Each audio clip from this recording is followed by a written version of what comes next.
So I thank you for listening to this program. My rich dad often said there's only two things you can invest, time and money, so I thank you for investing both. For me today, my time is probably my most important asset or the thing I treasure the most, so I really sincerely thank you for investing the time. One of the things I'm happiest about this program, You Can Choose to Be Rich, is that now that it's in a recorded form, you can repeat the learning a month from now, 6 weeks from now, 2 years from now, re-listen to it again. As you change, the information will sound new to you.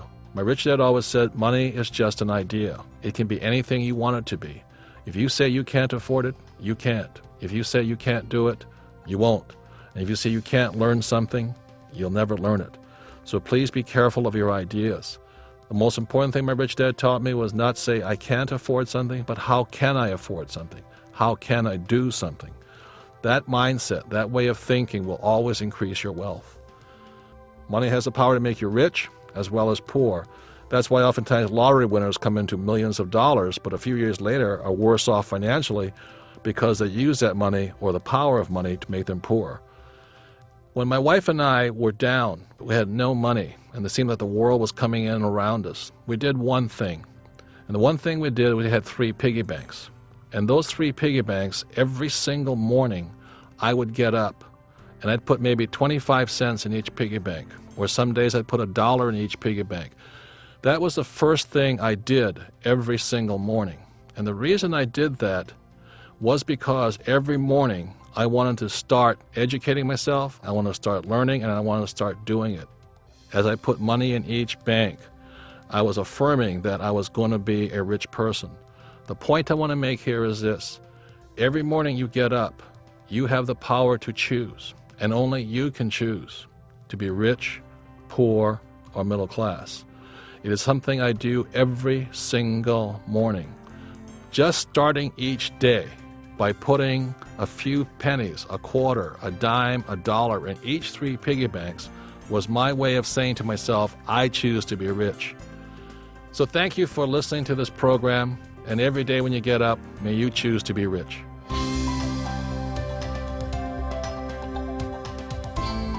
This has been a Cash Flow Technologies and Time Life presentation of Rich Dads You Can Choose to Be Rich.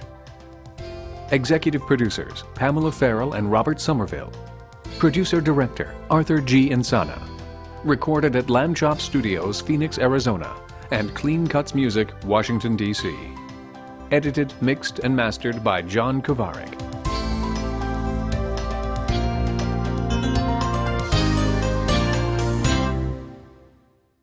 This audio program is designed to provide competent and reliable information regarding the subject matter covered. However, it is sold with the understanding that the author and publisher are not engaged in rendering legal, financial, or other professional advice. Laws and practices often vary from state to state, and if legal or other expert assistance is required, the services of a professional should be sought. The author and publisher specifically disclaim any liability that is incurred from the use or application of the contents of this audio program.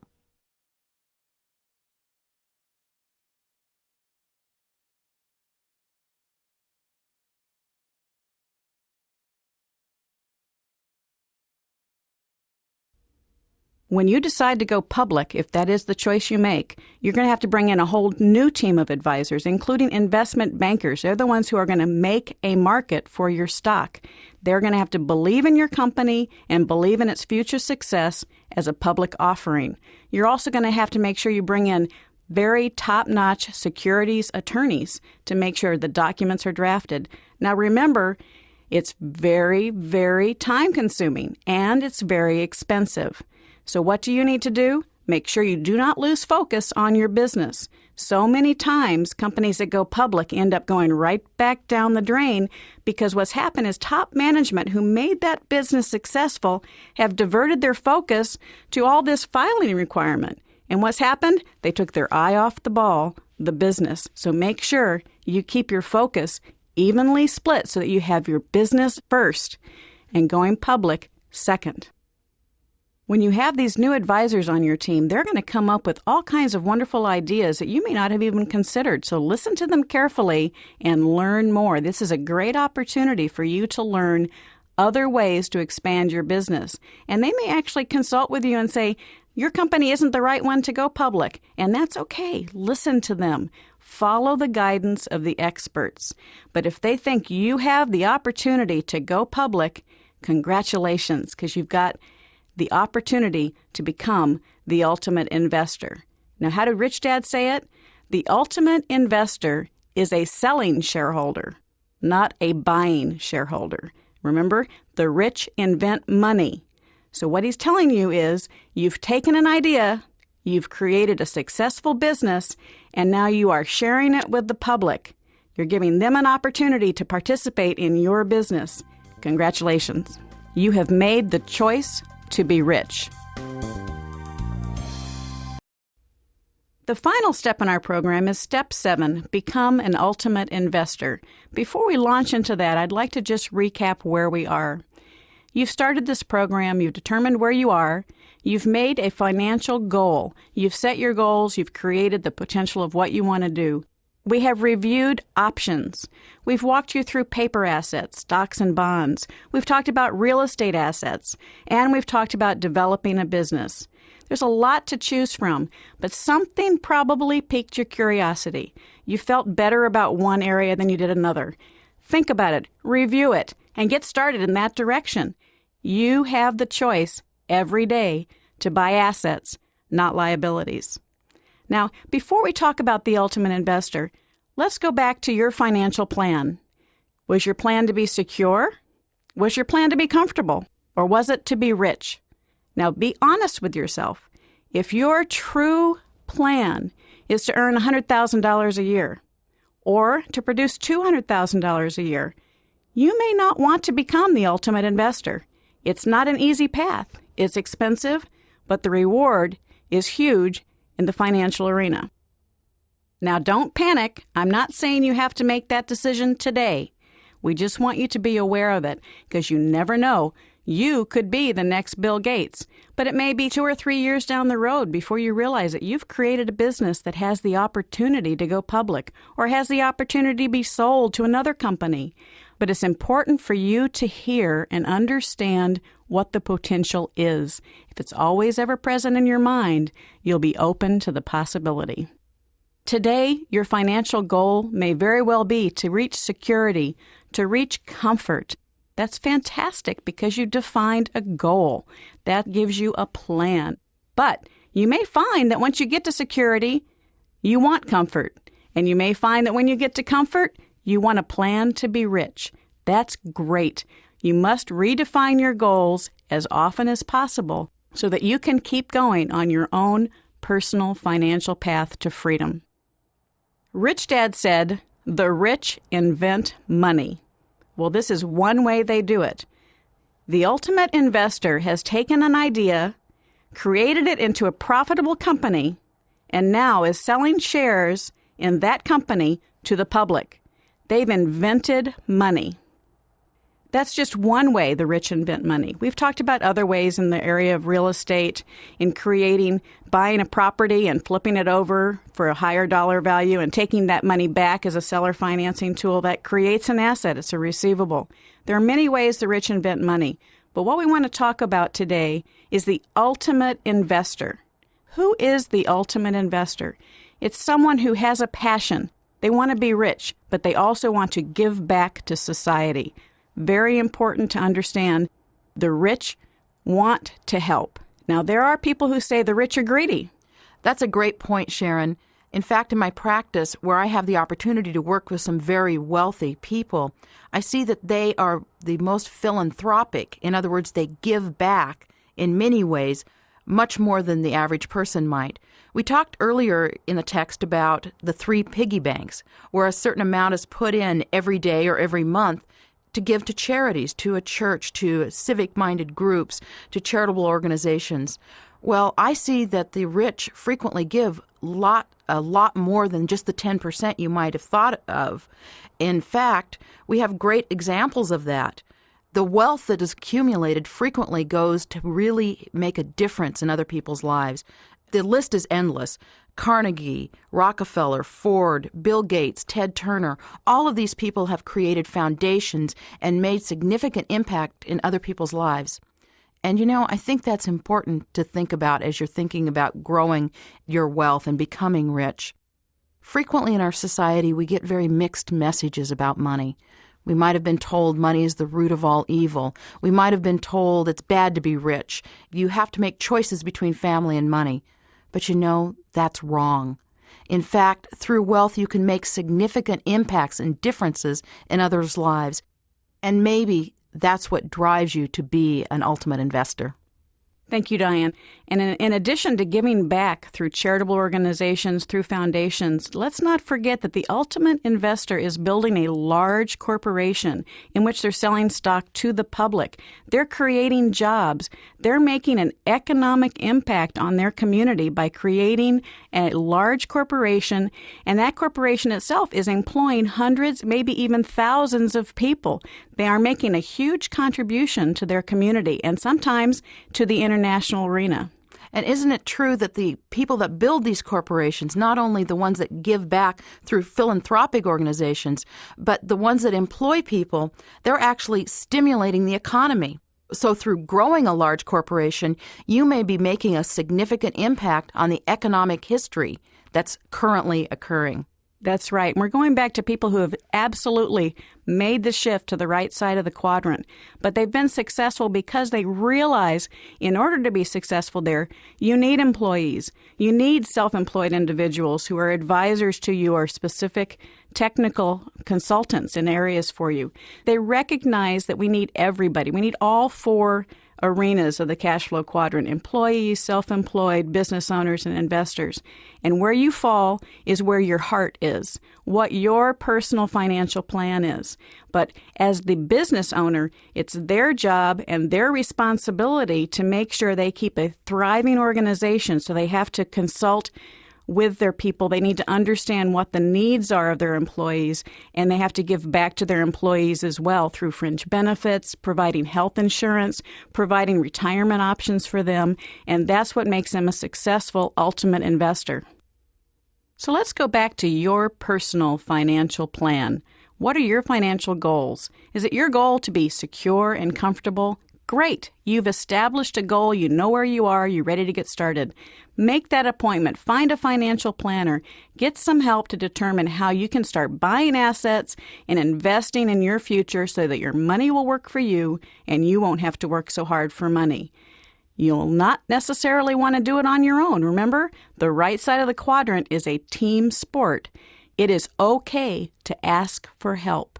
Give yourself permission to say, I need help. I don't know how to do this.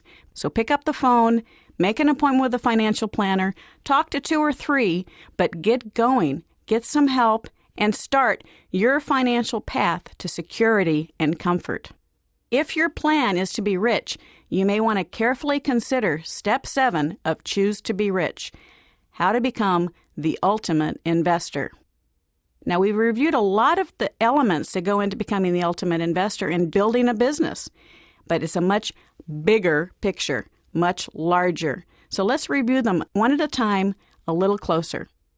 You need a mentor, and specifically, you want a mentor who has been there, done that, somebody who has experience taking a company public.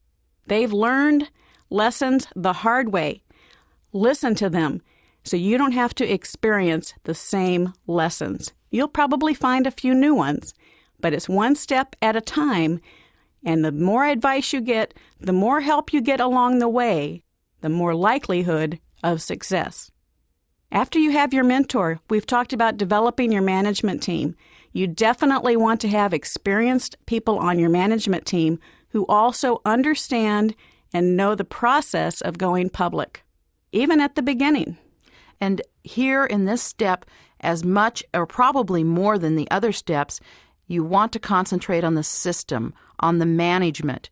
Your product actually becomes less important. As you're building your company, how you follow the rest of the steps of the BI triangle are actually more important.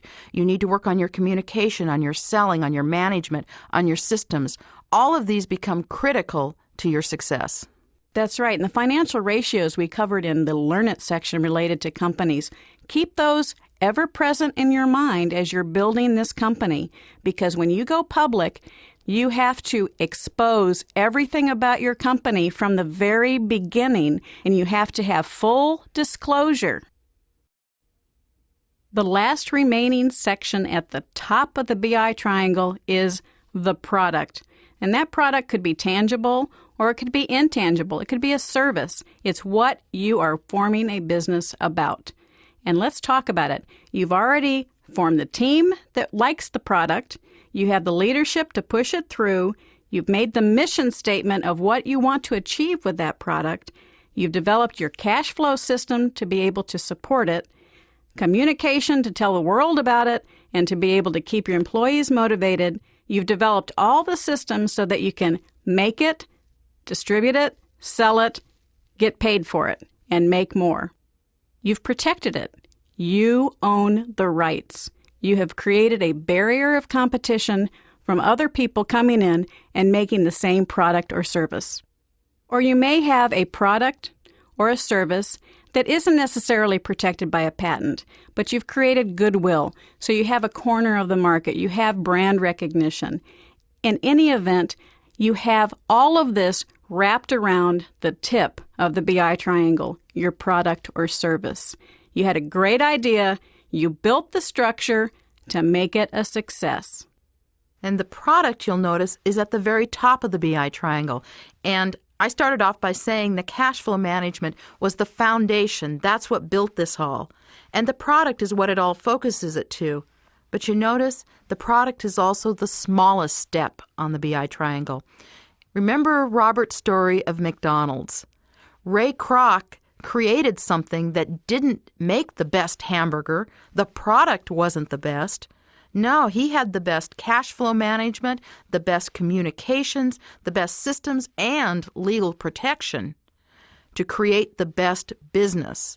The product was just what he happened to do to get the name on the door. It was actually incidental to this incredible dynasty he created.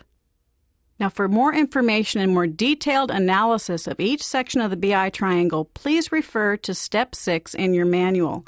But I'd like to close this section with one thought. Most people have heard there's a good idea in everybody. We like to say there's a good BI triangle in everyone. Go for it. Moving up the BI triangle, the next section of the BI triangle is legal. We've already discussed this in several different areas. For instance, choice of the entity. You need your legal advisor to help you structure your business. Employee agreements. Depending on your business, it may be essential that you have written agreements with your employees related to confidentiality, related to non-competition if they leave your employment. All of those things are areas that you need to discuss and have competent legal advice. Also, you may need a securities attorney. He may be able to help you structure your debt or equity financing to optimize your investment and your investors' investment in your company. Then there's intellectual property attorneys. I know we've already touched on this earlier in the program, but this is so vital. You must protect your ideas. You have heard Robert talk about his Velcro wallet business, and I think you've probably read his story about he lost that business because his manufacturers decided to start distributing the product on their own. He had no recourse. He had not taken the time, didn't want to spend the money to pay to have a patent written on the Velcro wallet. He will often say today it was the worst $10,000 mistake he ever made because he didn't protect it.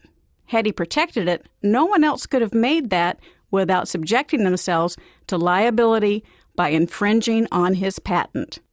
This might be a good time to also interject that there's many stages and steps that you will need in the legal process, and you're going to need a whole range of advisors. Sharon's just mentioned a number of the different types of things you will need legal counsel for.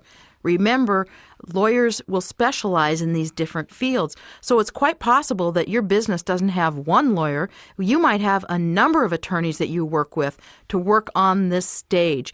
And it is completely unique. Your own plan will be unique because you're unique, your product is unique, what you're developing is different. The next step is also protecting your brand. You've invested all of this time, all of this money. You may have even gotten the patent on a particular product. But what's happened is, while doing that, you have built brand recognition. And there's something called a trademark. It's very important. It's very inexpensive to obtain. Let's talk about some popular trademarks. Coca-Cola, McDonald's, and of course, there's Rich Dad. As you develop your brand and build goodwill in your company name or your product name, it's essential that you protect that name and don't allow others to use it. You're absolutely right, Diane. The next level of the BI triangle is the systems level. Now, I left that out when I originally described the BI triangle, and I did on purpose because a business is a system of systems. And that is what is all about the right side of the cash flow quadrant. Think of the human body. You have a circulatory system where your blood flows through your system, bringing oxygen to various parts of your body. You have a respiratory system, how you breathe in air and breathe out air. That is a system. Two separate systems, but if they don't interrelate and work well together, you're not going to get that oxygen from the external air into your body to your bloodstream. And that is what a business is all about. It is a system of systems. They must all interrelate and work together. If one part of the system fails, it will impact the entire success of the organization. And that's why it's very important to have systems as an integral part of the BI triangle. It is a system of systems. And when I'm talking about systems, remember I mentioned earlier, you have an idea, a product. Well, you've designed it. It's on a piece of paper. Or you have a service that you've described on a piece of paper. You have to figure out how to communicate that. That's a system. Communications is a system. You have to develop it. You have to build it. You have to finance it. You have to account for your expenses and account for your income. All of those are individual systems.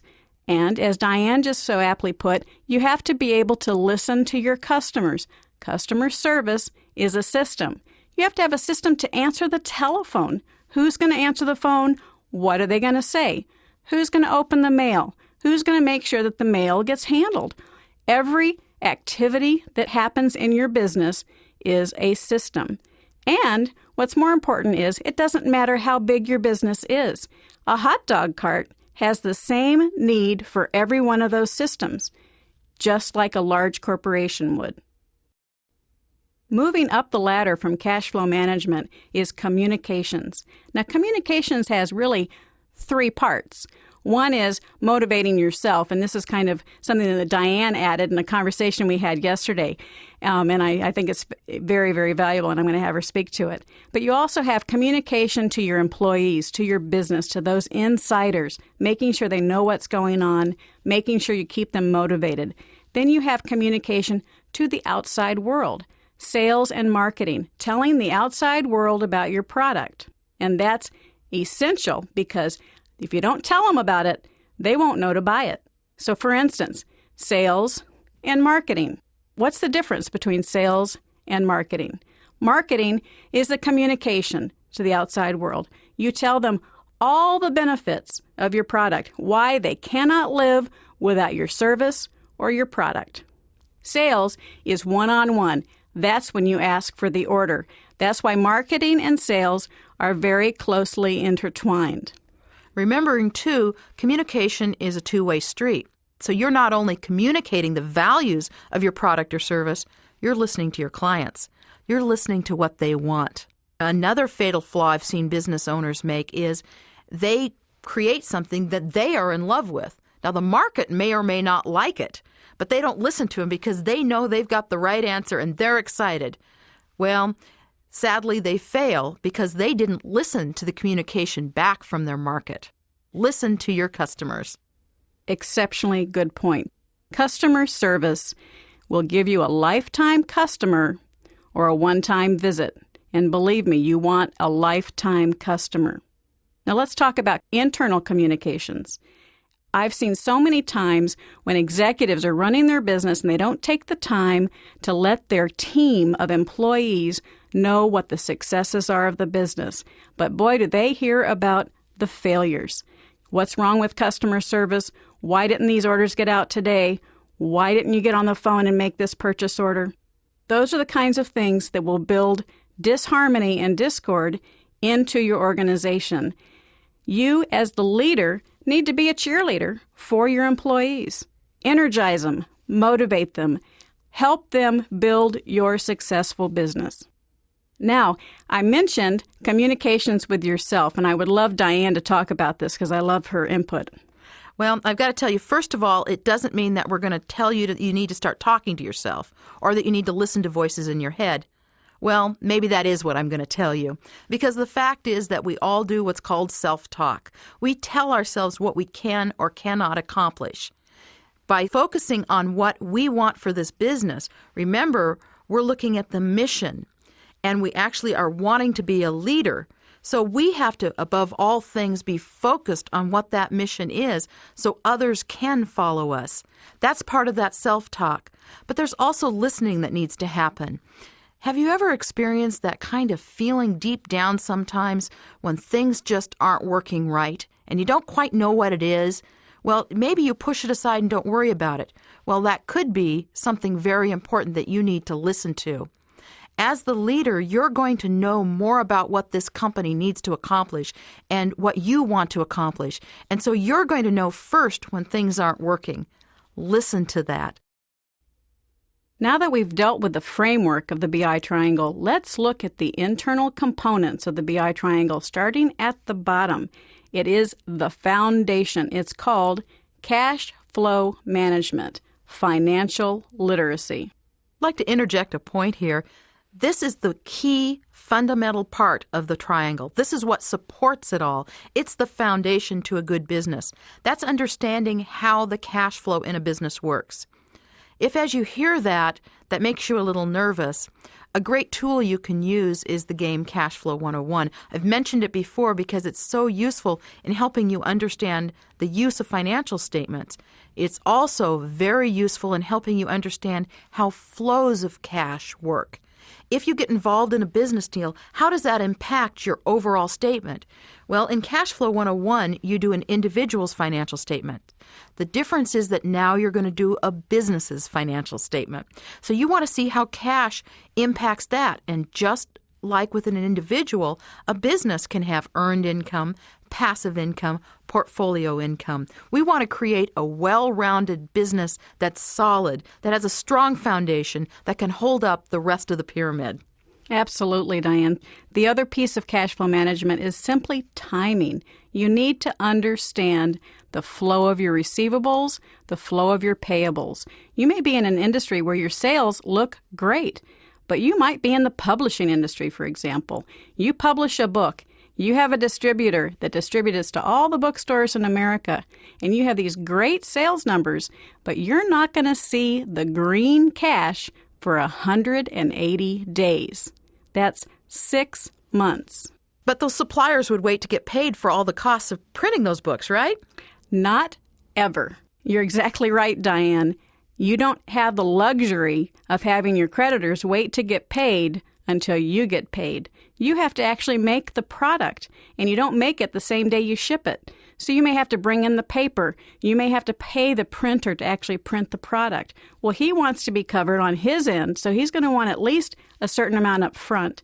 Then he's going to print it, and he's going to expect to be paid probably within 30 days after he produces your product. So you have paid money out for your inventory, cash, and you aren't going to see the money when you sell that for another 6 months. So the entire cash cycle can be 9 to 12 months. That's a great example, Sharon. And you know, the sad truth is the statistics on businesses are that most fail within 3 years.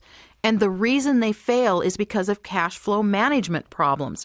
In fact, in the example that Sharon used with the publishing company, which, by the way, can happen in a lot of different industries, that same model could mean that growth could absolutely kill you, as you have to spend more money and build more inventory to make more sales, for which you have to wait.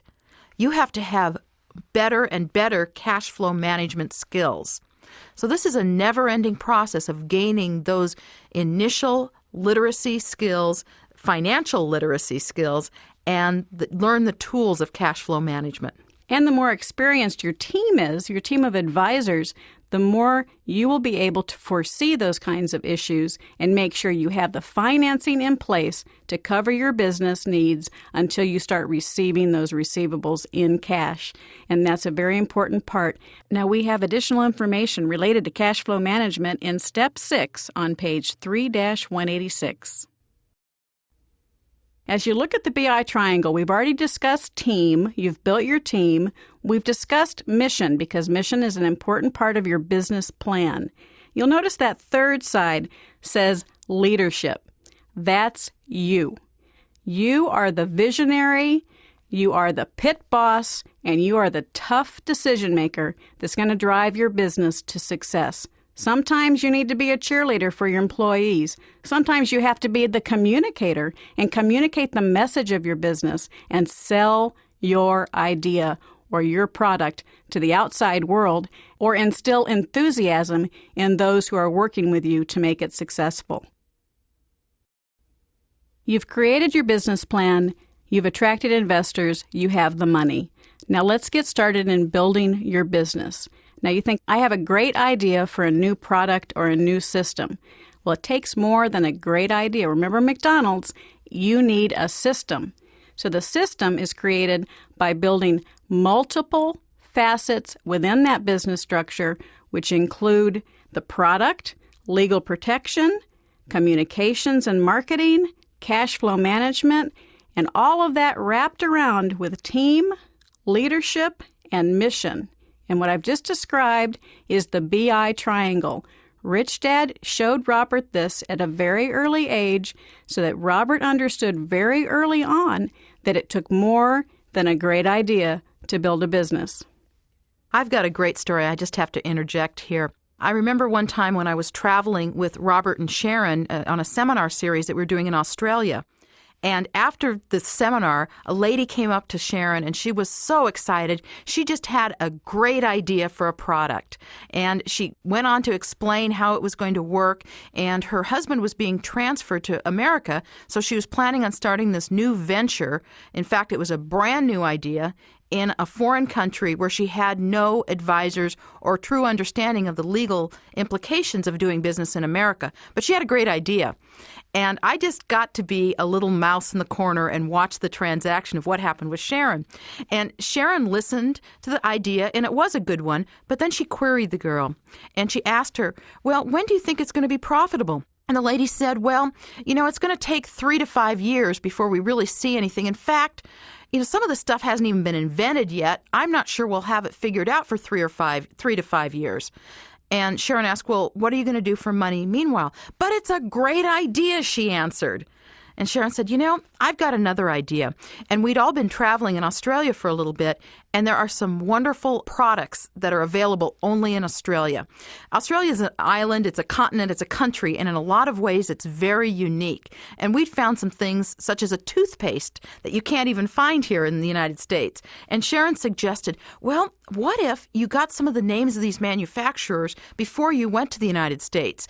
And, in fact, Sharon volunteered, I know some names of distributors. If you can put this piece together, I'll help you once you get to the United States. We've got a system here that you could distribute this, and I think it could quickly provide some money for you, and I'd be glad to help. And the lady said, well, that's okay, but this other thing, that's my idea, it's my passion, I'm so excited about it. And I listened to that for a while, and the lady from Australia did have a great product. But she was going to have to build all of these other stages of the BI triangle. And the part that was so interesting to me was Sharon was offering her all of those things. She needed to plug in the product and she'd have had a money machine. And that actually could have funded her dream. Sadly, it never happened. So I think there still might be an opportunity. I don't know if anybody in Australia wants to do that, but the idea is it's not always the product that makes the money. It's the rest of the BI triangle that supports the product. Thank you, Diane. It's absolutely correct. It's a system. Remember, the right side of the cash flow quadrant, you own a system, not just a product, but a system to create that product, manufacture that product, tell people about the product, distribute the product, and most importantly, protect the product from competitors. And that's what we're going to talk about in the BI triangle. If you turn to page 3-183 of Step 6 of the program, we begin to discuss the BI triangle.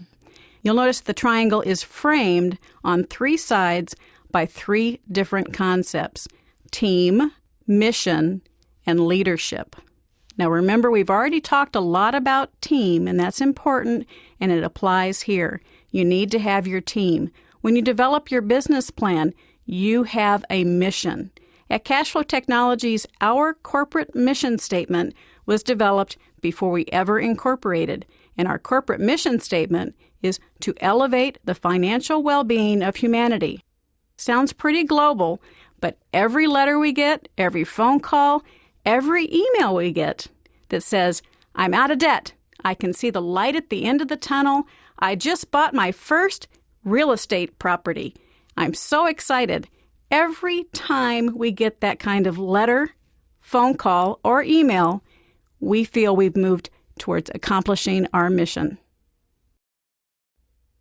Now you've taken the next step and you have your team together, you have your business plan, you have your mentor, you're looking good. Where do you get the money? Well, there's several ways to start looking for money. First of all, usually people start with their own funds. That's what gets them started, what pulls their team together, and then they need to take the next step. When you distribute this plan to all your friends to ask them for their review, there's a little extra reason to do that. They may get excited and they may say, "Sharon, I want to participate."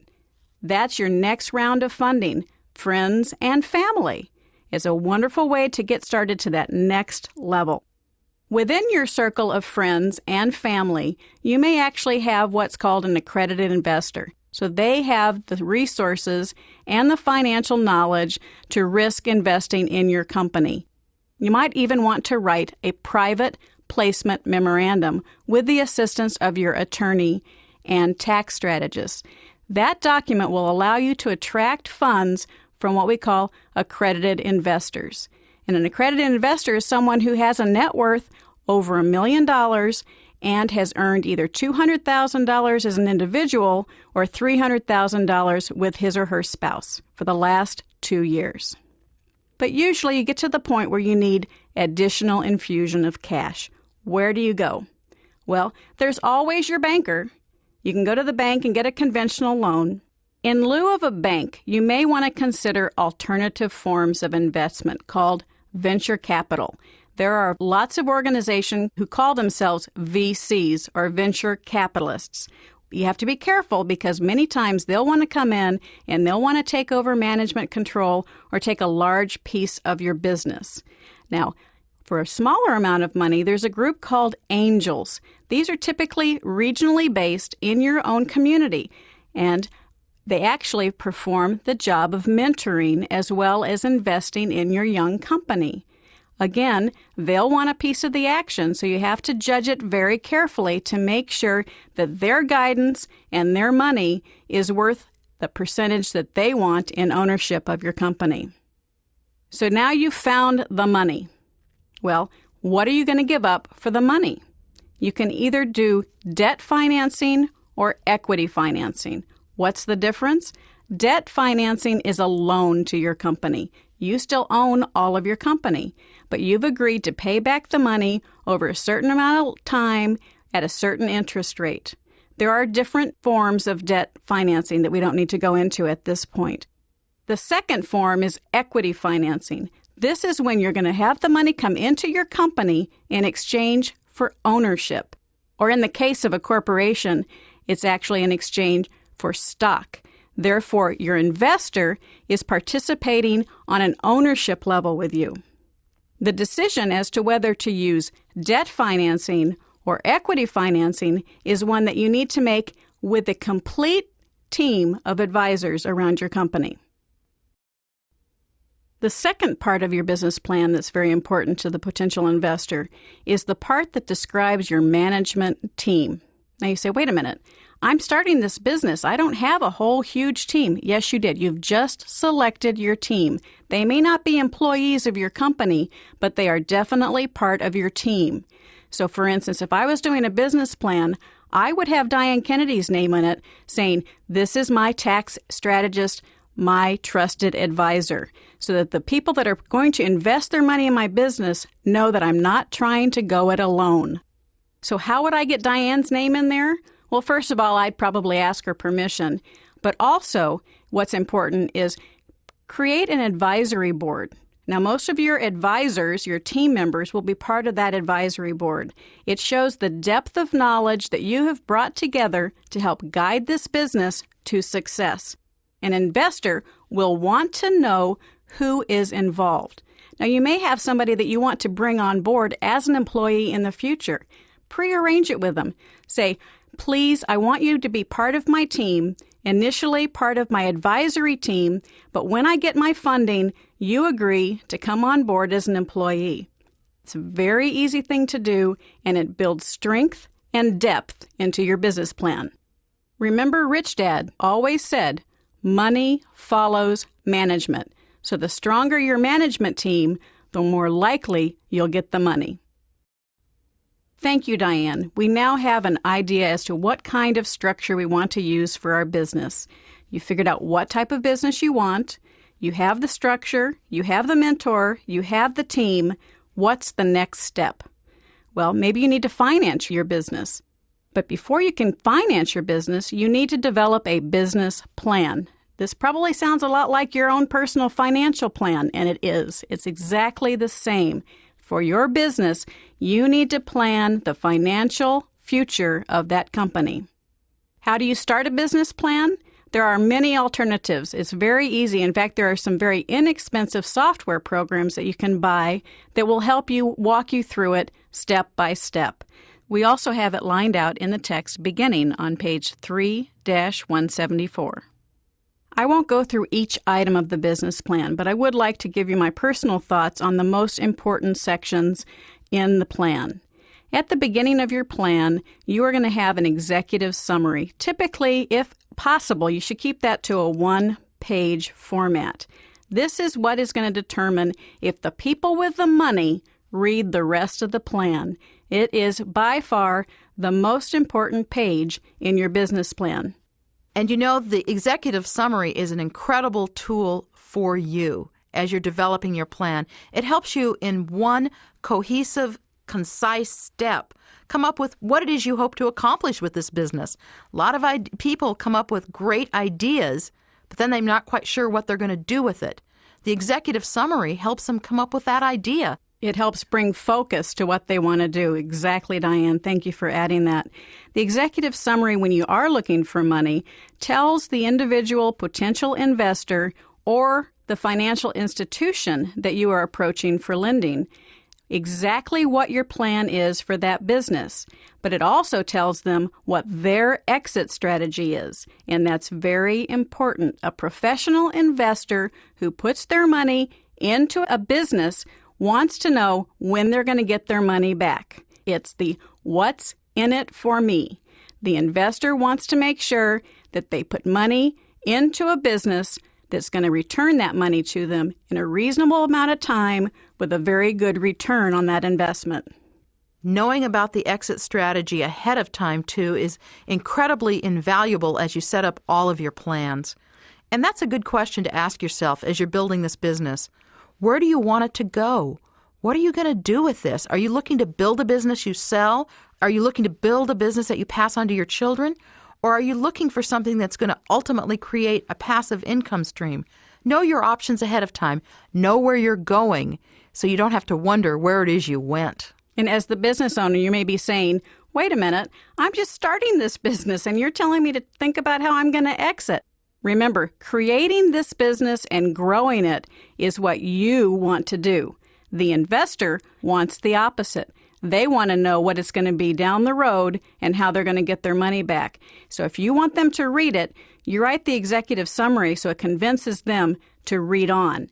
Now, also in the executive summary, you come back to what's important to you. What is the business about? What is the focus of your market? What is the primary purpose of your business? Is there a unique product?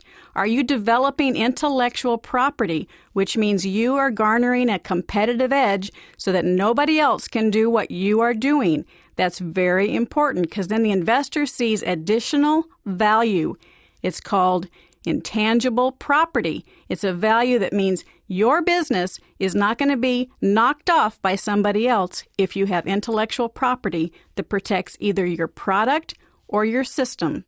So your executive summary page is very important. It highlights your product, your intellectual property, your market, and your exit strategy. How can you get all that in one page? It's called wordsmithing. And the more you do it, the better you'll get at it.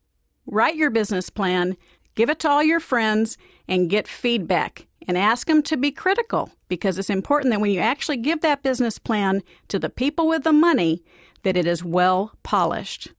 Now, why am I not talking about the pages and pages of financial projections? They are essential. You need to do at least a 3-year forecast. But you know what? I have yet to see a business plan that doesn't show profit in the 3rd year. So as an investor, they want to know what is the business, what does it own, what's its competitive edge, and when do I get out? The final business type we have to discuss is the LLC. That stands for Limited Liability Company. Limited liability companies have been around for about 10 years now, depending on what state you're in. This is a good time to note that partnerships, corporations, and LLCs are filed at the state level. So when you form these companies, you need to file them in the state in which you are doing business or in another state. So you form the partnership, corporation, or LLC at the state level, and they are subject to the state laws in that area. Now, the LLC is fairly new, and so we haven't seen a uniform application of it across the country. It's particularly important if you wish to operate as an LLC to talk to someone in your area. However, for an LLC, you can then adopt the taxing structure of any of the entities we talked about. In other words, an LLC can be taxed like a Schedule C, it can be taxed like a partnership, it can be taxed like a corporation. This is a fairly new regulation, and in the vernacular, it's called the check-the-box regulation. In other words, there's a form that's attached with the LLC, and you check the box. This isn't something just done because you're on a whim. There's a true business purpose and tax purpose for doing this. I also want to note that with each of these entities, although you might form them at the state level, you need to also have them admitted for federal purposes, and you do this by applying for a federal identification number with the IRS. And the tax strategist or attorney you use to help you set up these businesses can help you also apply for that. Probably the final wrap on all of what we've just talked about is this is a broad overview. Every person's circumstances is different because they are different, their businesses are different, their goals are different. This is where you need to have a good tax advisor to sit down with you and discuss your personal circumstances. What are your personal goals? What is your personal income? What is your projected income with your business? What is your exit strategy with your business? All of these factors need to go into play when you decide what type of business structure you want to have.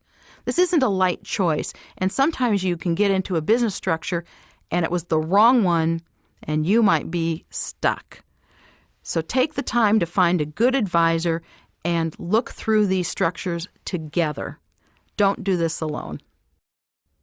The C corporation is also a form of corporation, obviously. In fact, if you file for a corporation, you default to the C corporation. If you want to change to the S corporation, you have to make an election to do so with the IRS. If you don't do anything, you are a C corporation. The C corporation is the only one of those of which we're speaking that pays tax at its own level. And that may be the biggest secret of all. I like to think about having a big bucket. The more money or water you pour in your bucket, the higher the tax. So if you have a bucket that's completely full, at a personal level, you will pay almost 40% in federal income tax plus your state. But if you now take your bucket of money and pour a little bit over into the corporation's bucket, you can start your own tax rate schedule again. The first $50,000 of income at the corporate level is taxed at 15%. So if you just took the $50,000 off the top of your highly successful other business and poured it into your C corporation, you moved 40% taxed money to 15% taxed money. You just made 25% return on your money, and that's a good deal all day long. So that's just one of the secrets that the rich know about corporations. Additionally, corporations have more deductions that you can take. You might take a look at those specific deductions that are listed at page 3-169 in the text. That'll give you an example of how you can use your corporation to provide tax-free benefits. Remember, tax-free benefits mean that this is an item that is a deduction for the corporation and is not income for you, the individual shareholder recipient. The third major type of business structure is the corporation. Now, you've heard Rich Dad talk about the corporation a lot. I know you've heard Robert talk about the corporation a lot. We're going to talk about the two different types of corporations there are. First of all, we have the S corporation. S comes from a specific code section, and it refers to a sub-S part of the code. The S corporation is also a flow-through entity, just like the partnership was. The S corporation has a tax return that's prepared every year, and there are the Form K-1s prepared off of that. Just like we had with the partnership, the K-1s go to the shareholders. Remember, in the partnership, we had partners. In a corporation, you have shareholders, also known as stockholders. So the shareholders receive the K-1 and the income is reported on their personal tax. So income flows through to their level. That's true for federal income in all cases. You might check with your advisor in your state, however, for specific issues with your own state income. That may be taxed differently depending on the state you're in. Now, let's talk about self-employment tax. Remember, that was the sneaky tax that the Schedule C sole proprietor was subject to. It was also the tax that the general partner of both the limited partnership and the general partnership are subject to. Well, here's the good news. An S corporation shareholder never pays self-employment tax. And that's one reason that up until recently, most people automatically advised people to form S corporations. In fact, as you talk to different tax advisors, you may find that the immediate response is, oh, you should be an S corporation. We're going to discuss that at the end of this, how to work with your advisors. But just know that the S corporation can be a very popular form to do business in. But it is not the business structure the rich use. Here is a distinction. The final entity we're talking about is the C corporation. The second type of business structure I want to talk about is the partnership. And actually, there's two subsets of a partnership. There's what's called a limited partnership and a general partnership. We're going to be talking about those two separately. First of all, you might have heard us talk about the limited partnership before. That's because this is an entity that I frequently will use for real estate transactions. A limited partnership is comprised of two or more people or other businesses. In other words, two corporations could form a limited partnership, but you have to have two or more. One of these will serve as what's called the general partner. The other is the limited partner. Now, again, you can have more than one general partner. You can have more than one limited partner, but you have to have one of each to make this work. What's the difference? Well, there's actually quite a bit of difference. The general partner is the one who runs the show. The general partner is the manager. They also have all the risk. The limited partner just puts in some money or other assets, and then they sit back and wait for the money to come. The general partner is the one who's out making this happen. So, for example, a group may get together to buy a shopping center. There will be one or more people that will be considered the general partners. They're the ones who are going to be responsible for making sure the property is rented, that the tenants are taken care of, that repairs happen. The general partner does the work. The limited partner is putting in the money to make it all happen. Now, here's the risk.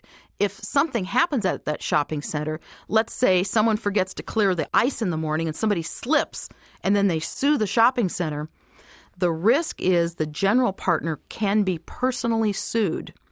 There is complete risk to the general partner. The only risk in this case to the limited partner is just to the amount of their investment. So for liability, if you're in a limited partnership, you either want to make sure you're the limited partner or you have some other protection at the general partnership level. We're going to talk about that in a minute. Let's now move to how taxes work for a limited partnership. For income that's subject to self-employment tax, the limited partner does not have to pay self-employment tax. The general partner does. But you might have heard I said for income that's subject to self-employment tax. There's a little sneaky thing I didn't tell you about. When you're working for your money, when it's earned income, it's subject to self-employment tax. Passive income and portfolio income are not subject to self-employment tax. That's one reason we put real estate in a limited partnership. The income that flows off of this will not be subject to self-employment tax. Yet another reason to invest in real estate. You get all of these great deductions and you don't have to pay this other tax. So the limited partnership becomes a very nice vehicle for holding property, especially if you're the limited partner, because your assets are protected and the tax is not subject to self-employment tax. Federal income tax, as well as state in most cases, is paid at the individual level. So practically what happens at the end of the year, whoever is running the limited partnership, the general partner, is responsible for having a tax return prepared for the partnership. And from that, there are schedules called K-1s. Each partner gets their own K-1, and this amount shows their personal responsibility for tax from that partnership. The partnership then is called a flow-through entity for tax purposes. You're going to hear this again, so it bears repeating. The taxable income flows through to the individual. The partnership doesn't have to pay a tax. There's also the general partnership. A general partnership has only general partners. That makes sense. Just as with the other form of partnerships, you have to have two or more people. So in a general partnership, you have two or more general partners together. In most cases, a general partnership is one of the riskiest ventures you can be involved in. As a general partner, you're at risk for things that could happen within that partnership, but you've also now taken on a new partner who can go do things that put you at risk too. Remember, when you have a general partner, they can act as a manager too. They can go make business decisions that will directly impact you. That's the difference between the limited partnership and the general partnership. If you're a limited partner, you can't be impacted by those actions. The general partnership, you could be in a lot of trouble. A general partnership is actually much riskier in that regard than a Schedule C is because, remember, it's just you. At least you're the only one who's going to cause a problem. General partnership, you're not sure about this other guy, and who knows what he could get involved in.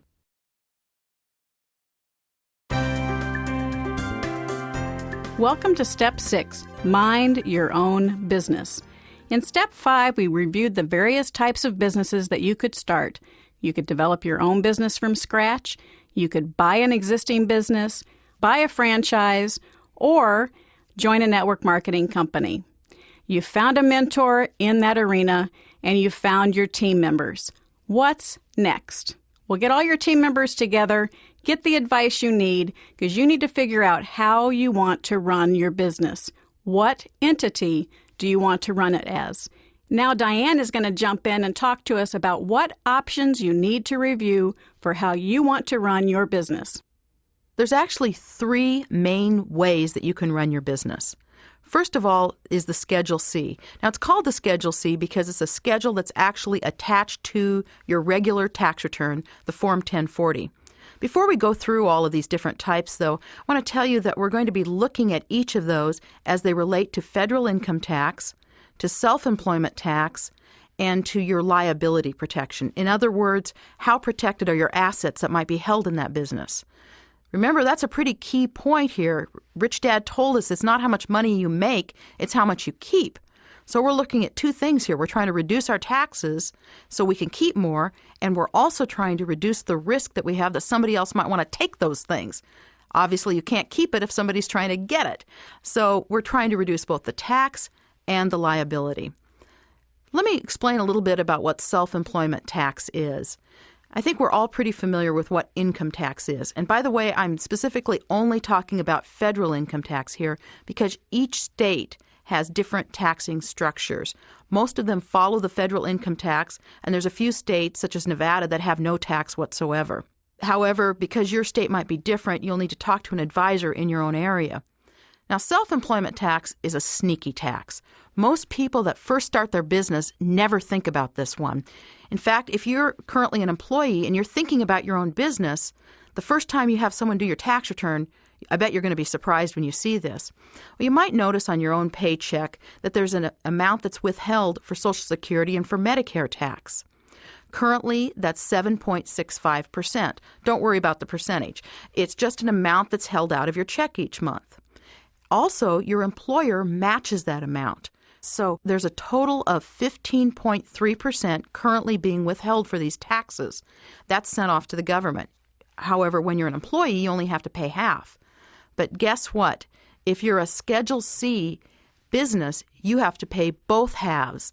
That's the surprise. The first time the person does their tax return, they have their gross income, how much money they made from sales of products or services, and they deduct all their legitimate deductions, and they come up with an answer that is the taxable income. That amount is then multiplied by both 15.3% as well as their own personal income tax. That's the surprise. Suddenly, we're paying 15.3% more in tax than we expected, and actually half of that is tax we never had to pay as an employee. Now, as you're listening to this, you might be questioning, wait a second, I thought having my own business was a good idea. How come I'm having to pay more tax? Well, it doesn't have to do with the business. It has to do with the business type. You might notice that it sounds like I'm picking on Schedule C. That's because I am. Most people start here, though. It is the simplest way to operate a business. There's no extra forms you need to file. You don't need to get anything approved by the state. If you start a business, you default to Schedule C. That's what you are. Schedule C is also known as a sole proprietor. So for most people when they're starting out, they are sole. They're by themselves. And I shouldn't just pick on Schedule C because in many cases it might be the best entity. For example, if you have a small part-time business that you're going to be operating that has little risk, in other words, the network marketing that we discussed, a Schedule C can be the very best entity to start that in. The paperwork is easy, there might be extra tax, but at this point the income that you would have wouldn't be that large, so it wouldn't be that much of an impact. So how do you find your team? I would suggest you start with your mentor because your mentor has an established team, and they may very well be able to help you by you selecting members of their team or at least reference other people that can help you specifically. That's a good place to start. Also, other friends that you have that are happy with the advisors they have. They're successful in their business. They're the ones propelling you in the right direction. Ask those friends for their advisors. Just like anything else, a personal recommendation is always valuable.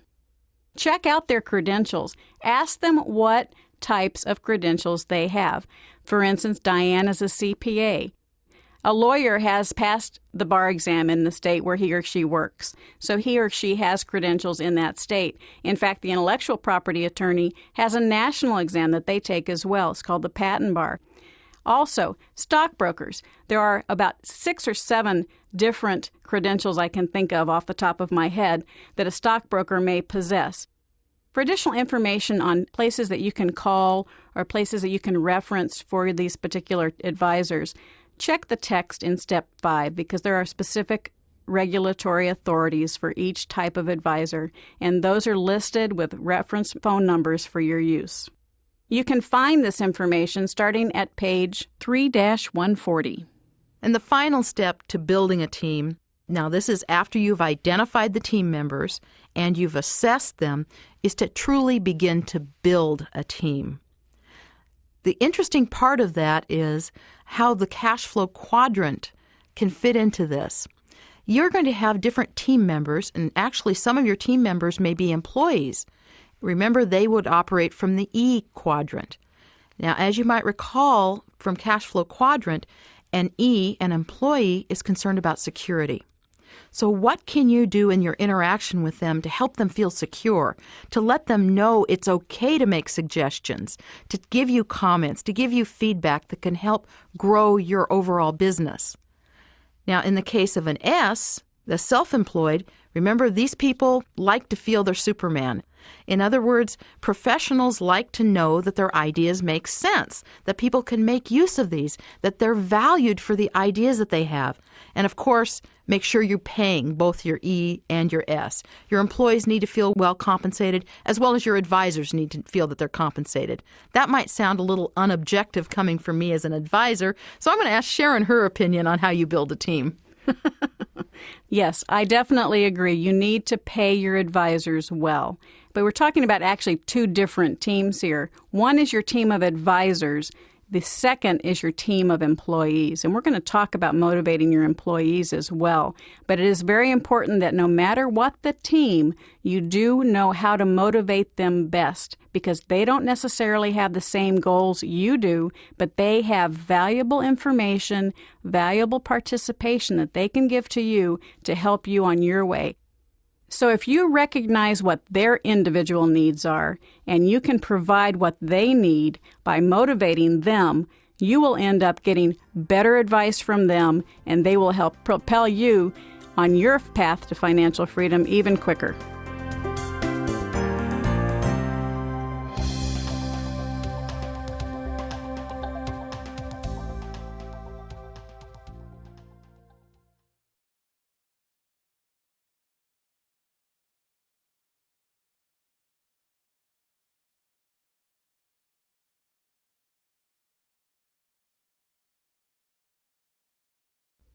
The bottom line is to understand a mentor provides invaluable guidance, and that is wonderful for you when you start a business as you move to the right side of the quadrant. Remember, on the right side, it's a team sport. So let's talk about team. This is one of my favorite subjects, to talk about the need for having a team. And I want to first start with a story, and this story comes from my childhood. I grew up in Oregon. Realizing the cold days that we frequently had, one of our activities was to go to the Oregon coast where it was even colder. See if you can envision going on a pier to go catch crabs, the large Dungeness crabs that are indigenous in that area. In order to do that, you have something called a crab pot. A crab pot is shaped like a funnel, but it's made of net.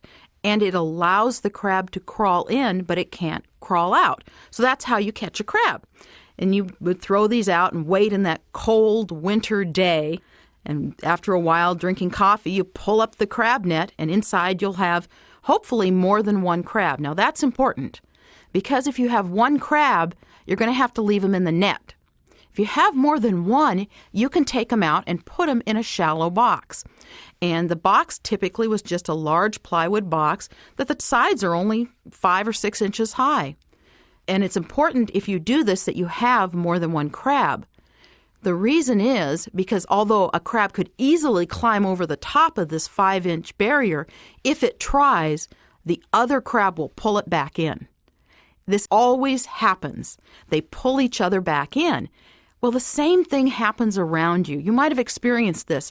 Perhaps as you've listened to this program, you've gotten excited and you've wanted to talk about this to your friends, to your family, and you've noticed they've said things like, "You can't do this. That won't make sense. It'll never work. It'll never work." You hear that all the time. You don't have enough money. There's lots of those kinds of things you'll hear. And what that is just like those crabs. They're trying to pull their friends back into that false sense of security. Now, of course, you probably can figure out what happens to the crabs who stay in the box. They don't have a very long lifespan after that. So the answer really is they need to take the chance to crawl out. Just like that, you already know that there is a chance that you can have financial freedom, and you need to then choose to be rich, to make that choice. But as you talk to your friends, your current team, they're going to tell you can't do it. So that's the first fundamental step in establishing a team. You want to select team members that are going to support you and propel you to the right side of the quadrant, not those that are going to hold you back. Exactly. So the key is to add some team members who can help support you. That's the first step in building your team. First, identify who already is on your team, what you need to do with the advice you receive from them, how valid it is, and what members you need to add. And as you identify additional people to add, you're going to want to look at their particular skills, the qualities they have, and experience. In other words, you probably already know you will need an attorney. But in actuality, there's many different types of attorneys. There's intellectual property attorneys. Those are the people who help you set up patents and copyrights to protect the intellectual property you create. There's also real estate attorneys who are specialized in handling real estate deals. There's what are called transactional attorneys who handle contractual law and setting up corporations. So it's important to understand what specialties different people have.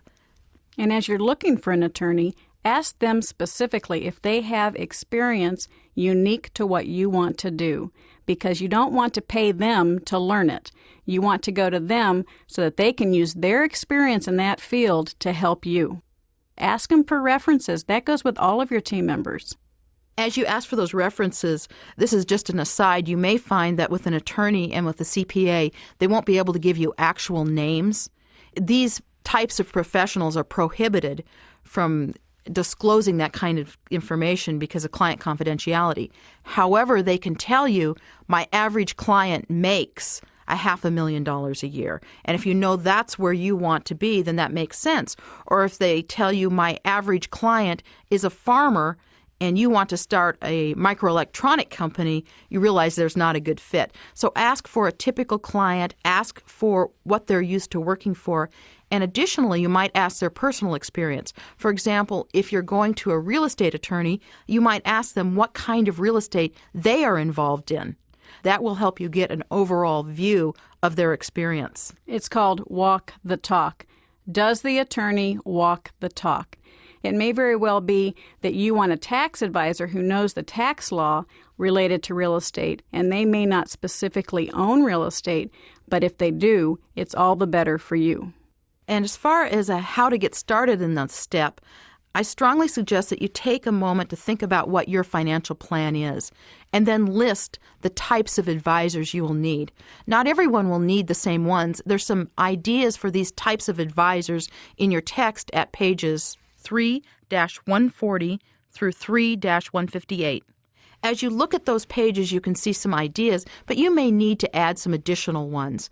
For example, if your plan is to develop real estate, you may not need an intellectual property attorney. But if you're starting a business, buying a franchise, joining network marketing, or starting your business from scratch, you will definitely need an intellectual property attorney to protect you and to make sure you understand what you are signing. That's absolutely true. So it's critical that you get the specific types of expertise you need. We have just covered 4 ways to enter the B quadrant. You can buy an existing business, you can buy a franchise, you can join a network marketing company, or you can develop your own business. Now we need to talk about whatever way you choose to go into the B quadrant. Remember, we're moving to the right side. You need a team and you need a mentor. So let's talk about having a mentor. How do you find a mentor? Sharon, what's the difference between a mentor and an advisor? I thought they were kind of the same. Good question, Diane. And sometimes they are. Let's draw the distinction. A mentor has been there, done that, become a successful person in that industry or in that business that you want to enter. So they have gone the path that you want to take, and they can help lead you in the right direction. Now, your advisor can also be a mentor, but typically you have a team of advisors who have specific knowledge in an area, specific expertise. Remember earlier we said you may not know the answer, but you know how to call.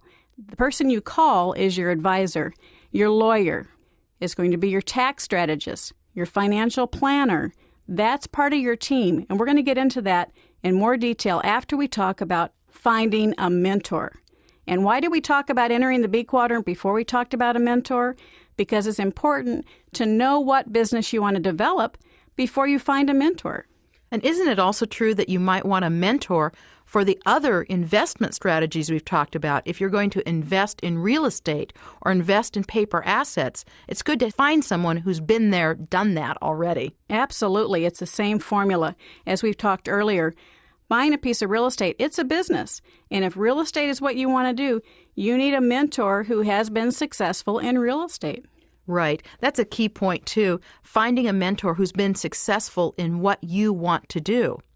I mean, you might ask somebody who's built a business, is this a good real estate deal? And they may or may not know the right answer. The mentors aren't all-knowing supermen. None of us are. We have specific knowledge, just like our mentor will have specific knowledge. So, Diane, let's talk about how we find a mentor. The first step is to figure out what business you want to enter. If you want to buy a franchise, you're going to want to find somebody who has experience, and particularly that franchise is most helpful. If you want to join a network marketing company, more than likely the person who brings you into that organization will serve as a mentor. So those two we've kind of handled. As we just discussed about real estate, you want to find a mentor who has been successful in real estate as well. If you want to end up buying a business, then you have an overall issue because the seller may not be the appropriate mentor, but in some cases they may be a perfect choice as a mentor. But you would probably want to find someone who has been there, done that. And how do you find them? Well, start with your advisor, start with your attorney. They already probably have been of service to other people who bought a business that was already up and running. So they might be a good source to find a mentor. I know, Sharon, too, you've told the story about people who seek you out for a mentor, and that brings up a fundamental point with this idea of exchange. In other words, you're going to the mentor and you're asking them to provide information and help and guidance. But there is a universal law of exchange. What are you doing in exchange for that? There are things that you can provide that will help you be in exchange. In fact, we have some of those ideas in the text at page 3-138. As you go over that list, you'll see that there are some items such as you might volunteer to work in an office. You might volunteer to help with personal services. In fact, I know that Sharon has people around her that although she compensates them, I think they're more than amply compensated in money for the help and guidance she provides for them. She's in exchange with them. She receives a service, they receive guidance. Thank you, Diane. When someone asks me to be their mentor, it is a huge compliment, and I would love to be able to do that for everyone who calls. The problem is there are so many hours in each day, and when I'm trying to run my own business and be a wife and mother to my family, it's hard to be able to be a mentor for everybody that asks. So you do have to analyze and make yourself available on a very selective basis. And so as a mentor, you want to know someone that really wants to learn, is really eager, so that the value of your time is going to increase their wealth. By the way, I'm very fortunate in both knowing Robert and Sharon personally, and I know that part of their personal goal is to help everyone who listens to these tapes and reads their material. In a lot of ways, that's how they seek to mentor other people. Let's talk about an example of being a mentor that was brought up that Robert referenced in our Rich Dad's Guide to Investing. He had the story of Peter, who has become Robert's new mentor as opposed to Rich Dad. And Peter is Robert's mentor currently. When we talk about the value of exchange, Robert wanted to learn from Peter. He went to Peter and said, I want to learn. You have a valuable wealth of experience in taking companies public. I want to learn that. What can I do? How can I help you? How can I participate so that I can learn? And Peter was absolutely shocked. He says, no one has ever asked me to learn from me. They want a deal. They want free lunch. They want a better price for their stock. But you are the first person, Robert, who has ever come to me and said, I want to learn. About a week after that, Peter called Robert back and said, okay, Robert, do you still want to learn? And Robert said, yes, I do. You are the perfect mentor for me. Okay, I am looking at a piece of property in Peru. It's an operating gold mine, and I need your assessment. You need to get on a plane tomorrow, go to Peru, assess this gold mine, look at the people that are working there, look at the operations, and report back to me what you think. And so Robert got on the plane. Who paid for the plane ticket? Robert did. And what did Robert say to Peter when he said, I want you to go tomorrow? Robert had activities planned that weekend, but this was his opportunity to get a new mentor in a field that he was eager to learn about. So he said, absolutely, Peter, I'm on my way. And you ask, where is the exchange in this? Robert came back from Peru, met with Peter, and gave him his assessment of that operation, and he exchanged value to Peter and showed Peter why that was not the proper investment for him. So in essence, by operating as a student, he saved Peter millions of dollars potentially by giving him information that prevented him from buying a bad deal. Now, the fourth way to start a business is start your own from scratch. You have the idea of a lifetime, your product, your dream, and you want to start your own business. Many of the wealthiest Americans around are wealthy because they started their own business from scratch. It's another American dream. Or you might not have the perfect product, but you might see the perfect marketing opportunity. For instance, Bill Gates did not develop the original program that started Microsoft, but he saw the opportunity, he purchased it, and he's now the richest man in the world. He recognized a marketing opportunity. We're going to get much deeper in developing your own business in Part 6 of the program. But right now, understand that if you want to develop your own business because you have a product idea or you have a great marketing opportunity, you need to make sure that you take the proper action now to protect that idea or to protect that marketing opportunity so that you can develop a business and not worry about competitors coming in and stealing that idea. And we're going to get into that in great detail later in Part 6. The third way to start a business is to join a network marketing organization. Now, many of you have heard of this type of industry, and some of the more common examples are Amway organization, Primerica, Rexall, Mary Kay. There are many others. But the reason this is a good way to start your business, and the most important thing to remember, is that you can do it part-time. You don't have to leave your job. This will allow you to keep your day job, keep your salary, but start building a business on the side. Another great reason is that you truly are buying a system. Just like with buying a franchise, there is a ready-made business plan. Follow the system, you will get this result. And at the same time with network marketing, you have a low entry cost. Remember, one of the problems with a franchise was it was very expensive. You won't have that with the network marketing. Oftentimes, the entry cost can be as low as $200. And the interesting way to distinguish about the systems between a network marketing organization and a franchise, most of the systems in the network marketing organization are handled at the corporate level. So you're not having to set up your own shipping, your own receiving. Many times, they'll actually be shipping and receiving product on your behalf, and you just direct them where to go and get the check at the end of the month. But overall, the network marketing industry provides one very valuable advantage, and that is education. Most of the very good network marketing organizations provide wonderful training.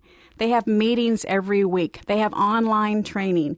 It gives you an opportunity to learn how to sell. And most of you are going to go, yuck, I don't want to sell. Well, believe me, every successful business person knows how to sell. It doesn't matter if you work for a charitable organization, if you're a teacher, if you are a salesperson by profession, you need to know how to sell. And network marketing teaches you how to sell, teaches you how to communicate. It teaches you how to get up in front of a room and talk to a room of people and motivate them. And at the same time, you might recall that Robert talks about Rich Dad teaching him to work for education. Well, that's in a lot of ways what network marketing provides. If you work at this, you will receive that education. Plus, there's a huge carrot at the end of this. I have seen many people who stay with network marketing for 5 to 6 years and then start to receive large amounts of passive income. Remember, passive income is income that's provided by a business that pays you. You don't work for the money. Now, initially you're working, but you're creating a true business, a true asset that will give income to you. Another really strong advantage of the network marketing organization, and we'll talk about this a little later as well, is you automatically have a mentor. Typically, the person that brings you into the organization becomes your mentor. They're more successful. They're going to help you be successful because the more successful you are, the more money they make. Remember, passive income. They're making passive income from my efforts or from your efforts as a new network marketing distributor. So it's very important to understand that because mentoring is essential, and we'll talk about that even more a little later. Now, let's talk a little bit about the cons of network marketing. Now, I have a lot of friends out there in network marketing, but they will agree with me because they are very protective of their organization. You need to really evaluate the organization before you decide to go. Attend meetings. You don't have to sign up. Keep attending meetings. They want you back. They're going to welcome you with open arms. Make sure that the organization you're looking at has a valuable educational component. That is important. It's imperative. You won't be successful without it unless you are extremely self-motivated. It's part of getting you trained, helping you build your own business. And it's also important for you for your own downline. As you bring other people in the organization, you want that same training system to help you train them. But let's talk about the downside of that piece. In the last 10 years, there have been several network marketing companies who've gotten in trouble because they did not comply with legal requirements of a network marketing organization. How do you check that? If you go to a new network marketing company, call your state attorney general's office. Say, I'm checking on ABC organization to see if they are qualified to do business in this state. Call your Better Business Bureau. That's a perfect place to find out if somebody is being dishonest or if there are complaints being filed against that company. And in the materials, we'll also discuss a few other things. Some network marketing companies were considered a pyramid scheme. It's very important that you check out the organization. Check their compensation plan. Check the people that are there. See if they're happy in what they're doing. You'll get all of that information and you'll see how happy they are by attending the meetings. Find out how long that organization has been in business. These are all very important due diligence items that you must do before you choose an organization to join. The second way to start a business is through buying a franchise. You may have the perfect piece of property, but you don't want to go through the hassle of starting a business from scratch. A franchise is a ready-made business. What you receive when you pay the franchise fee is a setup of systems. You have to impart those systems and set them up. It is a step-by-step formula for how you operate a particular business. For instance, if you buy a McDonald's franchise, it's going to tell you what napkins you buy, what straws you buy, what paper you buy to wrap your hamburgers in. It's also going to tell you where you buy your hamburger meat. So you don't have many questions open for you to come up with an answer. They're all given to you. Let's talk about the pros and cons of a franchise. Sounds like there aren't very many cons, but there are a couple. If you are a do-it-yourself kind of person, it may be a problem. Because with a franchise, you don't have a lot of discretion. You have to follow the rules. What would you say to the person who said, I think I'll buy a McDonald's franchise because I know I can make a better hamburger than the average McDonald's? I know when you think about McDonald's, is it the quality of the hamburger or is it the quality of the system? I think we all know that we can make a better hamburger at home. But can we establish a system as successful as McDonald's? I know in the last year I've done kind of a personal survey. Not that I've been at McDonald's that often, but I have to admit I've been to probably 20 or 30, and I always ask, is the owner here? Not once have I ever found an owner at McDonald's. Typically, it's primarily high school students. That is an incredibly well-tooled system. You've really hit the point when you said you're buying a system. So the key to making use of this is to follow the system and not be creative and try to change it. Right, Sharon? Well, that's exactly what you can't do, because if you try to get creative, you'll lose the franchise. You will have spent a lot of money for a franchise. You start breaking the rules, you lose the franchise. You are not in total control. By signing that franchise agreement, you are agreeing to follow their formula. You can't change it. If you do, you risk losing it all. Well, now that we've talked a little bit about the cons to franchises, let's talk about the pros. We've already said it's a ready-made business system. But one of the other advantages to a franchise is it's easier to get a loan to buy a franchise. A banker is going to look at a franchise. They know it's an already successful business system. It has an experience. It has a certain amount of goodwill already established in that franchise. Most banks would be delighted to loan money for a new McDonald's if it's in an appropriate location.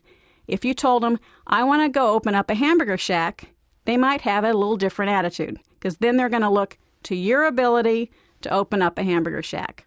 That's a very important advantage to buying a franchise, because you are more likely to be able to get a bank to loan you money in order to buy it. However, there's also an inverse to that advantage. Not only is it easier to get a loan, but the other side of that is it's much more expensive to buy a franchise than to start your own company, because you have to pay for the goodwill that's already been established in that name. So it's kind of a seesaw. You have to determine, I can get my money easier, but it's going to cost me a lot more, and I have to follow the rules. Be very careful to read your franchise agreement very carefully. Now, how do you find a franchise? It's kind of hard. Not necessarily you're going to find a franchise in the newspaper, but if you look in the newspaper under activities, many times there are franchise events that happen in various cities across the country where you can actually go like a fair. Look in your newspaper. There'll be an ad for a trade show. You can go to your local civic center, and there'll actually be booths set up all around the arena that will have different franchises opportunities. You can walk through, and you can see sometimes there's an accounting service franchise, there's a McDonald's, there's a Baskin-Robbins ice cream. All of those give you the opportunity to look at the various franchises that are available. Some may be very inexpensive. Others, like McDonald's, is going to be extremely expensive. Step 5 is enter the B quadrant. Now, we've talked before already. The left side of the cash flow quadrant is E and S. That's an employee who has a job. S is a self-employed person who owns a job. The B, in the B quadrant, they own a system. It's either a system of production or a system of people. I, of course, is the investor. They invest in systems. So we want to help you develop a system. And that's what we're going to start with today. So let's talk about building a successful business. You can do it in one of 4 main ways. You can buy a business. You can buy a franchise. Of course, a franchise is a business, but there's other parts to that we'll get into as well. You can join a network marketing company, and we'll talk about that in a little bit. Or you can develop your own business from scratch. So let's review each one just a little bit and talk about the pros and cons of each. Maybe you'll have a better idea as to which one you might want to pursue. First, let's talk about buying an existing business. Not very often do you see a for sale sign in front of a business that means buy this business. So how do you find it? Well, there's something called business brokers. They're similar to real estate brokers, but they're in the business of selling other businesses. You can find them listed in the yellow pages. Call one. Go visit them and find out what they do. They have a listing of businesses, and they charge a commission based on what you pay for the business, and that is how they get compensated. But they'll have financials. They'll have the histories of these individual businesses. It's a great way for you to start learning and understand how businesses work. One of the things to look at as you're assessing a business that you want to buy is try to determine why they're selling. There's probably a really good reason why this is happening. It could be that there's been some change in ownership. It could be that they are losing money. Don't always assume that you can just fix whatever problem's going on. Look at this with a very jaundiced eye. In other words, pay attention to what the numbers are telling you.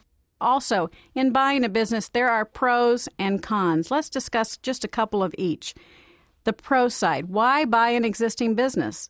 Well, you don't have the startup period. You don't have to try and create a new system. It's an existing system. It has existing customers. When you buy an existing business, you have an ability to get profitable very quickly because you don't have the startup expenses. And in many times when you create a new business, certain of those startup expenses you can't actually deduct right away. You have to deduct them over time. We'll talk about that a little later also. But let's talk about the cons. Have you ever heard skeletons in the closet? Many times you find skeletons.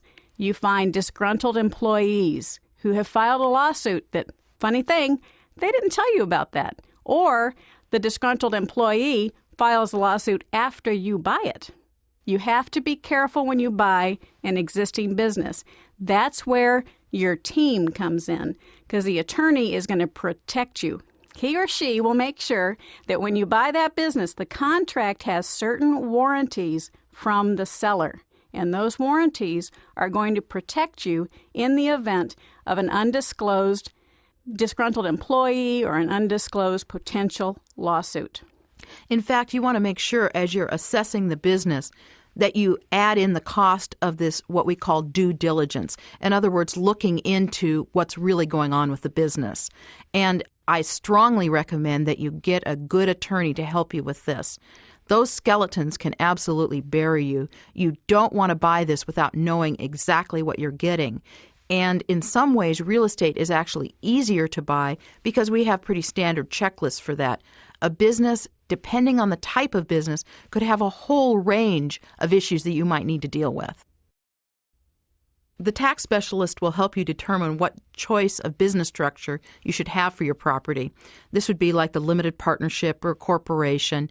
And actually, we'll cover that in more depth at Step 6, where we talk about the type of entity selection. Also, at Step 5, we're going to talk more on how you can identify and assess and then build a team that will support you in your real estate or in any other business venture. There are some other people that you need to have involved at this step in the purchase.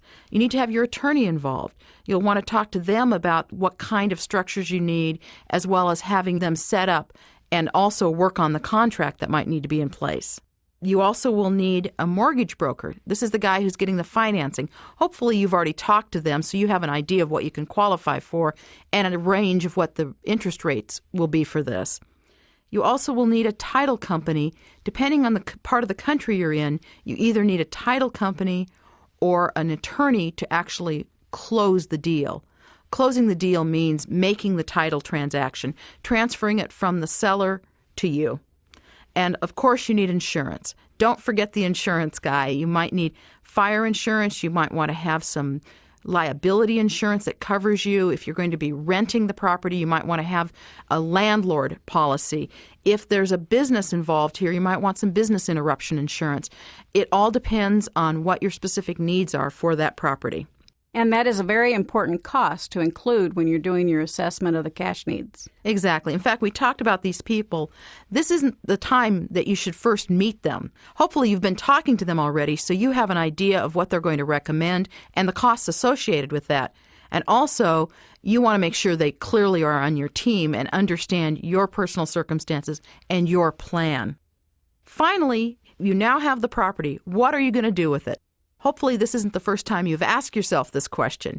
You're either going to be selling it or renting it. Those are the basic two options. There's a number of variables on those. If you sell it, are you going to hold the financing? Are you going to list it? Are you going to try to sell it yourself? All of those decisions should have been thought out before this, and hopefully you have a plan on how you're going to do that. If you're going to rent it, you'll need to talk about getting a property manager and interviewing some people for that. You'll need to talk about how you're going to screen tenants. If you're going to be the one running advertising, how you will set up for those plans. Diane, if you want to be your own property manager, it's important that from the very beginning you set up your books for that property as if it is a separate entity so that you don't commingle those funds with your own personal funds. I'm glad you brought that up, Sharon. The accounting records on this are different. This might be your first time you've actually had a business. Now remember, a real estate property is a business. It's giving you cash flow. So it needs to have its own accounting setup. Now, this might be something you want to do yourself, or you may actually be hiring a property manager or a bookkeeper to keep your records. These decisions all need to be thought out because it will determine who you need to be on your team. But let me reemphasize, it must be separate from your personal checking account. And back to what Rich Dad said, 4 greenhouses and then move into a red hotel. It's very important to get that first greenhouse. The best way to learn is by doing. So do it. Pick up the phone, call a broker, go to the grocery store when you buy that milk, stop and look at that bulletin board. Do it. You have the power. You have the opportunity. Take advantage of it. In most cases, however, Diane, you don't actually see the seller. So what you're presenting to them is a written contract. So you've already basically thought of the negotiating items, but now you have to commit them to paper in the actual offer, correct? Yes. Some of the items to consider are you want to make your offer subject to. In other words, this offer isn't a deal unless the following contingencies are met. Escape clauses, right? Exactly. Some of those that we use are subject to a lawyer's review. That's for any contractual issues. Subject to inspection. Subject to financing. In other words, I'm saying that if I can't find the financing, I'm not committed to have to buy this property. And also, if the property is located where there's a homeowners association, or if it's a planned community, you want to make it subject to a review of what are called CC&Rs. CC&R stands for covenants, conditions, and restrictions. You want to know what you can do with that property. It's very important to read those because sometimes they have little hidden things in there that will impact what you can do with your property. They may even not allow it to be a rental property. Yes, I was just going to point that out. That can be a horror story when you suddenly purchase a property that you'd planned on being a rental and find out you can't rent it out. Now, in making these exceptions, you usually start with a standard contract that your broker has. It's been approved by the state, and it's really legalese. And there's a spot there for you to put any contingencies, right? Exactly. There's a spot that has many lines that you can just fill in, or your broker fills in with all of the subject tos. Another point in the question that they will frequently ask, in what name are you making this offer? Now, later on, we're going to talk about the need for making sure you consult with your attorney and your tax specialist to make sure you're buying this correctly. But right now, you've just got a hot property. You don't know if you can get everybody on the phone. So always write your name and or assigns. For example, when I make an offer, it's Diane Kennedy and or assigns. That allows me to buy it in my name or to assign this to someone else or to another business structure, such as a limited partnership to hold the property. And it prevents a lot of hassles later on. Exactly. So you've written out the contract, you give it to your broker, and your broker leaves your house. They have the contract, and you sit by the phone waiting to hear back because that broker will take it to the broker of the seller or directly to the seller if there's not another broker involved. Then the seller has a certain amount of time to respond, which you have established in your original offer. It's not an open-ended offer. You usually have a time frame. It may be 24 hours. It may be 7 days. But you want to keep it pretty tight. You want to put a little pressure on the seller, right? Exactly. In fact, we do the offers, and we like to have them expire by 5 p.m. because I don't like sitting by the phone up until 9 o'clock at night wondering if I've got a deal or not. Then typically, because I make offers that tend to be low, I'm going to get an offer back. That's called a counter offer. And they might be changing some of the terms. Typically, they're increasing the price. Just a negotiating tip that I use, I don't immediately respond to the counter offer. If the person on the other side or their broker isn't quite as savvy to this game, they might give me 3 days. I'll always wait till the very end to respond. That maybe lets the pressure ramp a little bit. And if I'm not real happy with their offer, remember, I'm always ready to walk away. I might actually let it expire, let it sit a couple of days. If there's been no other action, come back in with my original offer. I've had those taken. It's also possible to counter their counter. So you end up coming somewhere in between. And in fact, we were talking about this the other day, that if your original offer is accepted, you bid too high. Exactly. In fact, I'm probably the most disappointed person around if I make an offer on a property, even if it's a lowball offer and it's taken the first time. I always think I just left some money on the table. Okay, now you have a signed offer or counter offer or whatever stage you are. At this point, it's time to bring in your team of experts that help you do the purchase. Some of the people you might want to talk to are your tax specialist, who's going to help you determine what business structure you're going to hold this property in. You've now located a property, you have an idea of how much you can pay for this property, and you've also gotten some tips on how to negotiate. Sharon, what are some of the other tips you might have on how to negotiate a contract? Well, I think you have to be very careful. Again, I'm going to reiterate the emotional factor. Many people actually meet the seller and they end up liking them and they feel guilty if they lowball the offer. Step back. Remember, this is an investment and it's neutral emotion. You may have just made that seller's day with your lowball offer because they've been waiting for an offer for 6 months. Do not assume anything and try to keep your emotions out of it. Hopefully your broker will help you do that. Unfortunately, I often see brokers who work the other side of it. They might say things to you such as, I don't want to insult the seller. Now remember, the broker is paid based on a percentage of what the sales price is. And unfortunately, their motives may get clouded in some areas. Remember, this is a business decision, and I keep saying let your calculator, not your heart, make the decision. So set your price going in. What is your bottom line number? I call it the walkaway price. What is your walkaway price? And in most states, the broker must present the offer. So if he or she doesn't agree with the value you've established, he still needs to present that to the seller. And many times you'll be surprised that you actually are making that seller's day. Sharon, one of the questions I hear frequently from people who are just getting started is, should I get more information? Should I go to real estate school? Should I go get a real estate license? What do I do? That's a great question, Diane, because we do want people to get educated. But going to real estate school is a profession. That's the left side of the quadrant. If your goal is to go to the right side of the quadrant, the B and I side, you need a team.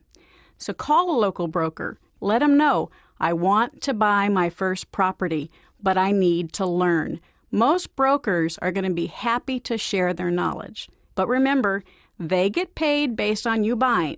So always keep that in your mind. But they have been trained to recognize things about the property. They're going to help you learn. And eventually, you'll find that right property and you'll make their day. Now you've found the perfect property. What do you do next? The next step is to assess the value. Now, we talked a little bit about how location is important, but it's not the only issue in buying a property. This is where your broker can be such a help. They can pull up comparable sales, comparable rentals in that area. That's going to help you assess the value of your property as compared to other properties in the same area. It's a very important part of the process. In the vernacular, those are called comps, C-O-M-P-S. Just a little trade word. If you throw that in, it sounds good. But what you'll ask your broker for is, show me the comps on this property. What you're looking for is, what do similar houses in this region sell for? And rent for. Exactly. And not only what do they sell for, what do they close for, how long are they on the market? There's a lot of information you can glean from looking at those reports. Your broker should have that easily accessible and be glad to share that with you, as well as show you how to read those reports. Also, if you have a lot of property for sale in that area, it helps you in the negotiation because your seller knows there's a lot of homes for sale. And they may be a very motivated seller. But if you don't know that, you don't know to include it in the negotiation. Right. And as you look at those comps on other houses, you're going to be comparing like for like. Chances are you're looking at the house that you found that has a problem, as we discussed earlier. Maybe it has a little deferred maintenance. It needs some new paint. It's got gold foil wallpaper. Something's wrong with it. that makes the value less. So as you look at that, remember, you don't want to price the house you're going to buy the same as the others. Those are fixed up. And you want to make sure there's enough profit margin left in there for you. Things that you want to compare between your house and the other houses that you get in your comps are what year were the houses built in? What's the square footage of the houses? How many bathrooms? What condition is the kitchen in? Very important piece of information. I don't think we can emphasize enough the concept of start small, because we all make mistakes. Better that your first purchase of real estate is small, so if you do make a mistake, your learning opportunity doesn't cost as much. So remember, start small, but get started. Go to that neighborhood, walk your dog, jog, or here's a couple other items you can do. Well, one idea is to watch the newspaper. I like to keep an eye on the regular newspaper as well as any weekly publications. Frequently, people will put ads in weekly newspapers, the free ones, because they're cheaper.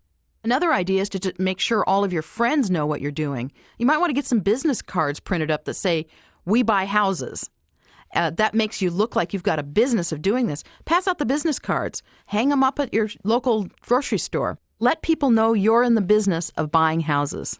And that helps you expand your network. It's communication. You're letting people know that you're in the market for a house. And they may very well know somebody that's just about to move into a new house and they need to sell their old house. And you may actually be able to walk in before they end up getting a broker involved. Also, Diane, when you look at the newspaper, many times you can find a for sale by owner that's not going to be listed at your neighborhood broker. So you'll have the opportunity to go see the house, and it's not listed in what they call the MLS, multiple listing service. Exactly. And as you know, I work real closely with my real estate agent, and we're frequently looking through the MLS, but I also am always talking to people looking for the deal. Also, when you're putting your business card up on that bulletin board at the local grocery store or local university, read what else is up there, because many times people in that price range feel they can't afford a broker. So they'll try and advertise on their own first, and they'll put something up on the bulletin board at their grocery store, at their local school, in their local school newsletter. It just pays to be aware, read the materials, look at your local newspaper and your regional newspaper. It'll be there. One other thought, talk to property managers. They might have clients that they manage property for that people are tired of owning their house, or there's been some change in life circumstance and they're ready to sell the house. The more people you talk to, the more opportunities there are for deals that aren't in the mainstream. Well, I know Robert talks about he can look at 100 properties and end up only buying one. Talk about that formula a little bit. Exactly. Robert looks at a number of houses. In fact, he uses the number 100. Out of that 100, he'll make 10 offers, 3 of which counter back to him, and he ends up buying one.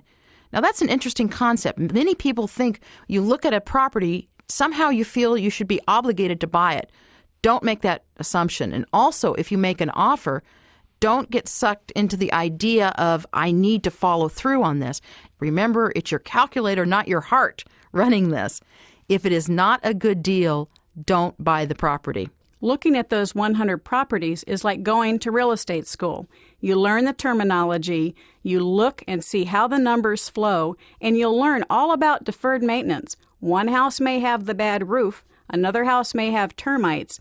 The more you look at, the more you educate yourself about what you need to do about it.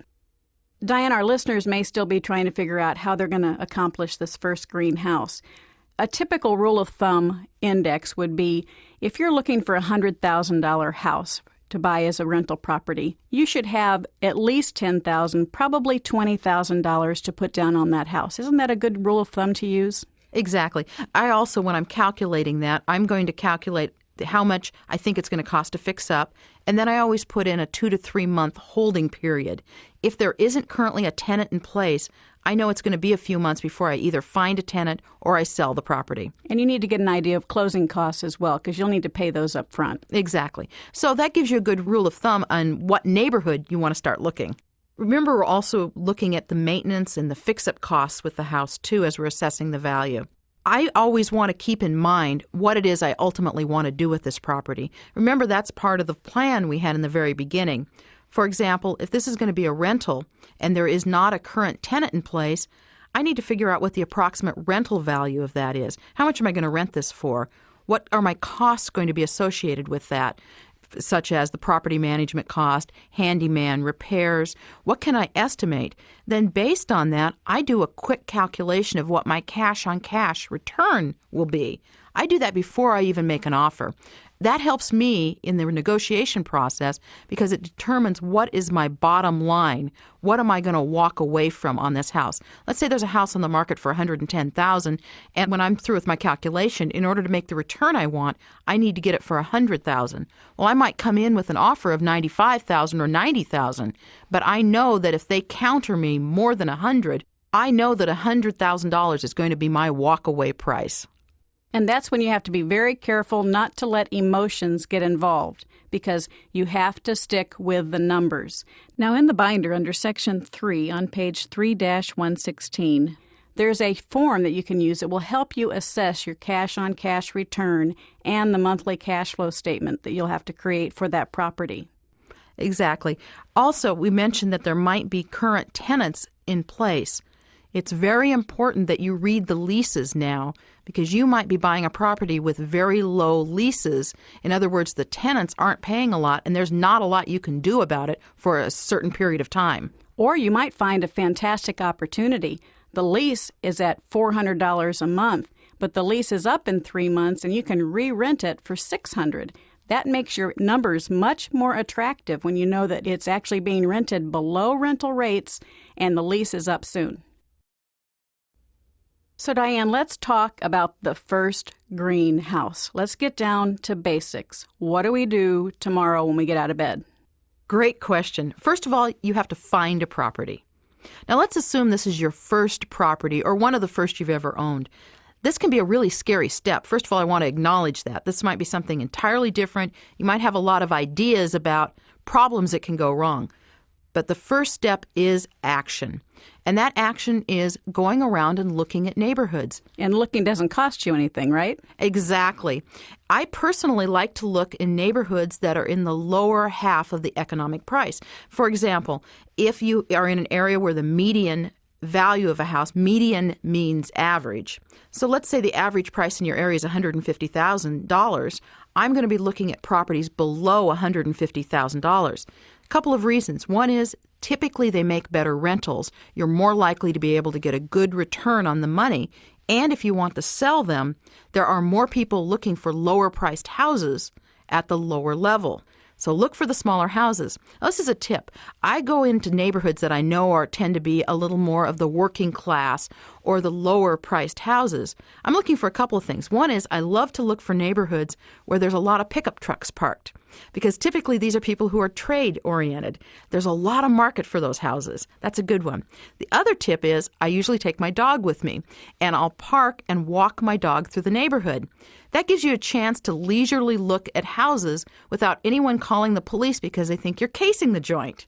Well, that sounds terrific. If you don't have a dog, you can jog or ride your bike or walk through the neighborhood. This is a very popular form of exercise. So again, you're not going to be causing any harm or any kind of concern by the people that live in those homes. But it's important. It gives you the opportunity to really look at the property. And if you continue going back to the same area, you're going to get a feel for houses that have for sale signs up that might have been on the market for quite a while. And that's a very good place to start. Exactly. Another thing I look for is I start to see deferred maintenance. There's that word again. That means the lawn is getting a little high. Somebody's not mowing the grass. Maybe it looks like it needs to get painted. It needs to get spruced up. Typically watch those houses. Usually there's something going on if you're seeing it to start to deteriorate. In fact, you might at some point talk to somebody if they're out in their front yard to ask, are there any houses around here for sale? What's this neighborhood like? Get to know the neighborhood. That's the way you find the good deals. Often, if you actually purchase a property in that neighborhood, you may want to look for your second property in the same locale because you've got an experience and education in the market in that area. Sharon, that is so true. In fact, a friend and I have gone into neighborhoods that are neighborhoods we hope are on the way up and bought at the very rock bottom, deteriorated houses, and we will buy 3 or 4 houses in a couple of square block area and together clean them up and we bring up the whole market value. And absolutely. And our listeners may be thinking, well, I can't buy 3 or 4 properties. But if they're really working on their financial future and they have friends that are the same, maybe they want to do this as a team. Go into a neighborhood and buy 3, each of them buy 1 property. And what happens is you're helping your property value go up by affecting the entire neighborhood, not just one house. Well, Diane, I think we were getting into creativity, but let's first talk to our listeners about how to get started. And as Rich Dad said, you have to master a formula and then learn a new one. And the formula that Robert always talks about is Rich Dad's formula: buy 4 greenhouses and move them up to a red hotel. And the important thing there is Robert is talking about a formula for taking 4 greenhouses and turning them into 1 red hotel. But there's actually a formula in the first buy on the first green house. And you learn from that. In fact, it probably will take you more than 4 greenhouses until you've completely mastered that. But the idea is master a formula, then learn the next one. And many people actually specialize in one form of real estate. They might specialize in single-family rental properties. Certainly, they'll want to be very, very proficient at that before they would try to learn all of the nuances and technicalities of a new type of real estate property. Exactly. And as we've talked about lots of different options, and as you read through the text in this section, you'll see there's many different things you can do with real estate. There's lots of options that can also be very confusing. So, Diane, when you're making these calculations and this cash flow analysis, aren't you pretty well just assuming that your broker wouldn't have talked to you about this property unless they already knew it was a good deal? That's a great question. In fact, it leads to another question that I frequently get, or an objection I hear from people. They say, well, I called my broker and told him to find me a good deal, and they didn't know what I was talking about. The broker is what's called a seller's agent in most cases. In other words, they're compensated from the commission that comes from the sale. Also, remember, when you ask your broker, is this a good deal or find me a good deal, they might not know what a good deal is, and they certainly don't know what a good deal for you is. Remember the story that we talked about with the man who bought this wonderful deal on the property and went bankrupt because of it.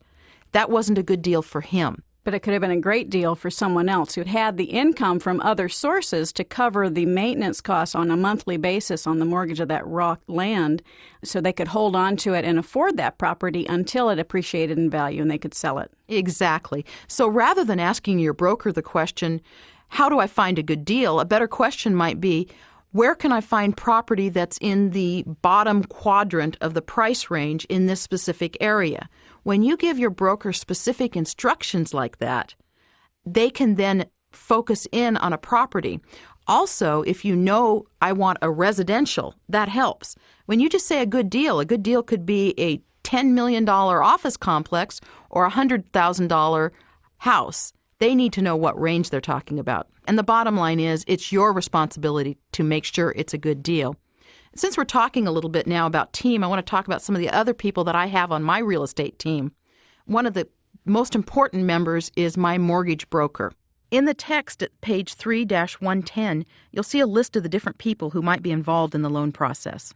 A mortgage broker, as you look at the text, is the person who has the ability to place a loan with more than one source. In other words, they don't work at just the bank. They are a broker of different banks and different financing sources. So they can find you the best rate, the best terms, the best length, if it's a balloon payment or if it's 15 years or if it's 30 years. They have the opportunity to help educate you and teach you what your various options are for financing. Exactly. And a key that I found in finding the best mortgage broker in town, one of the things you're looking for is creativity on their part, creativity and knowledge. A way to find this kind of person might be to call up the 3 largest real estate companies in your town and ask to speak to their top producers. That means who are the agents who are doing the most work. And then when you talk to them, or chances are you'll talk to their assistant. If they're good, they're going to have people on their team. So you'll talk to their assistant and then ask them, who are the mortgage brokers they recommend? I tried this as I moved into a new town and didn't know anyone recently, and I asked that question. Interestingly enough, the same name came up on all 3 real estate brokers' lists. How does that tie into the additional possibility of seller financing? Great point. You don't always have to find a loan on an outside source. You may be able to find a seller who will carry the loans. In the text in Learn It, we'll be talking about some of the different ways you can find property and finance it. So you also want to be creative about the money. You may not be able to come up with a full down payment. You may be able to get the mortgage from the mortgage broker, but then you may still not be able to come up with the down payment. And in that case, you may need to find a partner that has money that can help you and come in with the cash, and they may participate in the loan as well. Or you can talk to the seller. They might be willing to carry back a certain portion of that down payment, correct? Exactly. The key in all of this is not only are you looking for a mortgage broker that can think creatively, you need to think creatively. So Diane, when you're talking about looking at the property for repairs, does that have something to do with the title deferred maintenance I always hear about? The term deferred maintenance is used a lot, Sharon. I'm glad you asked that question.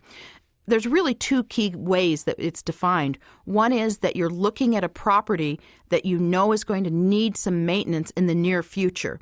In other words, a roof that needs to be repaired. Also, it could be maintenance that's been put off for a while by the owner. You frequently see this in rental properties where someone's had a tenant for a while. They haven't paid a lot of attention, and they don't want to worry about the problem. Maybe the walls are a little scuffed up or needs new carpeting.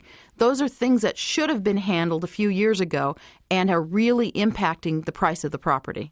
An example would be the roof that needs to be replaced within a couple of years, or the inverse could also be shag carpeting that no longer is in style, so that needs to come out, and that's deferred maintenance. All of that could fall under that category. It's also an opportunity to go back and renegotiate the deal. When you identify those deferred maintenance items, if you didn't know them when you made the offer, go back and bring them up to the seller and say, we recognize that we're going to have to spend this money on that property. You need to recognize that you had the property, it caused this depreciation in these things. Let's renegotiate the deal. Exactly. And I know in Sharon's case as well as mine, neither one of us qualify as structural engineers. Again, this is the importance of having a good team around you that helps find those kinds of things. In this case, you had someone who inspected, who pointed out, I don't know how much longer these air conditioners are going to last. And in fact, in our report, because it was a commercial building and related to the lending, he actually could numerically tell us what that deferred maintenance was going to cost us. So we could use that, present value it, and use that in the negotiation in the deal. Diane, we often have people call or write us and ask us questions about real estate.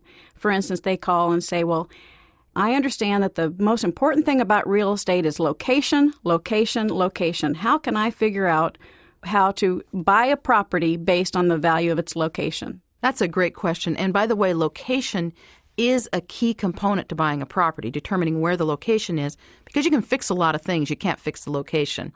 So just covering that real quickly, what's key for location? Well, if it's a residential property, you do not want it on a busy road. You don't want it adjacent to a school or adjacent to industrial property. Now, if it's commercial property, you probably want all those things. You want it adjacent to a busy road. You want it adjacent to industrial because you're looking for traffic. So again, remember, you need to have a plan. But you know, Sharon, location is just one piece of determining what a good value is for a property. There's many other pieces. That a house could be sitting in the best location, but it's absolutely termite infested and falling down. It's going to cost a lot of money to restore this, and it's just not worth the time. So it's a good location. It's a valuable piece of land, but the house that's built on it may be a disaster waiting for you. Exactly. In fact, the key points that I look for, I'm looking at the construction of whatever the building is. In general, does it fit the neighborhood? I'm looking at what condition it's in. Looking at the age of the construction. Now, just because a house is old, I still might buy it, but I'm going in there with both eyes open, realizing there's going to be more maintenance on an older house. So does that mean you're an expert in construction and engineering? Let me tell you, I am absolutely not. I hire somebody really good to do that. Oh, so it's part of your team. Right. In fact, do you remember when I talked about making my offers subject to inspection? That's not my inspection. I have a guy who comes in and does an inspection. It costs me $200 to $500, depending on where the property is and the size of it. When it's done, I have a list that I hand to my handyman. By the way, I'm not the one who's fixing things. I never do that. And if there's a lot on that list, you might actually go back to the seller and say, this is a long list of things that need to happen. We need to adjust the sales price. Exactly, Sharon. And by the way, to the listeners, I'm never afraid to come back. If we've got an offer and I get a list back that comes from my inspector and it's a long list, I'm not afraid to ask for less money. For example, let's say I'm in contract at $105,000. This is a true story. Got a list back. There's a lot of things on here, so I asked them to fix them all. They didn't want to do it and instead offered to drop the price $3,000. I was able to hire someone to do it for $1,500 on one house. So it makes sense to get that inspector, and it's not yourself. Get somebody who knows what they're doing, who's got the licenses, who understands engineering. And don't ever be afraid to ask for a reduction in price. Absolutely. I'm never afraid to ask for a reduction in the sales price or a change in terms. Circumstances change, the terms need to also. That's all part of the negotiation of the deal, right? Exactly. Well, I've also heard, Diane, when we talk about location before we leave that, sometimes location is a very important factor in vacancy rate. You may have a wonderful building, and it may be in a very bad location, and therefore it will impact your vacancy rate, which affects your income stream. Isn't that correct? Exactly. Location is clearly an issue. It's just one of the factors. By the way, on the property with the high vacancy rate, it might be possible to make a really good deal with the seller as long as you remember you're going to have a high vacancy rate until the neighborhood changes. So you have to make sure you include a vacancy rate in your calculation of the cash value of that property. Exactly. In fact, this is a good place to talk about all the things that I use when I'm doing my initial rough estimation of value. I'm looking at what kind of repairs need to be made. I'm looking at vacancy rate and that possibility. And I'm always looking at the cost of a handyman to do this and a property manager to handle the project. So that property manager is like your personal accountant. They'll collect the rents. They call in the repairmen. They're the ones who get the call for the leaky toilet in the middle of the night, right? Exactly. It's so interesting you said that, Sharon. The main objection that I hear for the reason not to have real estate is, I don't want to have to fix leaky toilets at 3 a.m. I don't want to be a landlord. Right. Well, I want to talk about the leaky toilets at 3 a.m. I don't know why it's always 3 a.m., but they seem to always break down then when people talk about this. The point is, if you have a property manager, you never get those calls.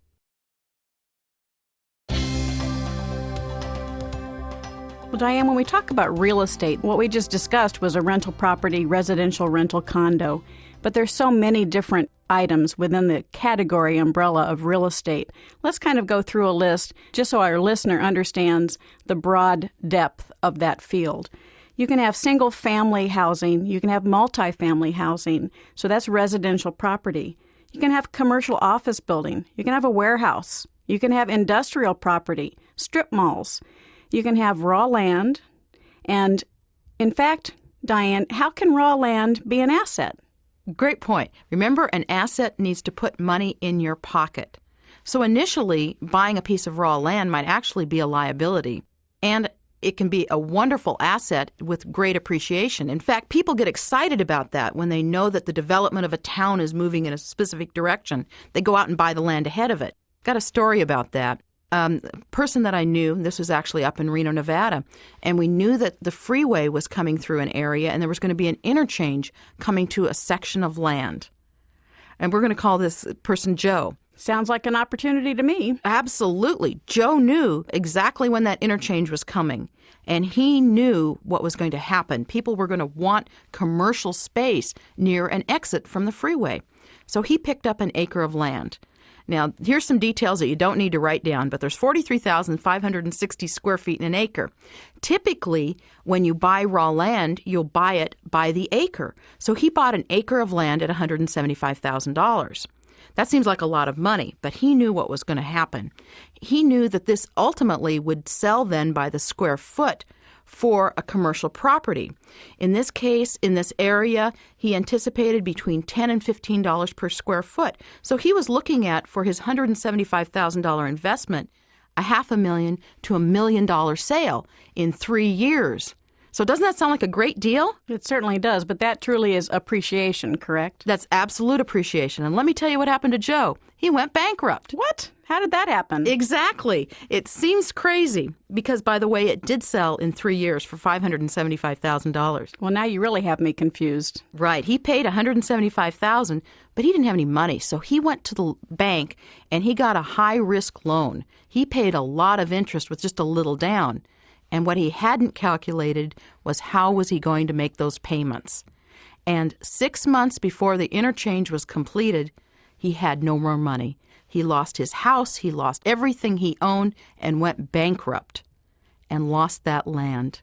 Now, the guy who bought it at the foreclosure sale bought it for the $175,000 that the bank had as a note on it and turned around and sold it for $575,000 6 months later.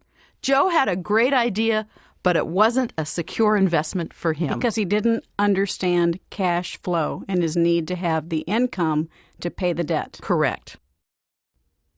Well, Diane, many of our listeners may already know that Robert has a significant real estate holding. And sometimes we get the objection that, well, Robert got all his properties through the RTC. That stands for Resolution Trust Corporation. And it was back in the early 80s when real estate took a real dive, and he moved to Phoenix and he picked up quite a few properties. And in fact, he does speak about that in the Think It section of this program. So we get questions, well, it was easy for him, but you just can't do that anymore. You know, Sharon, it's funny. I've been at those seminars where people in the seminar will raise their hand and tell Robert, you can't do that anymore. And I know what Robert's typical answer is, well, maybe you can't, but I can. And I heard that enough that recently I purposely went out to find a property myself in Phoenix, Arizona. By the way, Phoenix, Arizona is currently at the top of the hottest market it's ever had. Real estate is at an all-time high. Everybody is saying you can't find a deal here. A house will go on the market and people will pay more than it's being listed for. How can you make a good buy? So I set out to try to find a way to do that. What I did is I called my broker, my real estate broker, and asked him to look for any property that had been on the market for more than 90 days. So he can do that as a search through his computer that's linked into all the listings. It's called the MLS service. From that, he printed out a list, and then we just targeted a certain price range and sent out blanket offers. I never looked at the properties. Every offer was at 70 to 80% of what they were listing. Isn't that risky, not looking at the property? Actually, what we did is put a clause in it that the offer was subject to inspection and subject to financing. So you had no risk. If you went to look at the property and it was falling down, you could exit from the contract. Exactly. In fact, when you say subject to inspection, it's pretty open. I could have rejected it because I didn't like the pink wallpaper. So there was nothing in the offer that said I had to buy this. So that's a very important point to remember in real estate. Exactly. So it gave me an out. And it also saved me a lot of time. I didn't have to drive all over town looking at these. And it saved my broker time. That is something I'm very aware of. I want to keep the broker on my team, so I want to work with him to help support him, too. Because he only gets paid if you buy a property, correct? That's exactly right. Now, in this particular case, we found a property that had been foreclosed on by Fannie Mae. Now, Fannie Mae is a government organization that makes loans, and the government is not known as the best marketers in the world. So the first thing they did on the condo, this is a condo unit, was turned off the power. So there was no way to look at the property. You had to open all the drapes and bring flashlights because it was an interior unit in a condo complex. So with flashlights, we looked at it and thought, this might be a good deal. Worked out a deal with Fannie Mae. Now, again, because it was a government, what's called REO, real estate owned, because it was an REO, they were able to do special financing for me. And what does that mean? The financing was that I just needed to come up with 15% down, and all closing costs were covered. Everything was done. I didn't have to pay any extra points. It was handled. The loan was very easy to qualify for, and it was a low-interest loan. Wonderful. And you got that because your broker just looked through listings? That's right. And also, just letting you know, in the Phoenix market, typically an average property would go for probably $130,000 or so. I got this condo for $31,000, which is a huge discount. Mainly because Fannie Mae wouldn't turn on the power so anybody could look at it. One of the secrets in buying real estate is you look for a problem to solve. So we knew there was one problem already. Fannie Mae hadn't turned on the lights so anybody could see this house. Well, once the lights were on, we saw what the second problem was. The people that had lived there had been smokers, so the walls were covered with smoke. Now, this is a pretty easy to solve problem. You could have just cleaned it and painted, and that's something I could have done myself. I'm not very handy and I wasn't interested, so I hired somebody to come in and clean the walls and paint it. That cost me about $1,500. So all in all, I was into this property for just a little over $6,000. Now let me tell you about my cash flow. I have a cash flow from the rental that the property immediately rented of $265 a month. That means my return on asset, my cash-on-cash return, is 52%. And that 52% you have achieved in the last year. Correct. This is the hottest market ever in Phoenix, Arizona. When people say, you can't do that anymore, you can't do that here, I got 52% return. I think that's pretty good. But Diane, you bought a $130,000 property for $31,000, but you're a CPA. I mean, you can do that. You know what you're doing. How can someone else find that kind of deal? That's a great question. And first of all, I want to say that the way I learned this is not because I know how to do my calculator really fast, which a lot of people do. The way I learned real estate was because I have always had clients who are some of the wealthiest people around. Every single one of them has real estate. Quickly, I learned this is the secret to wealth. And so I just learned from them. And that's how I learned the techniques. Let me tell you about another story. This is another client of mine, a very dear friend of mine who lives in Texas. And for the purposes of the program, we'll call her Sue. Now, Sue is legally blind, but she was determined to create passive income for herself. So in less than 2 years, she now has over 20 houses. Now, you might ask, how can someone who's legally blind buy properties? That's because she's assembled a team. Other people look at the properties.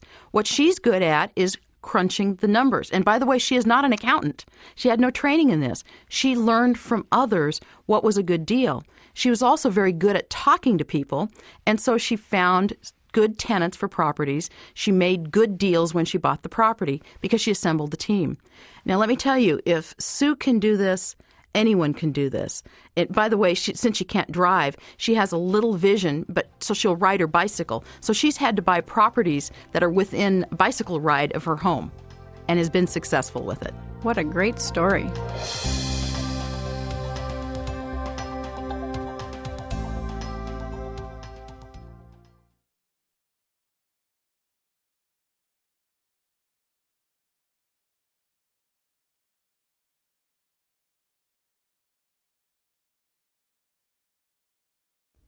Now, let's talk about another issue. It's possible you might not even have a loss. Remember, depreciation is just going to reduce the income from that property.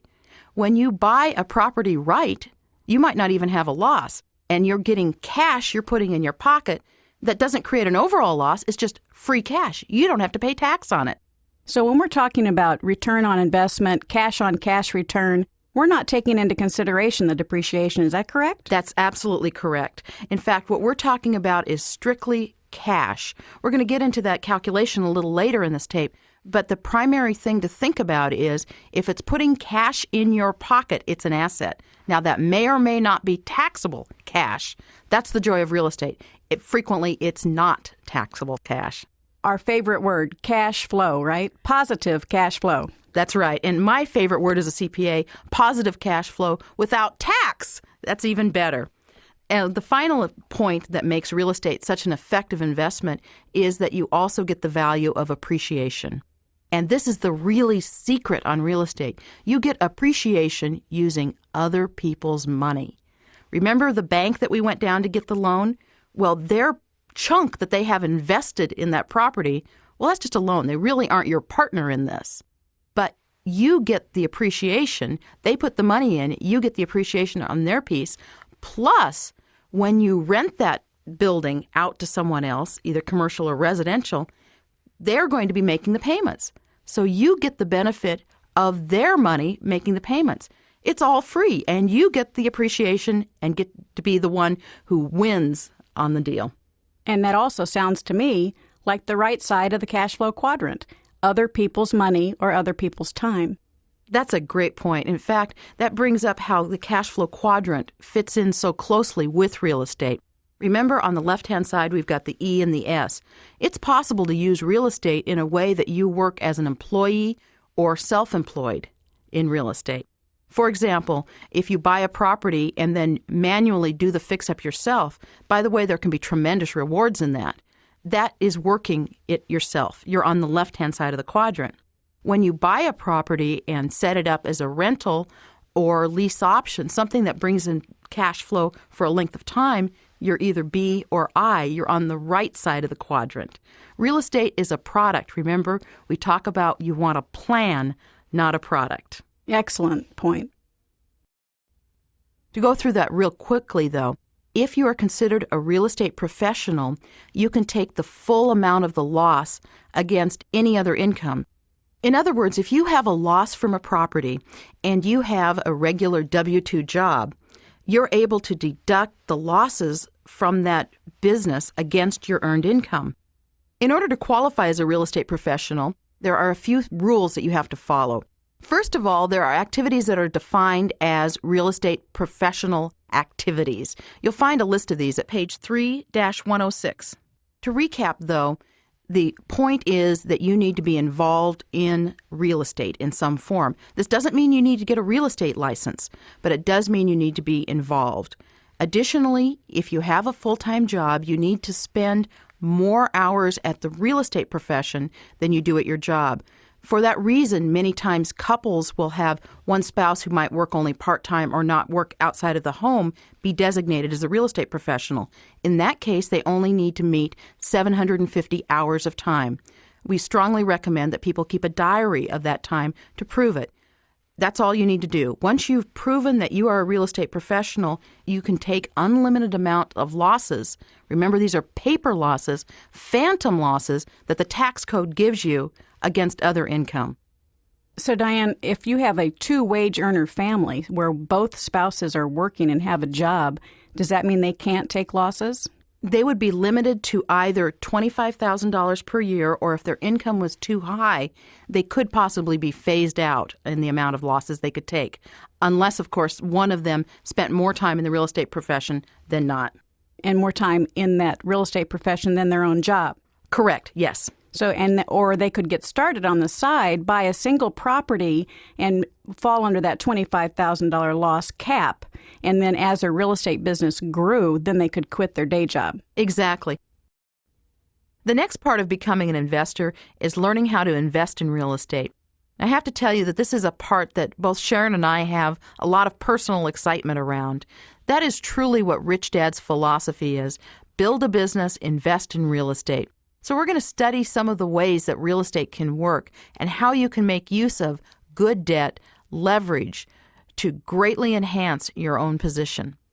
Let's enter the world of real estate. In addition to being one of Rich Dad's trusted advisors, Diane has an awful lot to offer us on the subject of real estate. Diane purchased her first investment property before the age of 25. Since then, she's had over 100 properties. Diane? Thank you, Sharon.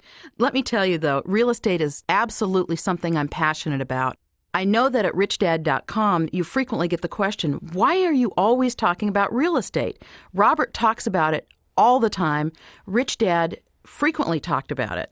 And the reason is because real estate works. It's a wonderful way to gain a portfolio of wealth quickly.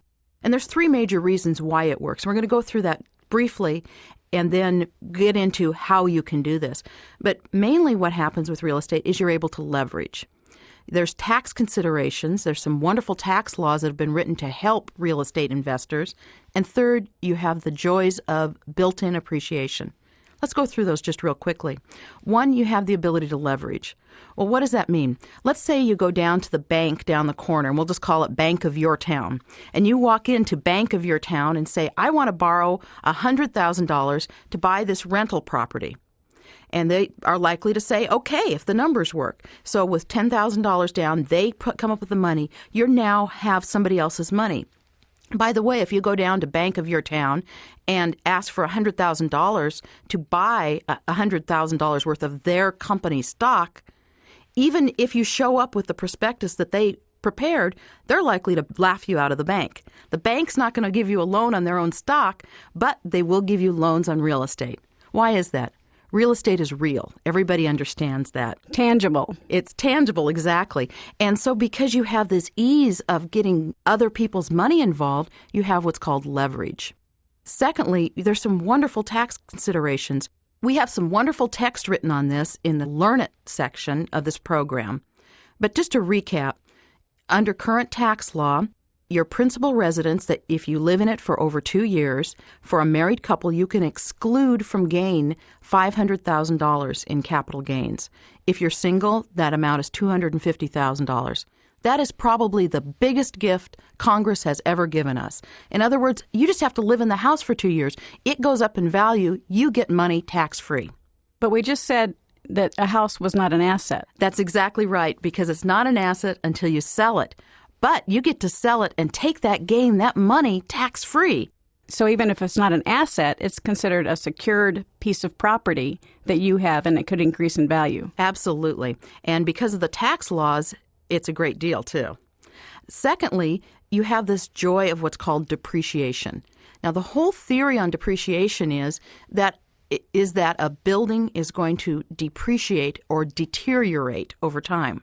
And that's true. Anyone who's ever owned a house knows that you need to constantly be fixing it up. Things don't get better with time. They get worse with time, left alone. You have to paint. You have to fix this. You have to fix that. So there is something in the tax law called depreciation. You get to depreciate on paper your property. So it's as if the property is constantly spinning off a little loss. But what is the reality? The reality is that worldwide, over time, there's tremendous appreciation of property. So we see here the economic reality is the property goes up in value, but according to the tax laws, it's going down in value. So you get the best of both worlds? Exactly. You get the best of both worlds. And that's what we refer to as paper losses that can occur. Do they also call those phantom losses? Exactly. So those are losses that you might get to take on your tax return or be able to deduct from income, and you didn't really have to pay any money for it. And I think you spoke about that earlier, about the 86 Tax Reform Act, how sometimes those were overused. That's exactly right. And actually, that's a little bit of a caution here. What has happened since the 86 Tax Reform Act is if, when you add in depreciation, you end up with an overall loss on a property, that loss is limited to $25,000 per year unless you are considered a high-income person, and then you might not have any loss at all. One exception, you'll find the details of this in the text at page 3-106. Make careful note on what it takes to be considered a real estate professional.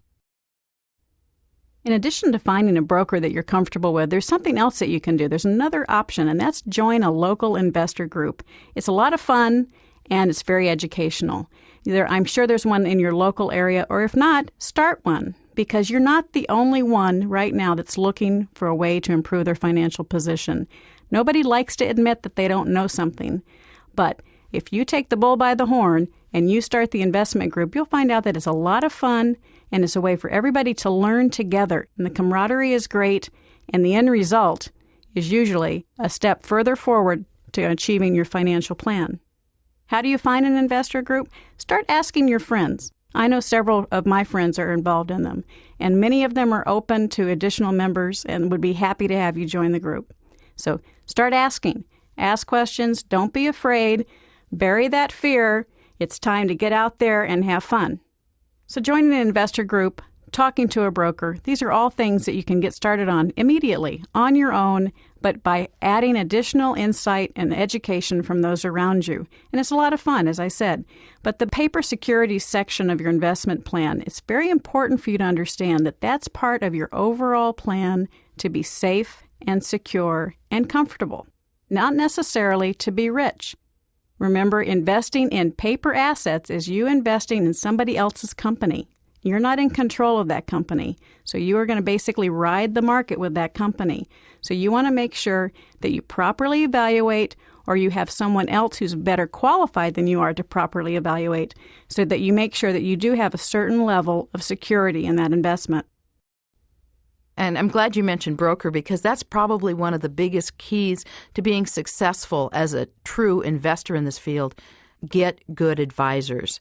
You need a good stockbroker. You need good financial planners. You need a good accountant. You might need a good attorney. Create a personal financial team that can help support you as you gain new knowledge in these areas. Remember, we're not telling you to go out and become a trader, a day trader, learning all of the things or taking a course in technical trading and then suddenly feeling that you're an expert. All of that work does by the way, works you on the left side of the quadrant. You're either working as an E or an S if you're having to work every day. Day trading is a job. What you do is create a job. A true investor is doing it for the long time. Also, if he's doing it on the left side of the quadrant, it's called being the Lone Ranger again. You're acting alone. You're spending your time and you're trying to build the education that you need to actually pick a particular stock.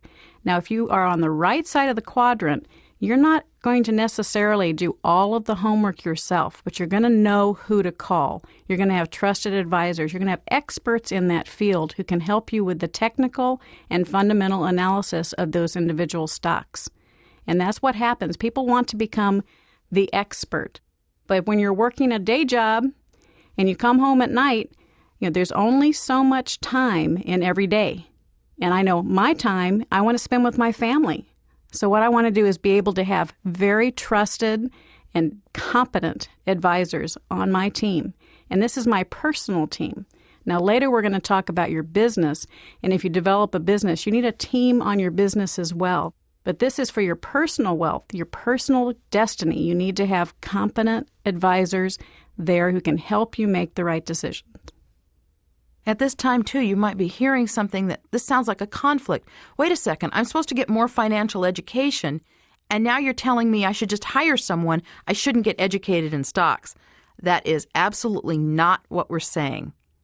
You need to have a good idea of your financial picture. You need to understand how financial statements work. You need to understand the cash flow patterns and what your whole financial picture is. However, for the expert advice, hire experts. But you also need to understand what your experts are telling you. So many times, your stockbroker may call you and say, "This is what we recommend you buy." And you go, "Okay." And that's something that you can choose to do. But if you truly want to be involved in your own destiny, it's best that you can be able to ask particular questions of your broker. The broker's going to call you and say, "Today is the day you want to buy ABC Corporation stock." Great. Tell me what's happening in the market. What's the PE ratio? What's the 52-week high price? What's the 52-week low price? Understand the terminology that your broker is going to be using. Test them. Put them to the test. Make sure you understand that it is a solid buy as well. It doesn't mean you have to do it on your own. You don't have to find it, but understand what question to ask when they call you. You'll find a great deal of material printed in this section, Step 4, Become an Investor. And we highly recommend that you go through this thoroughly. This will give you the basic information you need to speak intelligently with the advisors you have. In the beginning of Step 4, we're going to talk about paper assets. Now, again, these are the assets where you're investing in someone else's business. So this would be investments in stock, in bonds, maybe in notes that are secured by other properties or other assets that would then give you passive or portfolio income. Again, a word of caution. This has become a very popular way to invest in today's world. I mean, Sharon, have you run into people that have jumped into this new profession without a lot of knowledge? Oh, I know quite a few overnight experts in the stock market. Some of them have been successful once, and that makes them feel like they are ready to roll. And what they have is a risky set of ideals. Because they were able to invest in a stock that was successful, maybe it was one of our, a .com company, and all of a sudden their $100 investment became $1,000. That made them feel like they knew everything. And now what we've seen most recently is what's happened is that $1,000, they went out and used the $1,000 to buy something on a credit card and came back, and now that $1,000 stock is back to $100 or even lower in some cases. So where are they now? They have a stock worth $100 and a liability for $1,000. In fact, we saw a little bit of that with Dale in the story that we did previously. We saw that Dale had that same problem. He was really wanting to be rich and kept feeling he needed to catch up. He had that hot tip. Right. He had a hot tip, and he kept going for what we call the GRQs, the get-rich-quick schemes. Just to talk a little bit about what that means, why do we get so hooked into those deals? Well, let me tell you a little bit about the psychology of why the stock market can get you hooked. You might have heard of positive reinforcement and negative reinforcement. I'll use my dog as an example. I have a dog named Twister, and if Twister's done something well, she gets a lot of good girls, good girls. That's a positive reinforcement. Now, if Twister does something bad, she gets a lot of bad girls. That's a negative reinforcement. Twister's learned she'd rather have positive reinforcements than negative reinforcements, and so that's a way of training that works. But there's also a very subtle one, and it's called random reinforcement. And it's a term that's used in psychology. And basically what that means is that someone does an activity and they get a reward. And once they get the reward, that's great. And usually it's a wonderfully dynamic, there's lots of emotion involved in this reward. They do the activity again, they don't get a reward. Well, it actually becomes more of a trigger because they never know when that reward is going to occur. That's exactly why the slot machines are designed the way they are. If it pays off, all the lights flash and the bells ring and the coins ding, ding, ding, ding, ding, and the music plays, people are rewarded. And then they keep putting more quarters in. They want that again. And they never know. Maybe it'll be the next one that hits. That same psychological draw is what happens with investing. Not true investing, but people who think they're investing, but what they're really doing is gambling. This is like the story we saw of Dale. Each tip that he gets, that's the one that's going to hit. And he might have had one somewhere along the line that really hit big, but he's lost so much more than he ever gained. And he can't see that because of this draw of the psychology. Now, the reason I went through that story is I'm starting to see this more and more. In fact, Sharon, you had a statistic you shared with me about the number of bankruptcies this year. That's right. We are in a period of tremendous economic growth in America. We should be seeing a tremendous increase in personal wealth. And what we're seeing is an increase in negative savings. People are spending more than they're saving. And as a result, we're having more and more personal bankruptcies. And we're bringing back up that horrible word, bankruptcy. But why is that happening? I think it's the psychological impact of what you just shared with us. And people are getting frenzied. And we talk about this in Think It and in Learn It, and now we're going to reemphasize it in Do It. The investor does not operate out of emotion. The investor operates from education. In fact, the statistic that really astounded me was March and April of the year 2000 had the highest number of bankruptcies that we've ever seen, personal bankruptcies, in this booming economy. Well, I don't think it's a coincidence that the month before February, we saw a tremendous drop of the value of the dot-com companies. Isn't that interesting? People were writing these. They played on the margin, which what playing on the margin means is you take a stock that's gone up in value and then you borrow out against the future value of that. Now, that stock might have that value that day. The next day, if it drops, you have what's called a margin call. You have to pay that money back. Your broker is actually allowing you to borrow against your assets in their brokerage account. And what happens is when your value of your brokerage account goes down, they want their money back. When you're looking at the three various areas in which to invest, remember, investing is a plan. The plan for you, again, is not going to be the same as my plan. Sometimes the plan is very boring. It's an automatic, one step at a time. But as long as you're headed in the right direction, you're going to reach your goal. The issue is to start. Develop the plan and start moving in the right direction. You might be an employee and be very happy with your job, and that's terrific. But it's your responsibility to provide for your own financial future. Everybody, whether they're in the E quadrant, S quadrant, or the B quadrant, needs to also be an investor. Remember, we said it already, it's not what you do for your day job. It's what you do with your check when you get your check. And that's what we want to help you with. Now, there are certain overlying rules, and you'll find those included in Step 4 of your program. I just want to touch a few of them for you. The first rule is know what kind of income you have to work with. Now, that might be a very simple thing for most of you because you may be a wage earner. All of your income may be W-2. So you'll automatically move to rule number 2, which is learn how to convert your earned income into portfolio income and passive income as efficiently and quickly as possible. How could somebody do that, Sharon? Well, that's exactly what we're going to talk about in this step and the next step. It's how you use your money from your job to invest in assets. Let's remember we talked about passive and portfolio income. What type of assets create passive and portfolio income?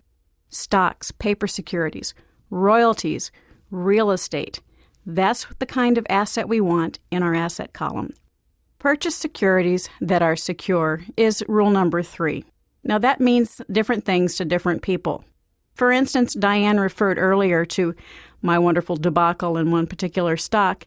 I have money that I put aside to invest, and that's not money that I need for my mortgage or to put food on my family's table.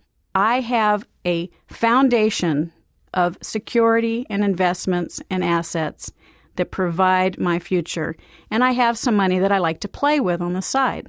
So I've taken care of my security plan, and that's what we're talking about here. Purchase securities that are secure to cover your financial plan for security. Number 4 is learn how to become your own best asset instead of your own liability. I'm reminded of a now famous study that Fidelity did. Now, Fidelity has a large number of mutual funds, and they studied their mutual funds over the period of 1994 and 1995. And in this group they looked at, they had an average return of 15%. In other words, that's what the mutual fund went up, an average of 15%. Now, just as a guess, what do you think that the average investor in those funds would have made? Well, you're thinking, well, of course, 15%, that's what you make. And do you know that the answer is the average investor in those funds made a minus 5%. They lost 5%. Now, how can that be? It must be fees. No, it had nothing to do with that. Fidelity truly went up 15% if you had bought it at the right time and sold it at the right time. But inevitably, investors will follow the crowd and panic, and if they see everybody selling, they jump in to sell. So they're selling as the stock is going down, and then they see a good deal and the stock's going up, so they buy. Well, an investor might also do that same thing with a mutual fund. That's why they lost money. The fund was well run. The investor was his own liability. Rule number 5 is to be prepared for anything. Don't try to predict. Prepare. There's a difference there. In other words, if you're trying to always predict, well, this will be a good deal if the market goes up, or I'm going to buy this piece of land, and, everything always goes up, so it's going to go up in value. Instead, a good investor is going to buy. They make the money on the buy. They're buying at the right time, and they're prepared. If there's a downturn, they're ready for it. If there's an upturn, they're ready for it.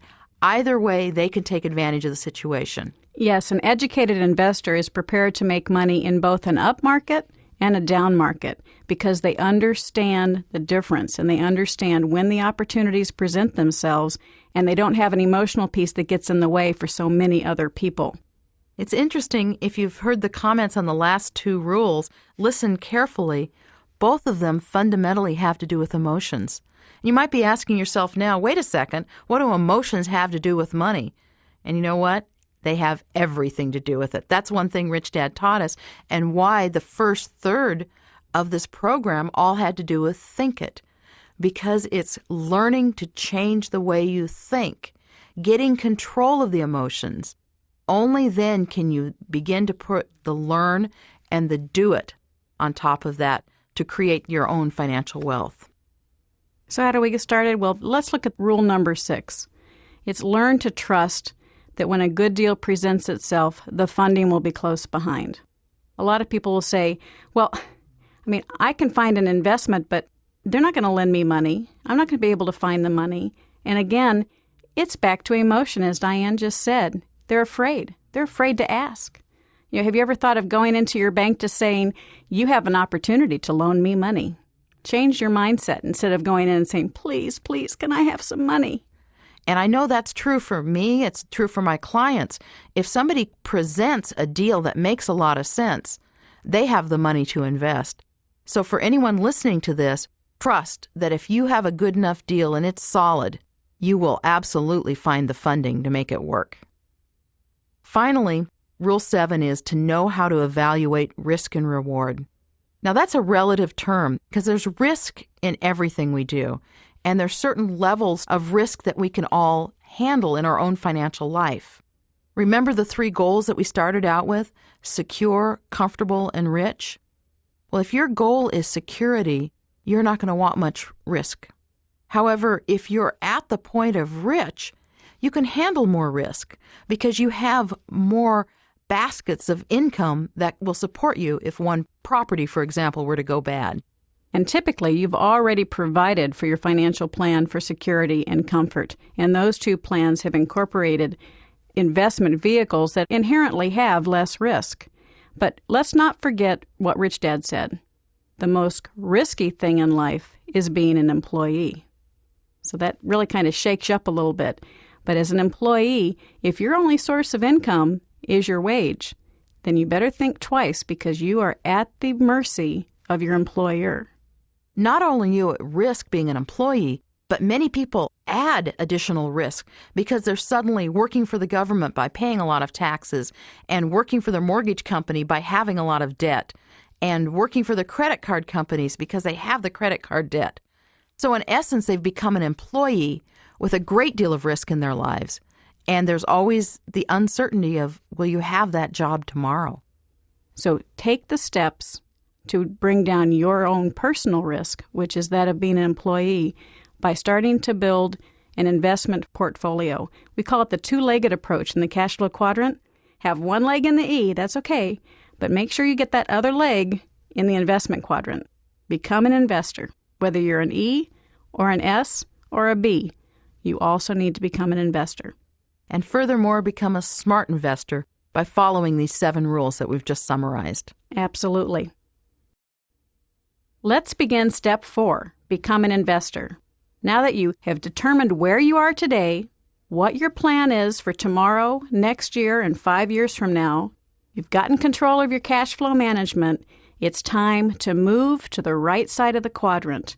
Or if you're already there, expand your investments in the I quadrant, your assets, so you'll have more assets working for you instead of you working for money. Actually, step 4 and 5 are both going to deal with how you can build the 3 types of assets. These are the 3 types of assets that Rich Dad tells us about. First of all, the paper assets, real estate, and building a business. You might think of these as 3 legs on a stool, and the best way and the most secure way is if you have some in each of those. And when you're just beginning, however, you might find that one speaks to you more than another. And we definitely want to encourage that because where your interest is, where your passion is, that's where you will be more successful. And a note of caution, we are not telling you to quit your job. What's important for you to understand in the Rich Dad philosophy is it's not what you do during the day to get your paycheck, to earn your paycheck. It's what you do with your paycheck when you receive it that's important. You have the power with every dollar you receive to become an investor. And that's what we want to talk to you about. Don't go out and quit your job and say, I'm going to become an investor overnight. We want to help you get started, and then you can move forward quicker and quicker each day. Welcome to Step 4 of the Do It section of Choose to Be Rich. In Step 1, you determined where you are today financially. In Step 2, you set your financial goal. Then in Step 3, we talked about getting control of your cash flow management. You're ready, and we're ready to help you move to the right side of the cash flow quadrant. It's time to become an investor. It's time to move from working for money to having your money work for you. When we talk about you moving to the right side of the quadrant, we are not telling you to quit your job. Not at all. It's important to understand that your job or your profession is what you do during the day. That's what you get your paycheck for. It's very important to understand we are talking about what you do with the money when you get it. It's not what you do to get the paycheck. It's what you do when you receive the paycheck. Remember, Rich Dad told you, it's not how much money you make, it's how much money you keep. And you don't want to quit your job because you need to have that money coming in that you make. What these next sections are going to deal with is what you do with that money now that you have it. How do you become an investor? Absolutely. And there are 3 primary directions we're going to talk about. In Step 4, we're going to talk about 2 primary ways to invest. One is through buying stocks, bonds, paper assets. They actually represent companies or businesses behind them. And actually, those are other people's companies. That's something important to remember. You're investing in someone else's company, and it's their management that will help decide how much that stock is ultimately worth. Which means you don't have control over what's happening in that company, but you are investing and believing that that company will be successful. The second area we're going to talk about is investing in real estate. Real estate, as you might know, is a passion for Rich Dad, and so we'll go into great depth on that. Now, though, we're going to talk about investing in paper assets. Absolutely. And before we get into that, Diane, let's talk about most people's plan. They have a financial plan. Your plan is to be secure, comfortable, or to be rich. But actually, in today's society, most people are really planning to be poor. Isn't that right? Planning to be poor? Who on earth would make that their plan, Sharon? Well, they don't realize it's their plan, but we've all heard, well, when I retire, my income is going to go down. That's the left side of the quadrant. And in fact, if primarily your investments are now in a 401k plan or a SEP or an IRA, these are all pension plans that are currently not income, and the whole premise is that you're later going to take that amount into income at a time when your income is less. In other words, that tax strategy, that tax plan works if you're planning to be poor. That's absolutely right. You're thinking of money that you're receiving because of your efforts as an employee or a professional. You're going to receive less money because, of course, you're not going to be working. So all you're going to be receiving is money that you've put away in a retirement or an IRA plan. Now, before everyone gets excited and cashes out their 401k plans, let's talk just for a second. If you are an employee, a 401k plan can be a wonderful way to save. In fact, many companies will actually match the money you put aside. The danger is if that's all you're doing. If your whole plan is that someday I plan to be poor, well, that isn't Rich Dad's philosophy. Rich Dad's philosophy believes that the 401k pension plan is saving, not investing. And saving is an integral part of your plan to be secure, but it's not necessarily investing. There's a difference between saving and investing. Just like with other elements, as we've gone through them in the steps, you've learned that the products aren't bad. The problem is what we learn to call them. So this is a good distinction on a definition. Your 401k plan, your pension plan, your SEP are savings plans. Don't fool yourself into thinking this is your investment. Investing is something different. Absolutely. And the other area that we conclude in that savings category when we talk about Rich Dad's philosophy is investing in mutual funds. Mutual funds can be a very important part of your plan to be secure and possibly even part of your plan to be comfortable. For instance, if you are working very hard at your job and you're investing a lot of your personal time to grow a business right now, you may not have the time to spend on analyzing company stocks. You may need to call on a financial advisor, call on a stockbroker, and ask them to help you invest your money because you don't have time to do the research necessary to invest otherwise. But it's important that you have those people on your team. So, Sharon, if our listeners' plan is to be rich, do they need a 401k plan? Do they want a 401k plan? Well, absolutely. If your plan is to be rich, you still have to have a plan for secure and comfort. For instance, Diane, my husband and I have 3 plans. We have a plan for security, we have a plan for comfort, and we have a plan to be rich. We both maximize the 401k opportunities that we have through our businesses. We also maximize any other savings opportunities we have that might actually provide us a tax deduction currently. But those actions we take are part of our plans to be secure and comfortable. Our investing is part of our plan to be rich.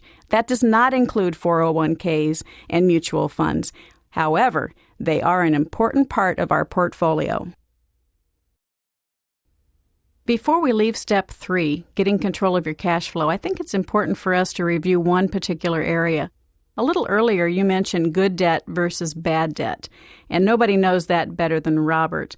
But I think it's very important for our listeners to understand the value of good debt and how to recognize and how to differentiate between good debt and bad debt. Can you share with us your insights? Absolutely. Sharon, that's a key distinction between debt that Robert understood because his rich dad taught him. Good debt is a vehicle that people will use to become rich, but you have to use this vehicle correctly. And you use that word leverage. It's a very important word. Right. Leverage is the ability, just like a lever and a fulcrum, you're able to move something bigger with just a small amount of effort. Well, money can be leveraged too. For example, you might see an apartment complex that's selling for $1 million. Well, not many people have $1 million laying around to put down in an apartment building, but perhaps they can find people to invest with them to come up with 10% for $100,000. Now let's take that down to what our listeners might do with their first real estate deal. Maybe they see a house for $100,000. Now, this could be a rental property, and they might need only $10,000 to get in it. Again, they might be able to find other people to pool with them, or maybe it's a case of opening up their piggy bank for $10,000. In either case, though, you're able to get a much bigger property with a smaller amount through the use of leverage. Now, note that I said, though, earlier that you had to have the proper use of leverage. In fact, 1986 is considered a watershed year. In other words, that's a year that really turned the tide on real estate. We're going to be dealing with this more in the real estate section, but for now, basically what happened in 86 is it became much more difficult to take a deduction for interest. Prior to that, many professional people, doctors especially, got involved in real estate deals that created on purpose negative cash flows so they could take these write-offs against their other income. And yet they were buying property that was greatly appreciating because everything was a boom, everything was going up. So they had the best of both worlds. They could write off this debt and they got this appreciating property. And in fact, what they would do is over-leverage. They would get as much debt as they possibly could, and they were looking to lose money. In the United States, this came to a tumbling crash in 1986 when suddenly that stopped. And not too coincidentally, in 1990, 1991, we saw the real estate market in most areas crash. Because all of these deals fell apart, people lost properties, markets tumbled. That was a case of using what could have been good debt. Remember, they were buying an asset, but they were using it in a way that was incorrect. It was creating a liability. And it was another house of cards. This one happened to be built of brick and mortar, but the people didn't have the foundation to weather the storm, and it all fell apart. And if I remember correctly, Diane, I think what we saw it really demonstrated during that period was a lack of fiscal responsibility. Decisions were being made, properties were being bought just for the tax savings. They weren't really analyzing the property to see if it made economic sense because they were looking at the overall picture. So they were over-leveraging, borrowing higher amounts than they should have, correct? Exactly. And this was a case of not being good debt. So that's where debt is very tricky. First of all, not all debt is bad, which for some people might be an eye-opener. Debt can be very good for you. And what might look like good debt, well, it's securing an asset, might actually be bad debt because it doesn't have, as Sharon stated, the fiscal responsibility attached to it. So debt in itself is a very tricky substance. There's quicksand waiting for you. If you walk incorrectly, it might just pull you down. That's what the rest of this program is about now, learning what good fiscal responsibility is. How can you start investing correctly so you can reach your own financial path? And utilizing good debt is a piece of that, but understanding the difference between good debt and bad debt is essential before you begin. In taking responsibility for your debt, I think it's important that there are options that you have. In addition to trying finding ways of increasing your revenue or ways to cut down on your living expenses, talk to your creditors. Many of them are willing to listen and adjust your payment schedule to assist you. And that will allow you to expand your payment terms a little longer, and that can certainly help a lot of people a long way towards being able to get out of debt. And I know Robert won't mind me sharing the story. You've all heard the story of the Velcro wallet business, and He's often told me he was really deeply in debt, over $1 million in debt, and he could have filed bankruptcy. He chose to take responsibility for his business and for his actions, and he did not file bankruptcy. I know he's mentioned this on the tape earlier, that he felt terrible for over a year, but he took responsibility, he paid back his creditors, and look where he is today. If you are in deep debt right now, there is hope. You can get there, but you must start taking action, talk to your creditors, get some professional advice, because you can do it. And remember Rich Dad's saying, if you're digging in a hole, stop digging. Credit card debt is a hole. Stop that. And then start to dig yourself out and build through the piggy banks the system that will give you the investments to move on to the next step, to be able to then move out of the hole and start to see the horizon and move toward your goal. You know, Sharon, occasionally there are people that the plan doesn't work for, and I know you've run into them as I have also. In fact, in our last step, we heard the story of Cindy, who'd had to file bankruptcy. For many people, bankruptcy might be the only answer. I know that Rich Dad has a really strong opinion about this, and maybe you can share that. Oh, absolutely, Diane. I think it's important that people take responsibility for their actions, and that is definitely what Rich Dad believed. Rich Dad's philosophy was, if you got yourself into debt, you need to take the responsibility to get yourself out of debt.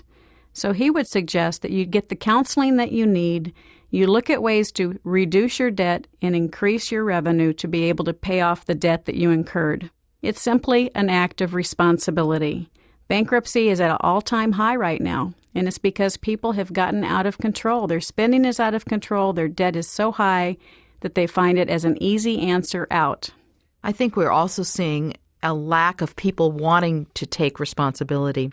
However, there may be some rare cases where there is no other option. Bankruptcy might be the only choice.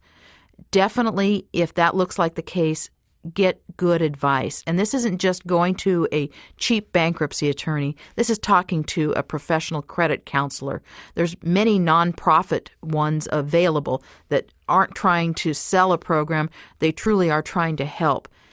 Go through all those avenues first. Several of those are listed on page 3-79 in the manual. And after all of that, if the advice is such that it looks like bankruptcy is the only avenue, go into it, but go into it clearly understanding what this means. This is a decision that should not be taken lightly because it can be up to 2 years before your credit is clear enough that you will ever get a loan again. Or even longer in some cases. Right.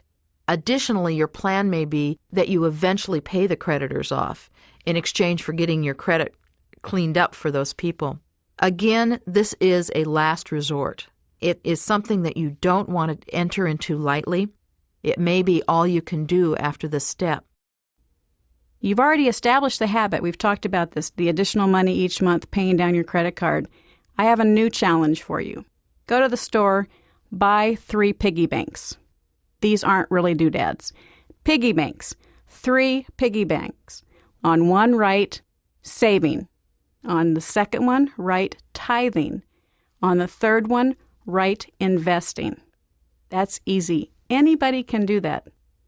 You've already heard about this story with Robert, but I want to reiterate it and I want to challenge you to actually go do it. It is not childish. It is fantastically rewarding.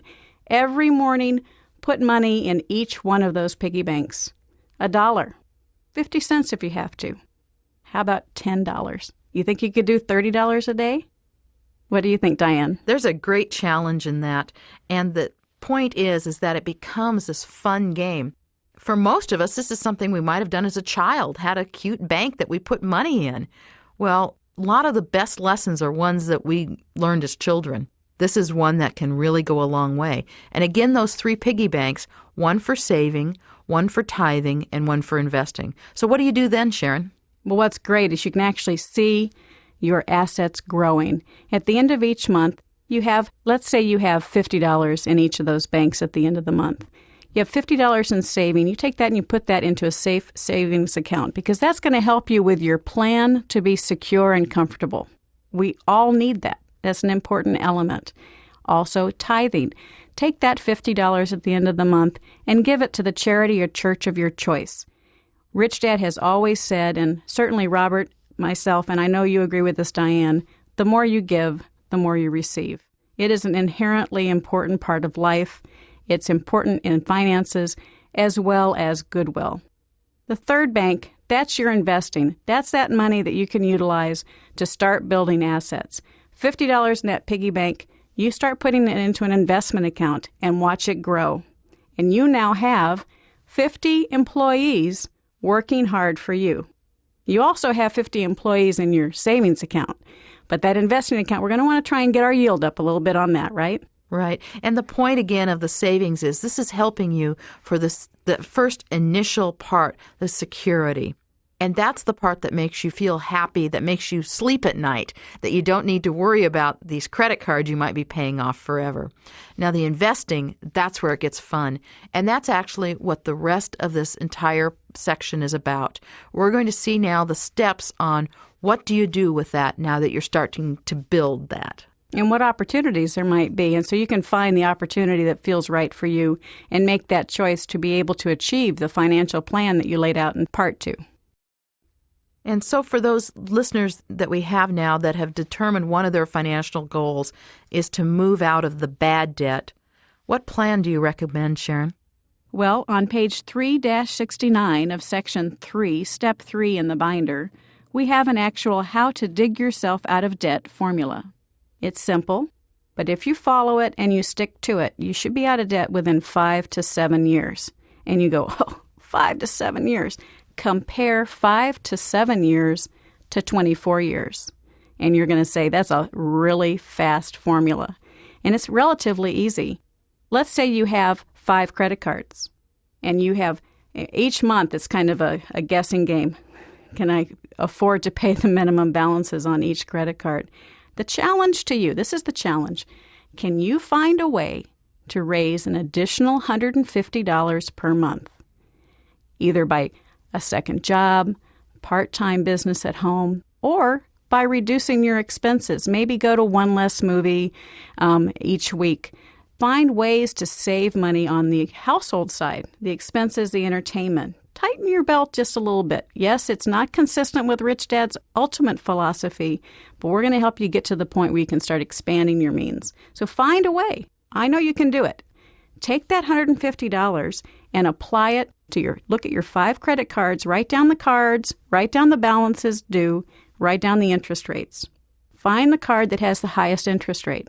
Take that $150 and add it on top of the minimum payment and pay that credit card. Each month, an additional $150 goes on that credit card. Continue paying the minimum amount on each of the other 4 credit cards. And at the same time, Sharon, we need to remember to tell them to pay off any new credit card charges each month. Absolutely. In fact, it might be easier to just designate one credit card as the one that's going to be new stuff, and it gets paid off. So you're not increasingly causing more problems. Consistently pay the minimum amount on each card each month until you pay off that one highest level card. So let's say it's a Visa card, and you've now paid that off. Don't use it anymore. Go to the next highest interest rate card that you have and start now taking that $150 plus the minimum amount you paid on that Visa card. So let's say that total is $200. You now take that $200 and add it to your next highest interest card and add that to your payment for that card each month. This may sound complicated, but it really isn't. You just continue paying down each month the highest credit card balance that you have related to the highest interest, not balance. When you've finished paying off the very last credit card, you now still have your 5 credit cards, but you've now learned the habit of paying off any new charges each month. Congratulations. That will get you where you want to go for the rest of your life if you can continue on that path. That is fiscal responsibility. You're charging it on the credit card, you're paying it off when you get the bill, so you are not being charged interest. That is a good goal for you to have. Next, don't stop. Don't start spending that extra $250 on another night out. Make yourself take that same amount of money and start putting it into an investment account. You've gotten the habit. You've trained yourself. You're paying that off each month. Now the debt is gone. Use that money and buy assets. You're on your way. Now you can follow Rich Dad's plan to expand your means so you can have the life you desire. You'll find some helpful hints in the text at page 3-70 that might help you find ways to reach that $150. By the way, if it's $200, so much the better. Anything you can do to help reduce that debt is going to get you further along on truly creating the lifestyle you're wanting, the lifestyle of the rich. As a side note, Diane, I think it's important to reiterate one of Rich Dad's sayings, and that is, your liability is someone else's asset. And so you're not only working for an employer as an employee, you're not only working for the bank to pay your mortgage, you're not only working for the government to pay your taxes, but you're actually working for everybody you owe money to. Your debt is an asset to them.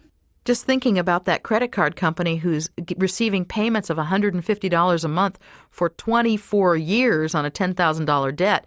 Wow, that's one of those you want to be on the other side of the deal. That's right. So that's kind of what we're trying to do here. Instead of being the employee for the credit card company, we want to have employees in our asset column. And how can we do that?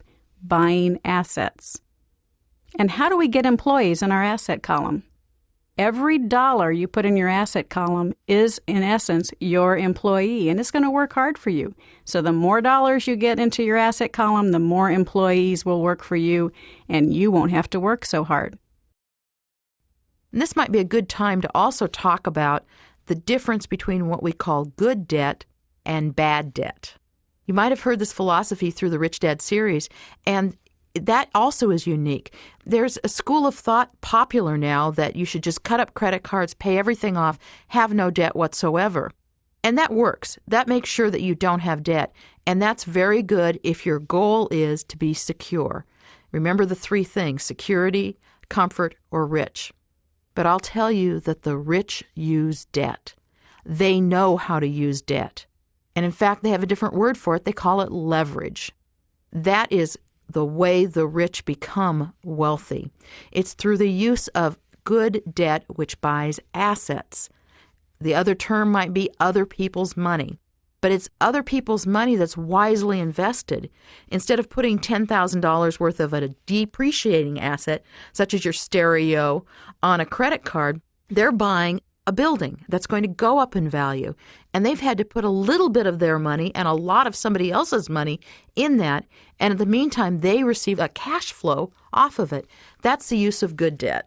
So, for instance, we were talking about this earlier. They might put $10,000 down as a down payment on the building and borrow the balance. So they are actually buying a $100,000 building, but only paying $10,000 as a down payment. And as a result, they receive a cash flow. Not only do they get the cash flow, Sharon, but they get the appreciation. Remember, appreciation is where it goes up in value on the entire asset. So if, let's say, in this area, the real estate goes up 5%, they get an increase not just on the $10,000 they put in, but on the entire building. That's what's called using leverage. On the other hand, the person who's gotten a credit card or a car loan or a boat loan, something that's buying a depreciating asset, they have no appreciation. Instead, it's going the other way. Incidentally, the interest rates on those are always higher than the good debt. Isn't that interesting? That's for sure. If you look at your credit cards, remember to read the fine print. Many of them are upward to 26% on an annual percentage rate, and that is a huge amount of money. Remember what Diane was saying, a $10,000 credit loan at 18% will take you 24 years to pay off. That's an incredible long time. Think of all the other things you could do with that money.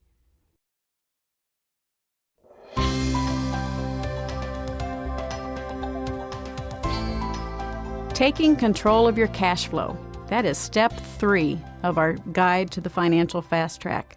How do you do that? Taking control of your cash flow. We've all heard the theories. We've all heard the advice. Cut up your credit cards. Live below your means. Oh, that sounds horrible. I like my credit cards. Rich Dad liked his credit cards. That's not our philosophy. Rich Dad's philosophy is expand your means to be able to live the lifestyle you desire. And that is the basis of everything we try to teach. And at the same time, Rich Dad also said, if you're digging in a hole, stop digging. So what is that advice, Sharon? It almost sounds like he's telling us not to get into debt. Well, Rich Dad understands that some people are so deeply in debt that they can't even imagine the possibility of expanding their means. They're so trapped in this entire spiral down into debt that first they have to stop the downward spiral. And you do that through education and one step at a time.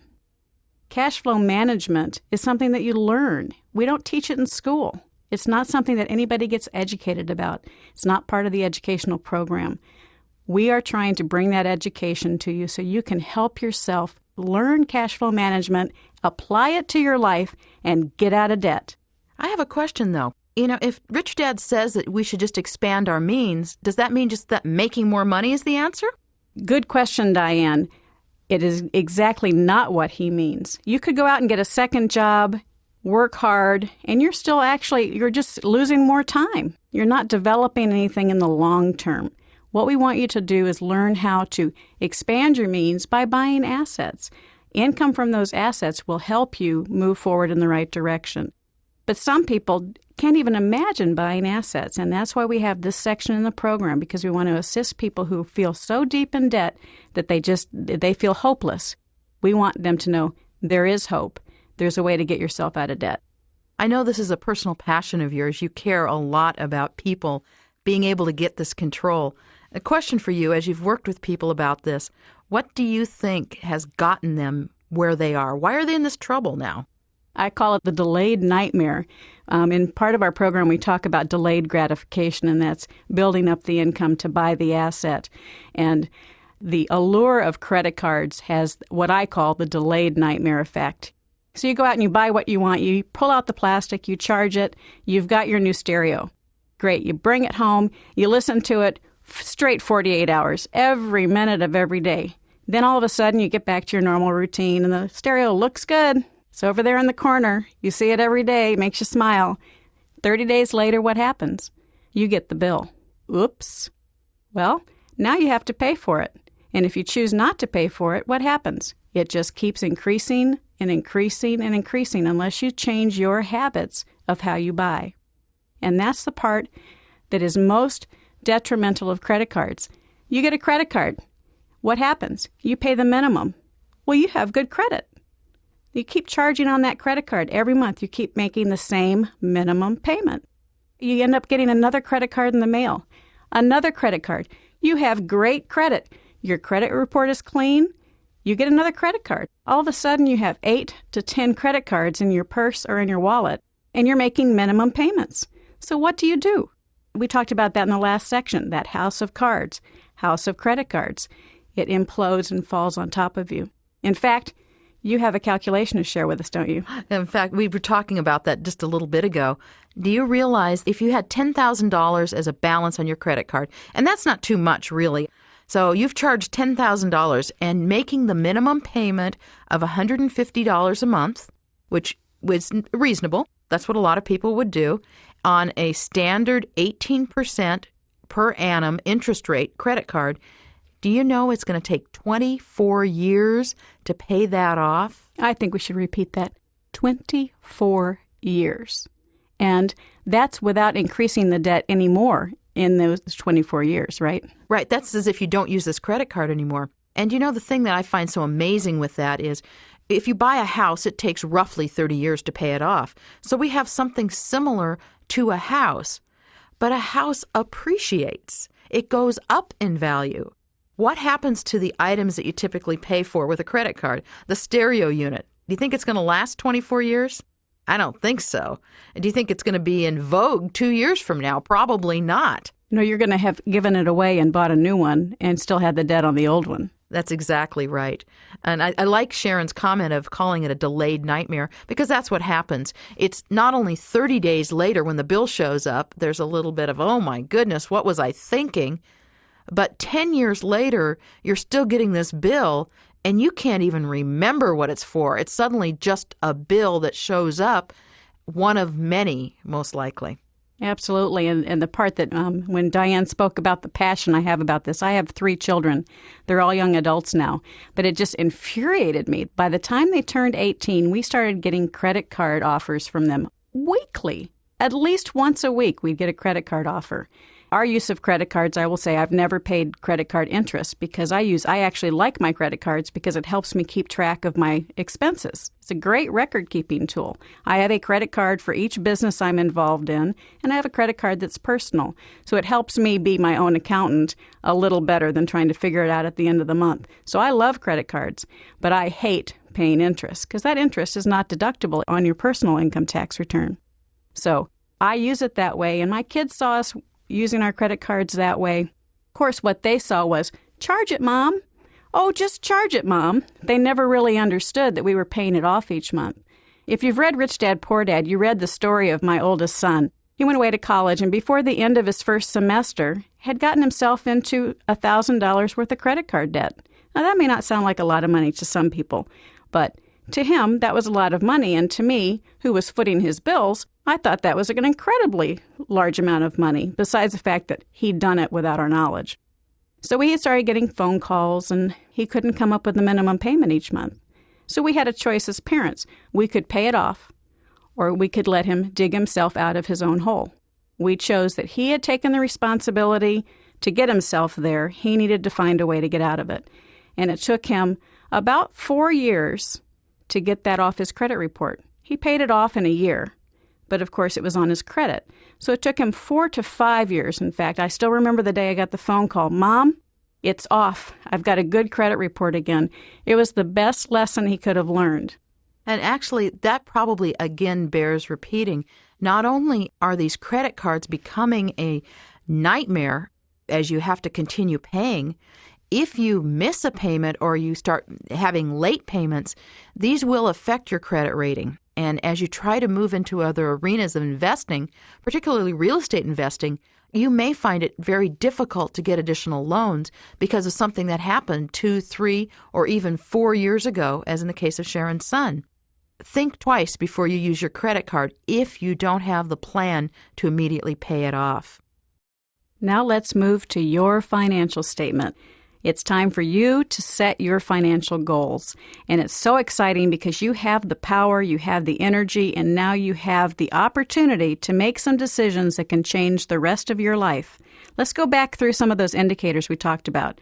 What is your cash flow pattern? Remember, there's the cash flow pattern of the poor person. They spend everything they get. It never even hits the balance sheet.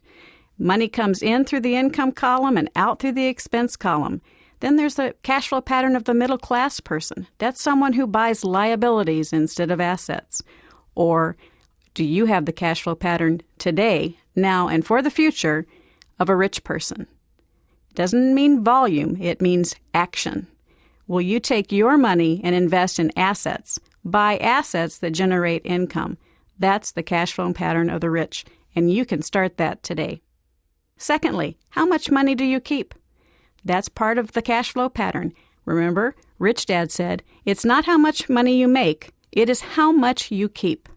You can make that change today. Make that part of your plan. Think about it, write down what you think you can handle, and then increase it just a little bit. The next indicator, does your money work for you? Well, of course, until you can start buying assets, that answer is probably no.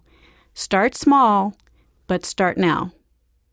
Calculate what your net income is. That's your gross income less taxes.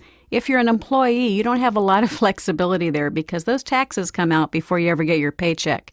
But that's something that you should calculate today and keep as part of your overall plan, because if you start your own business, you have an opportunity to adjust some of those deductions from personal deductions that are not deductible for tax purposes to legitimate business deductions. And so you can adjust the amount of federal taxes that you're having to pay legitimately.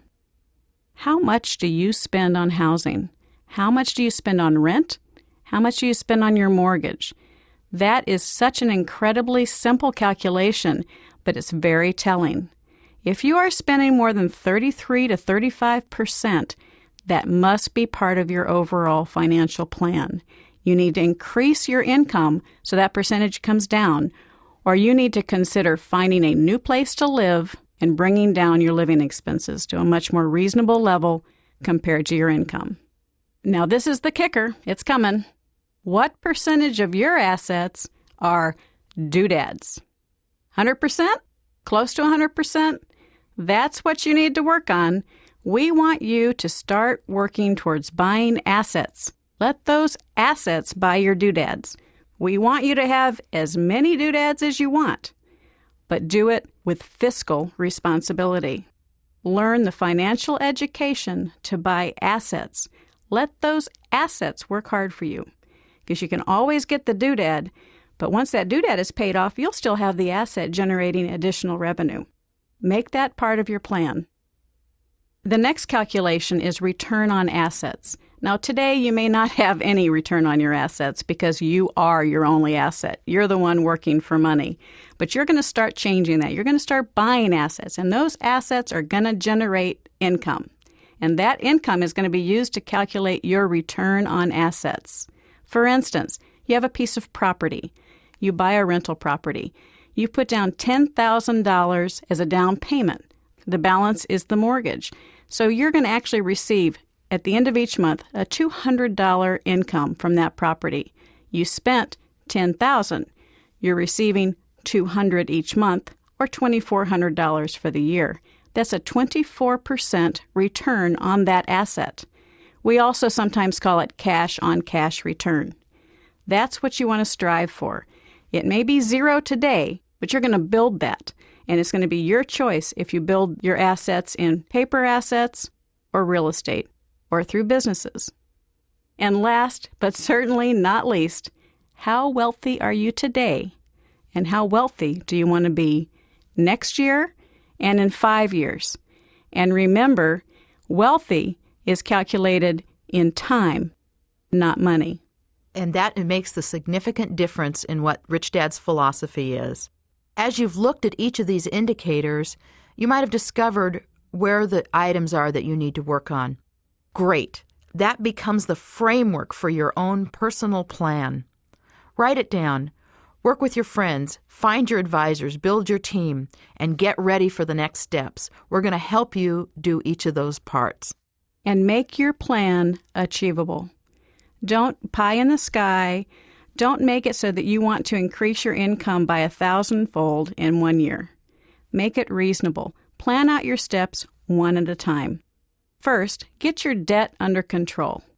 Start buying assets, even small ones.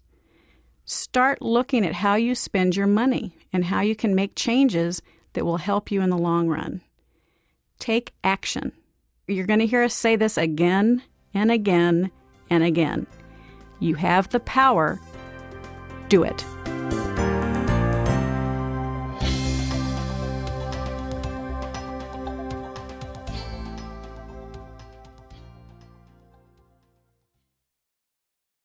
Thank you, Diane. Dale and Susie, I think, are such perfect examples. Some of us can see ourselves in that couple, or we know people that are that way.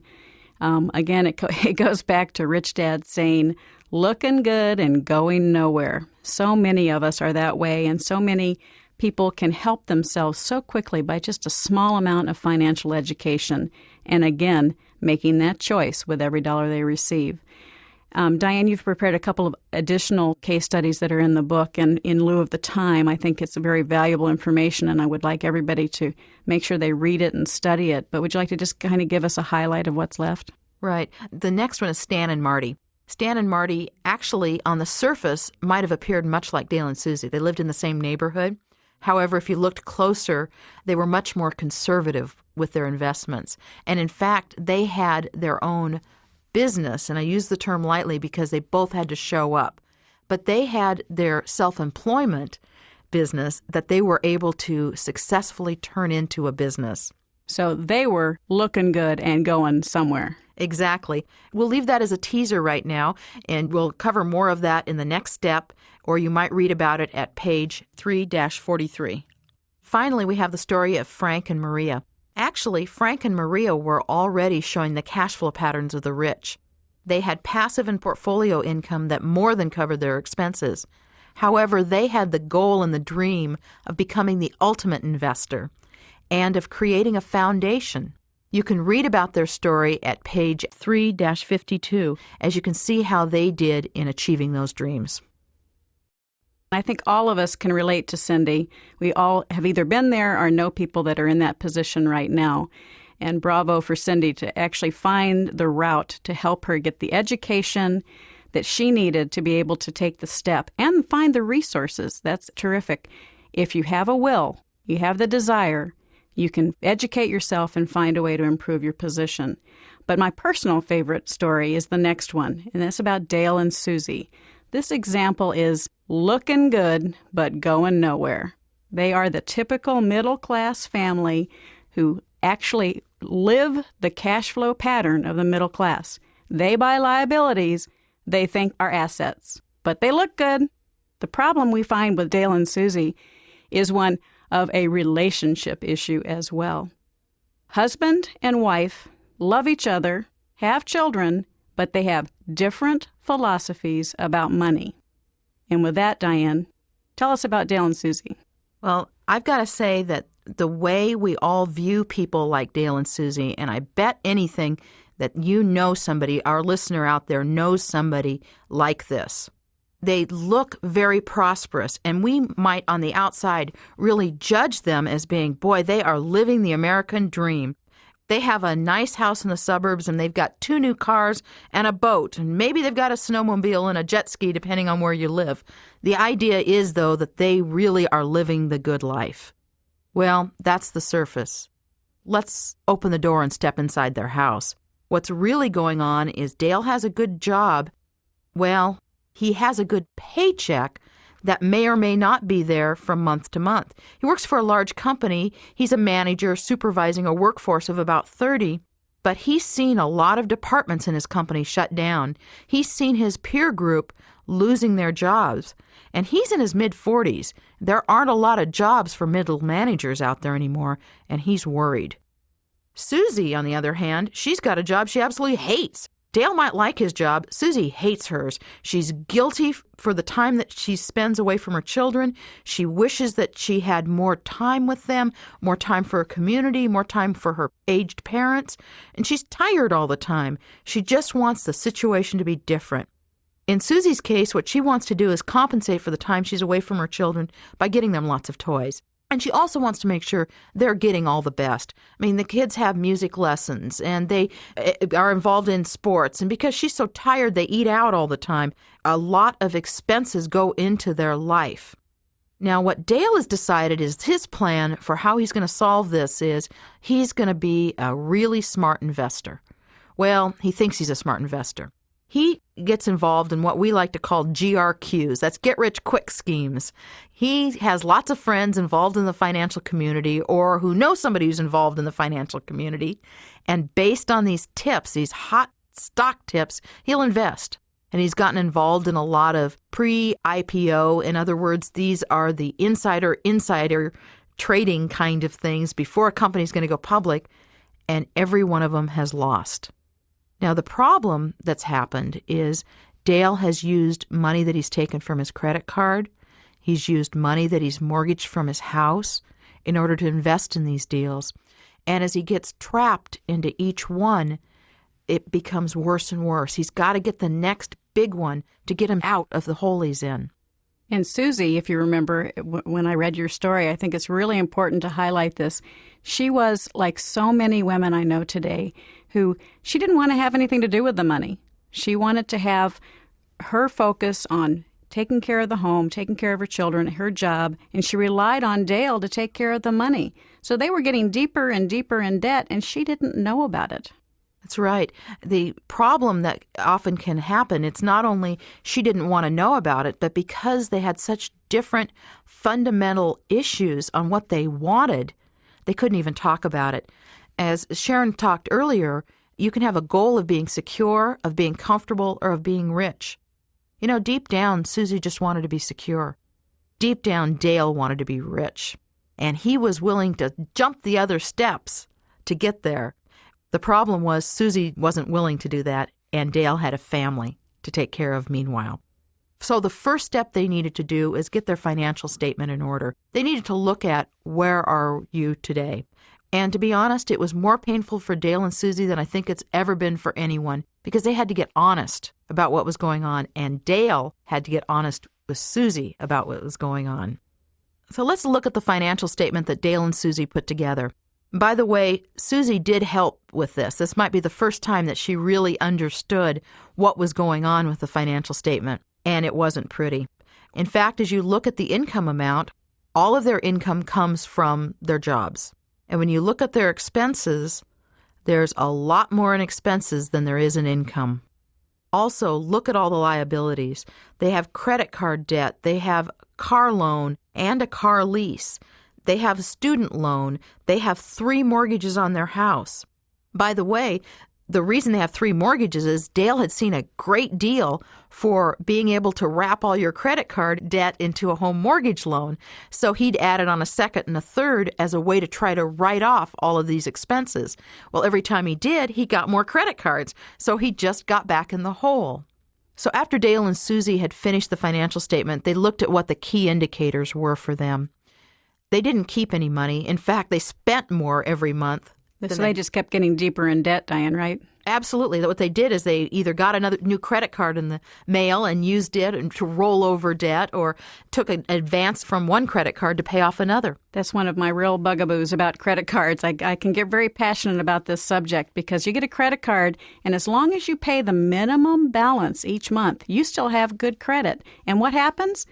You're a good credit risk because you're paying the minimum amount, so you get another credit card.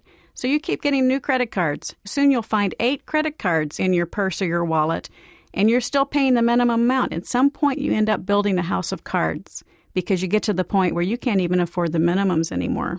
And then you're definitely in trouble. Right. And that house of cards, which happened to be credit cards, collapse. Yep. So for Dale and Susie, they were quickly getting to that point. And all of their assets, practically all of their assets, were doodads. They had a great house. Remember, they had the really nice-looking house and a couple of new cars and the boat. They had lots of nice stuff. By the way, Dale needed to have a boat, and he needed to have the golf clubs because he needed it to show other people at work that he was prosperous. Well, that's what he said to himself. That's why he needed them. So Dale and Susie came up with their own 5-year plan. One of the biggest issues for Dale was finding someone he could trust. He'd always been his own financial planner and his own tax preparer. See, one of the problems was Dale was really smart, and he knew it. He was smarter than most people around him, so he wanted to be able to do this himself because he knew he could figure it out. The problem with that reasoning, though, is Dale doesn't have enough time to be an expert in everything. And he slowly agreed to that plan. First, though, they realized they needed to do something about reducing their debt. And that was even before they came up with their overall financial plan. If you remember, we talk about a financial plan to be secure, comfortable, or rich. Those weren't even possibilities for them. They had to first get out of the deep hole that they had been in. They dug themselves so deep. If you remember, Rich Dad's saying is, what do you do when you find yourself deep in a hole? Stop digging. So Dale and Susie had to stop digging before they could start talking about security, comfort, or rich. You're absolutely right, Sharon, and that was a tough pill for Dale to swallow.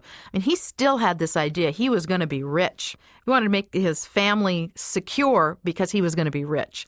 He didn't quite understand what security meant other than if you had a lot of money. He also wanted to do it overnight. He didn't want to take the time to really learn how to do it with financial education, but he wanted to hear the tip in the elevator, the tip by the cab driver, run in, invest in a stock, and get rich overnight.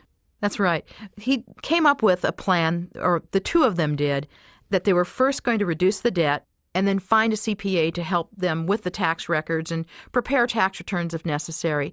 And then as soon as the debt is reduced, conservatively invest true assets. Well, let me tell you what happened.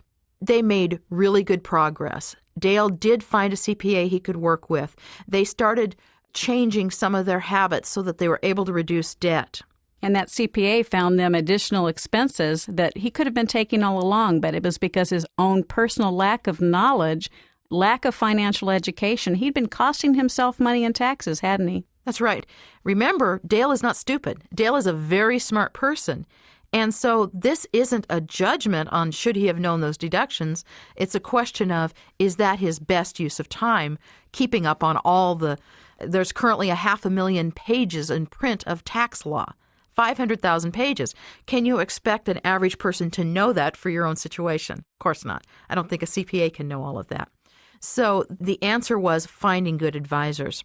Now, let me tell you the part of it that wasn't quite so great in Dale and Susie's story. Again, like I said, this is a true story. They were almost out of the woods.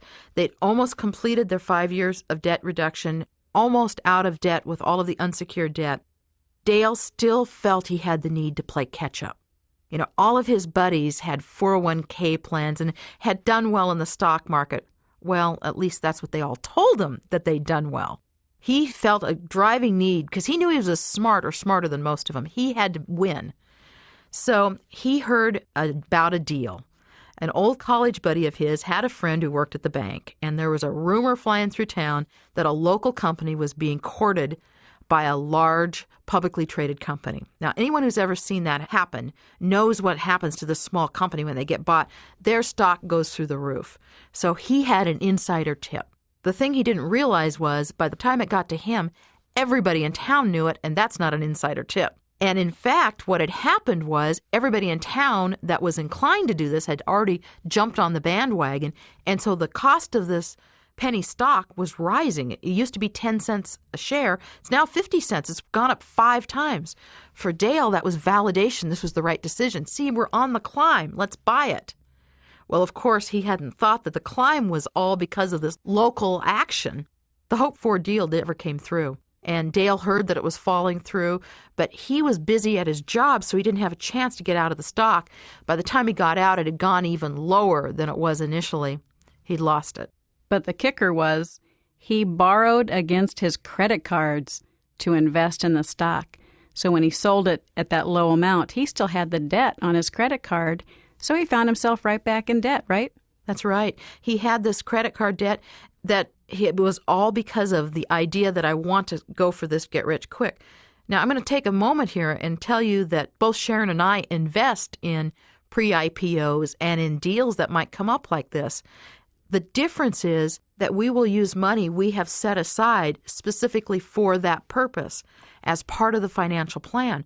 I'm not saying what Dale did was a stupid idea. I mean, maybe this thing had gotten bought by the other company. Maybe the stock would have gone up 100 times.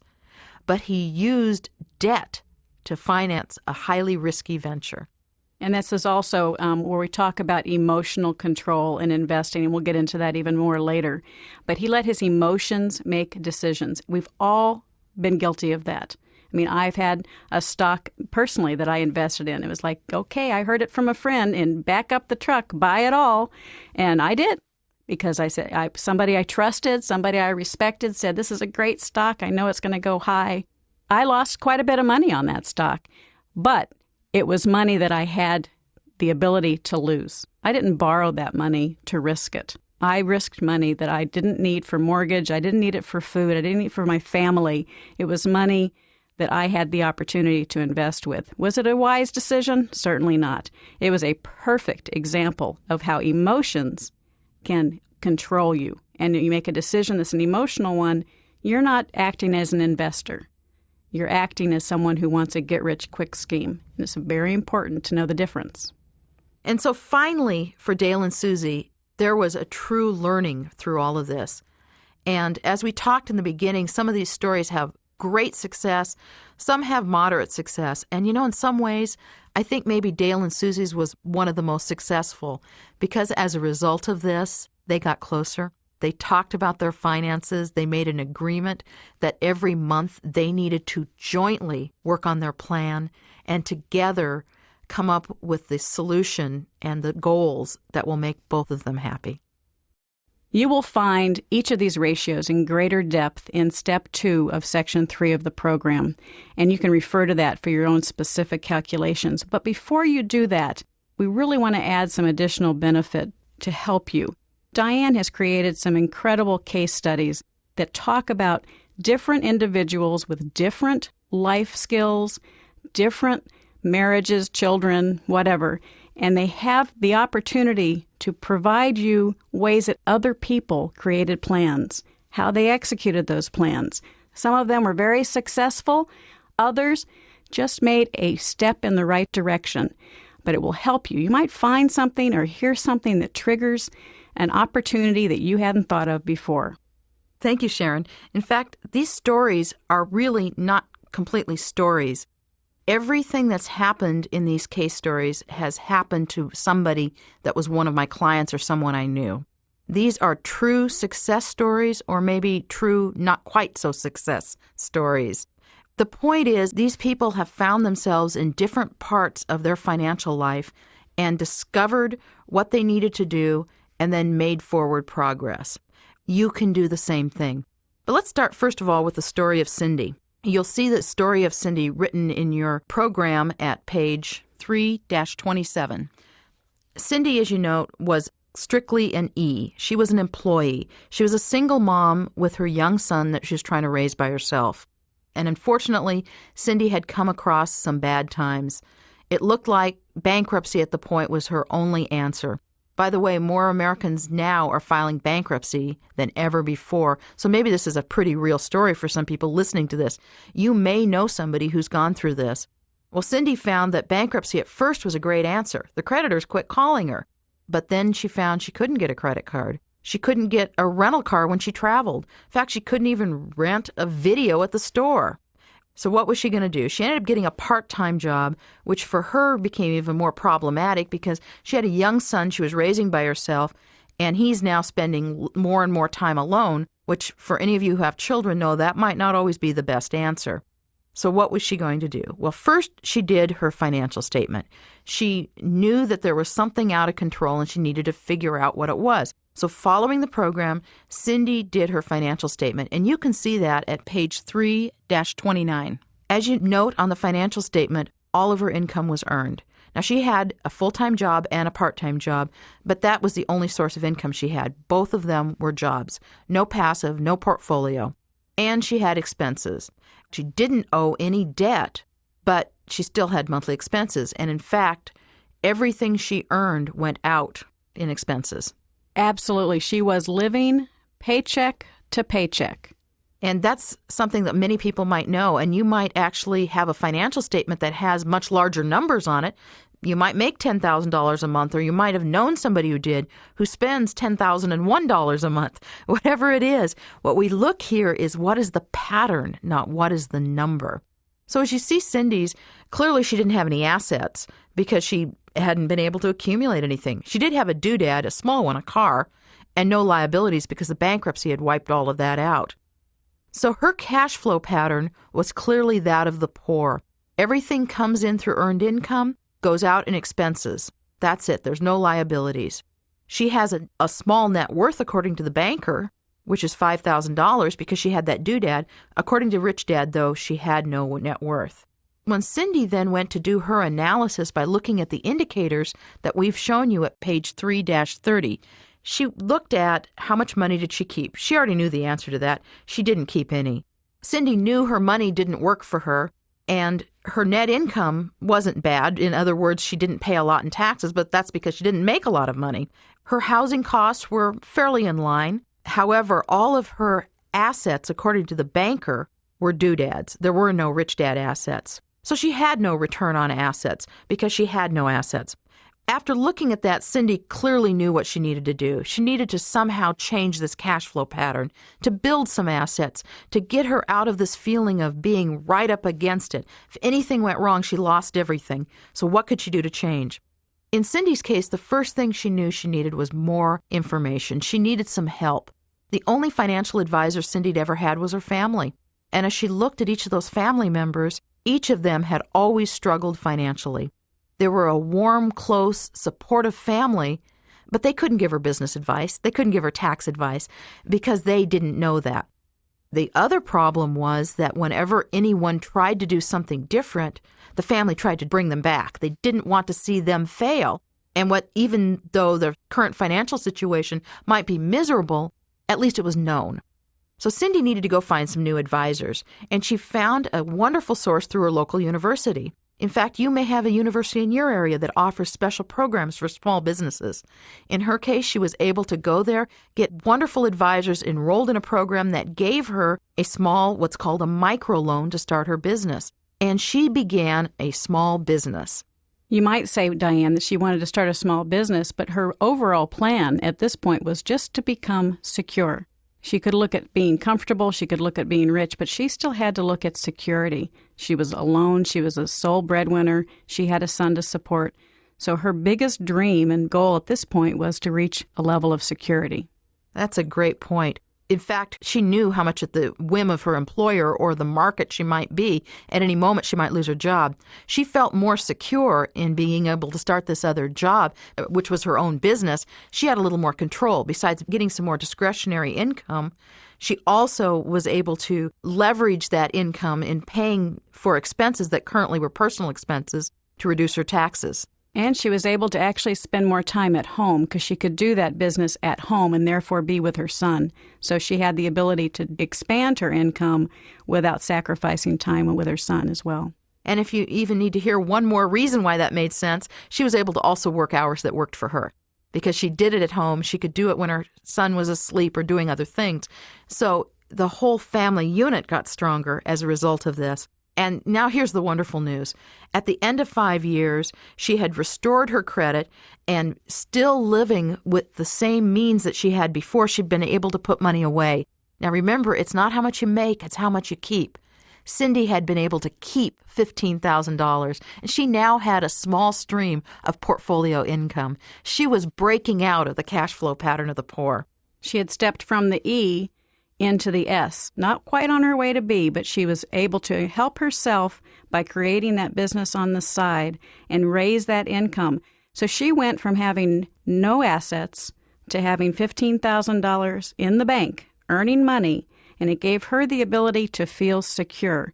If we go back to the definition of wealth, before, she was not wealthy at all. If she lost her job, she lost her income. There was no way for her to survive. Now, with $15,000 in the bank, the definition of wealth, she would be able to survive 8 months if she lost her job. So she had achieved a certain amount of security that hadn't existed before. Welcome to Step 2, and congratulations. You've now completed your own personal financial statement and you're ready to start your plan. You've also been through the toughest part of the course. I promise you, it gets lots more fun, lots more exciting, and you have taken the critical first step needed. Congratulations, that's really a big accomplishment. And by the way, that's the step that most people never take. You've done it. Good job. We're ready to start too, and that's setting up your financial goals. Your financial goals will be unique for you. Only you can decide what fits into your future. What we're going to try and do is give you some examples, things that you might be able to relate to, people's stories that might tell you exactly what you want for your life. One might not sound the right way for you. Another one, you may hear the most perfect analogy that you can relate to, and it may be the way for you to get started on your own path. Some of the goals that you might have is you may be very much on the left side of the cash flow quadrant. You might be an employee, and your goal may be to start moving towards the right side of the quadrant. We're going to talk about ways that you can do that. Your goal may be just to get out of debt. But most of all, if you remember in Part 2, there are many different kinds of financial plans. You have to figure out, do you want a plan for security? Do you want to have a plan for comfort? Or do you want to have a plan to be rich? That's your decision. But we're going to help you figure out a way to reach each of those plans. It's interesting, Sharon, that everyone's goals are different, just like everyone's circumstances are different. And that's why one of the next parts of this goal setting is to do an analysis of where you are. Now, remember, you've already done your financial statement, and there is a story in those numbers. Remember, Rich Dad told us that the story is in the numbers. Well, what is your story? We have some tips for you to use when you're analyzing your own financial statement so you can learn how you can achieve those goals and what steps you need to take next. That's right, Diane. We're going to help you determine what is your cash flow pattern. Right now, do you have the cash flow pattern of the poor, middle class, or the rich person? And where do you want to be? How can you get from where you are today to where you want to be in 5 years? How much of your money do you keep? Remember, Rich Dad said, it's not how much money you make, it's how much you keep that matters. Thirdly, does your money work for you? Remember, we talked about earned income versus passive in portfolio. One essential part of your plan will be to increase your passive and portfolio income so your assets are working for you. Next, we're going to calculate what's your net income. We're going to take your total income less the amount of tax that you pay, and we'll use that later.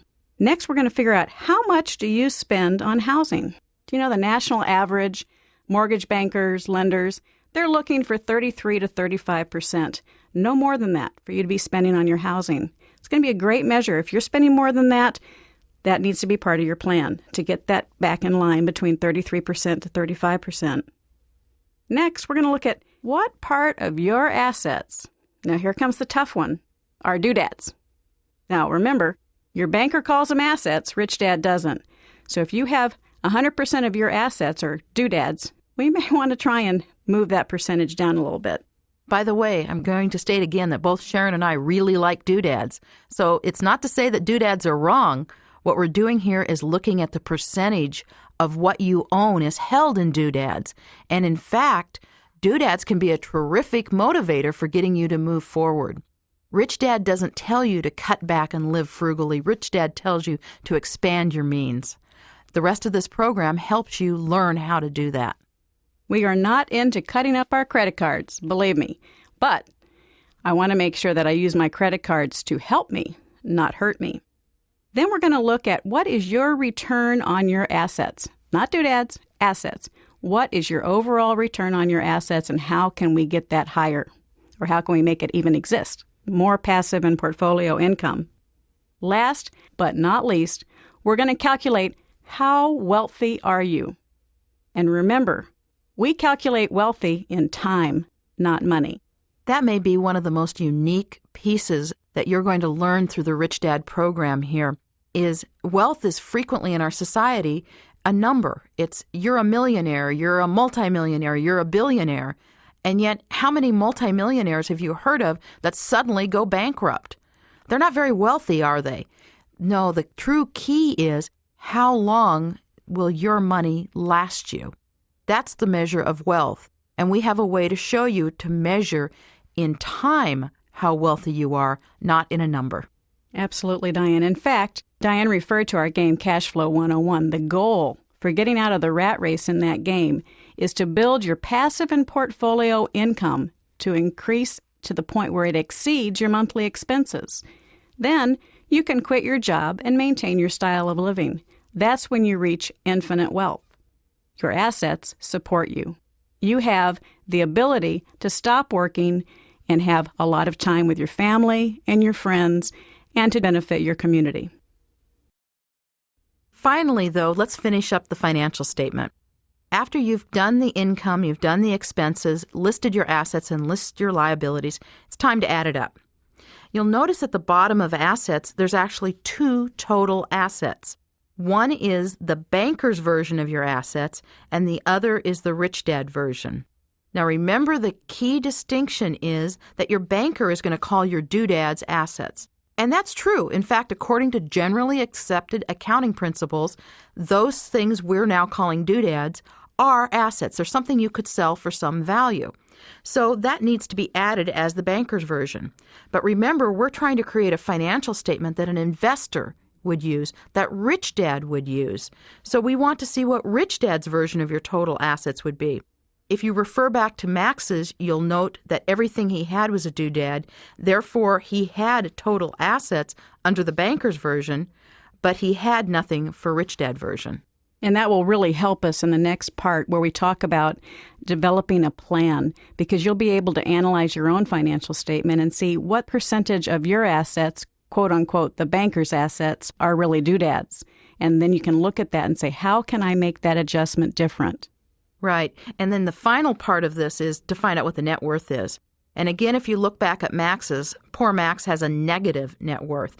In other words, he has all this debt, school loans, car loans, credit loans, that exceed the total amount of assets, even when you consider, according to the banker, And the net worth is even worse when you consider, according to Rich Dad, because he has no assets. Poor Max is stuck with a problem. And as he looks at his financial statement, the questions he might ask himself are, what happens if I lose my job? How long could I possibly survive? What happens if my car breaks down? And then the true looming problem of what am I going to do at tax time? Where am I going to get more money? Or maybe where can I get another credit card?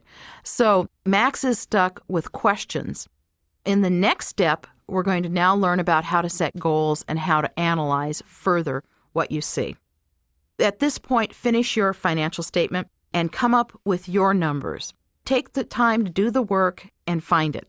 You'll find the financial statement form that you can use in Section 2, page 2-36, and that will help you be able to bring all of your material together.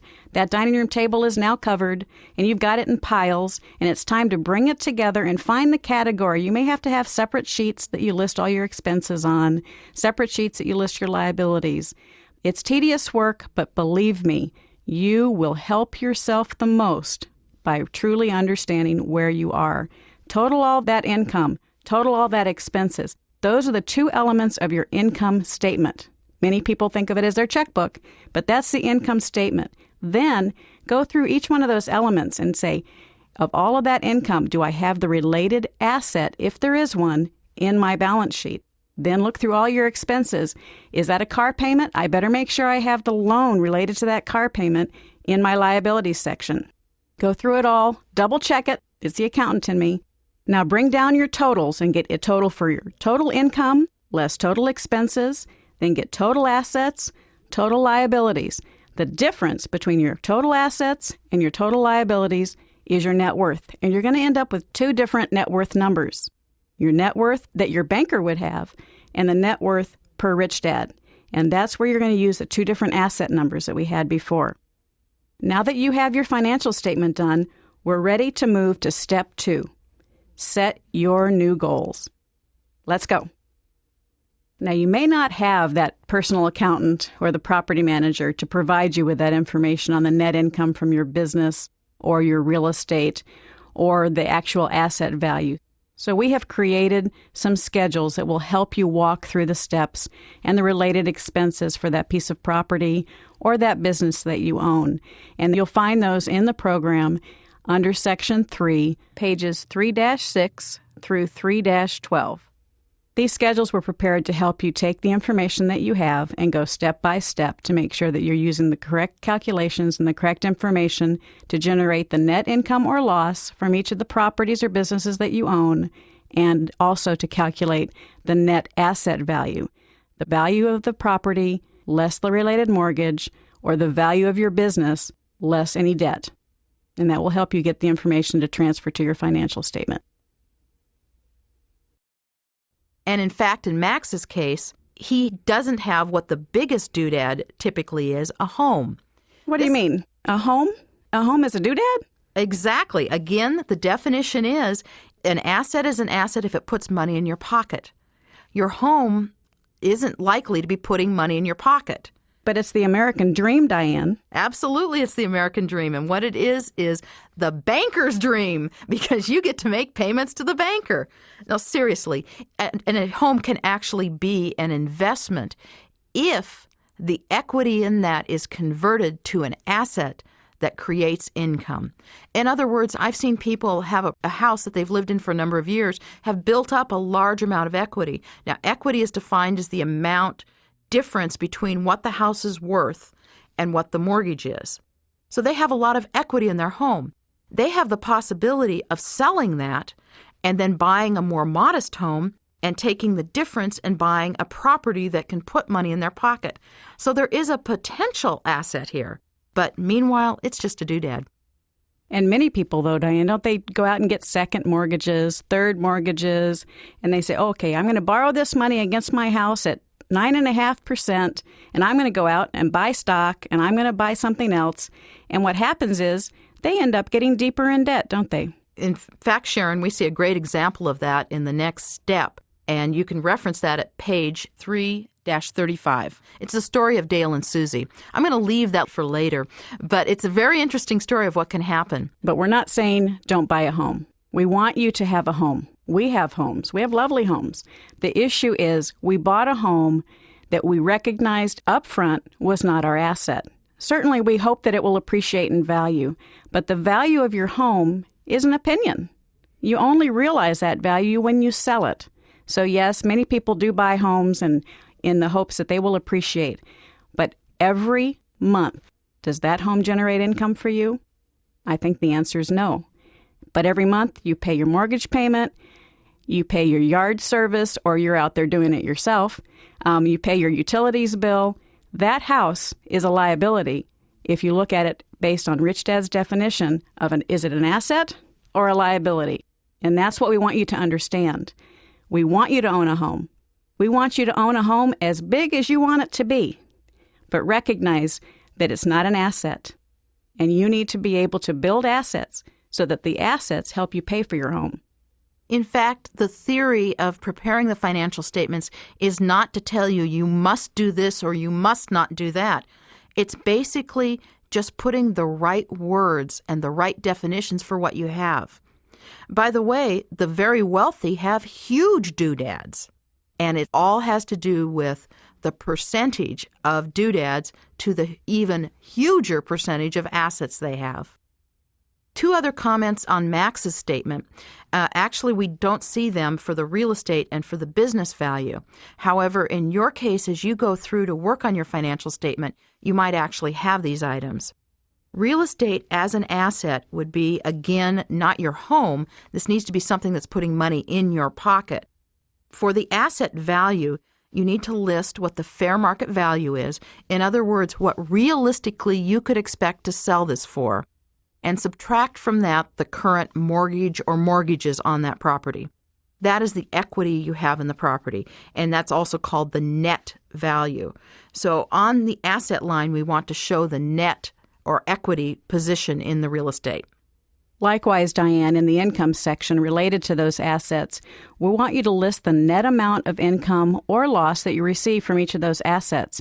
Think of it as if you have a property manager, thank God, that is actually doing the accounting for you. They're receiving the rent, they're paying the expenses, and they're sending you a check at the end of the month. What you want to calculate is the monthly net income or loss, hopefully income, from each of those assets. It's either passive income from real estate or passive income from businesses. Thank you, Sharon. Also, on the asset side, you'll show the business value. Now, this might be a little more difficult to assess. What this means is a business that you own that you could sell. And unfortunately, there's a lot of businesses that people have or that they call businesses that are really nothing more than just a way for them to get paid, not through a W-2. In other words, there's no asset there to sell. So realistically, what could you sell? Now think about who would want to buy your business. Do you truly have a market?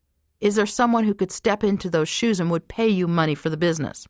If so, then you do have a value to the business. From that amount, subtract any debt that the business has, separate from your personal debt. This would be the business credit line. It would be business credit cards. It might be a copier you bought on time. Whatever the total debt is in the business against the value if you were selling it. And this is where you really need to be honest with yourself, Diane. It's one of the areas that's most confusing, even for me, oftentimes. If you look at the cash flow quadrant, many people who find themselves in the S quadrant consider themselves a business owner.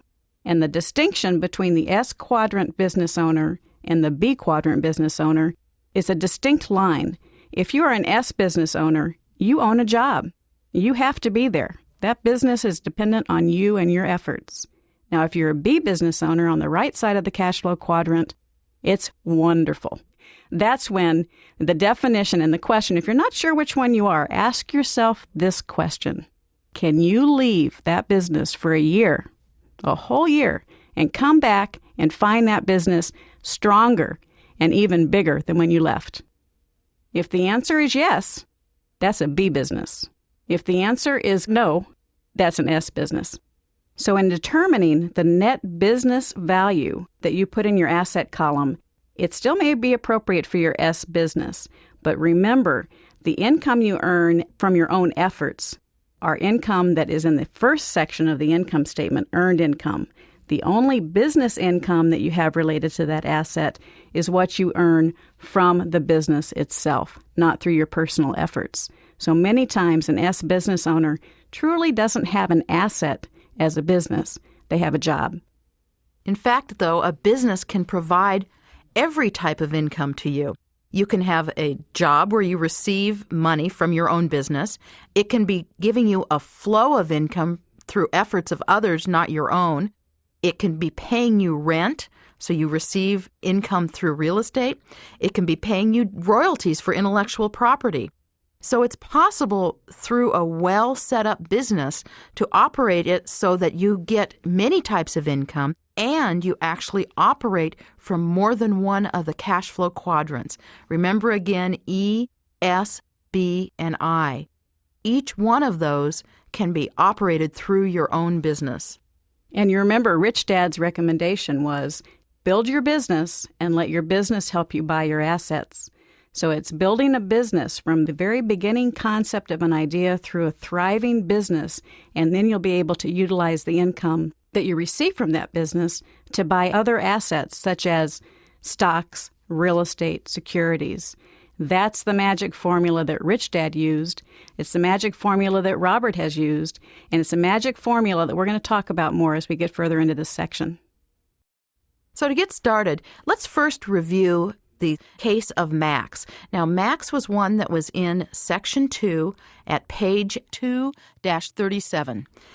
If you want to take a moment and look back at that statement, Max, as you might recall, was a 27-year-old man. He'd graduated from college with a degree in biology, and he ran out of money and ran out of loans before he could finish for a graduate degree. So he was stuck in a position where he couldn't advance without an advanced degree, and then he found out he hated his job. Now, many of you today may be able to empathize with Max. You might be in a job that really doesn't give you any passion, but you need it. You need it to pay the bills. Well, Max certainly did need it to pay the bills. Take a look at Max's financial statement. Now, remember, Max set aside a day to pull this together. First, on his income, he listed his earned income. Now, that is the gross amount that he made in his job. What that means is how much he got paid before tax. Many people confuse that with what the amount they take home is, which is net. For our purposes, we're looking at the gross amount. That's earned income. For Max, he didn't have any passive income, which would be income from real estate or from businesses, and he didn't have any portfolio income, which would be income from paper assets, which would be interest, dividends, or royalties. So his total income was only his earned income. Now, the next step of that is his expenses. What kind of expenses did he have? Well, as you look at Max's and remember his case, he had a lot of expenses.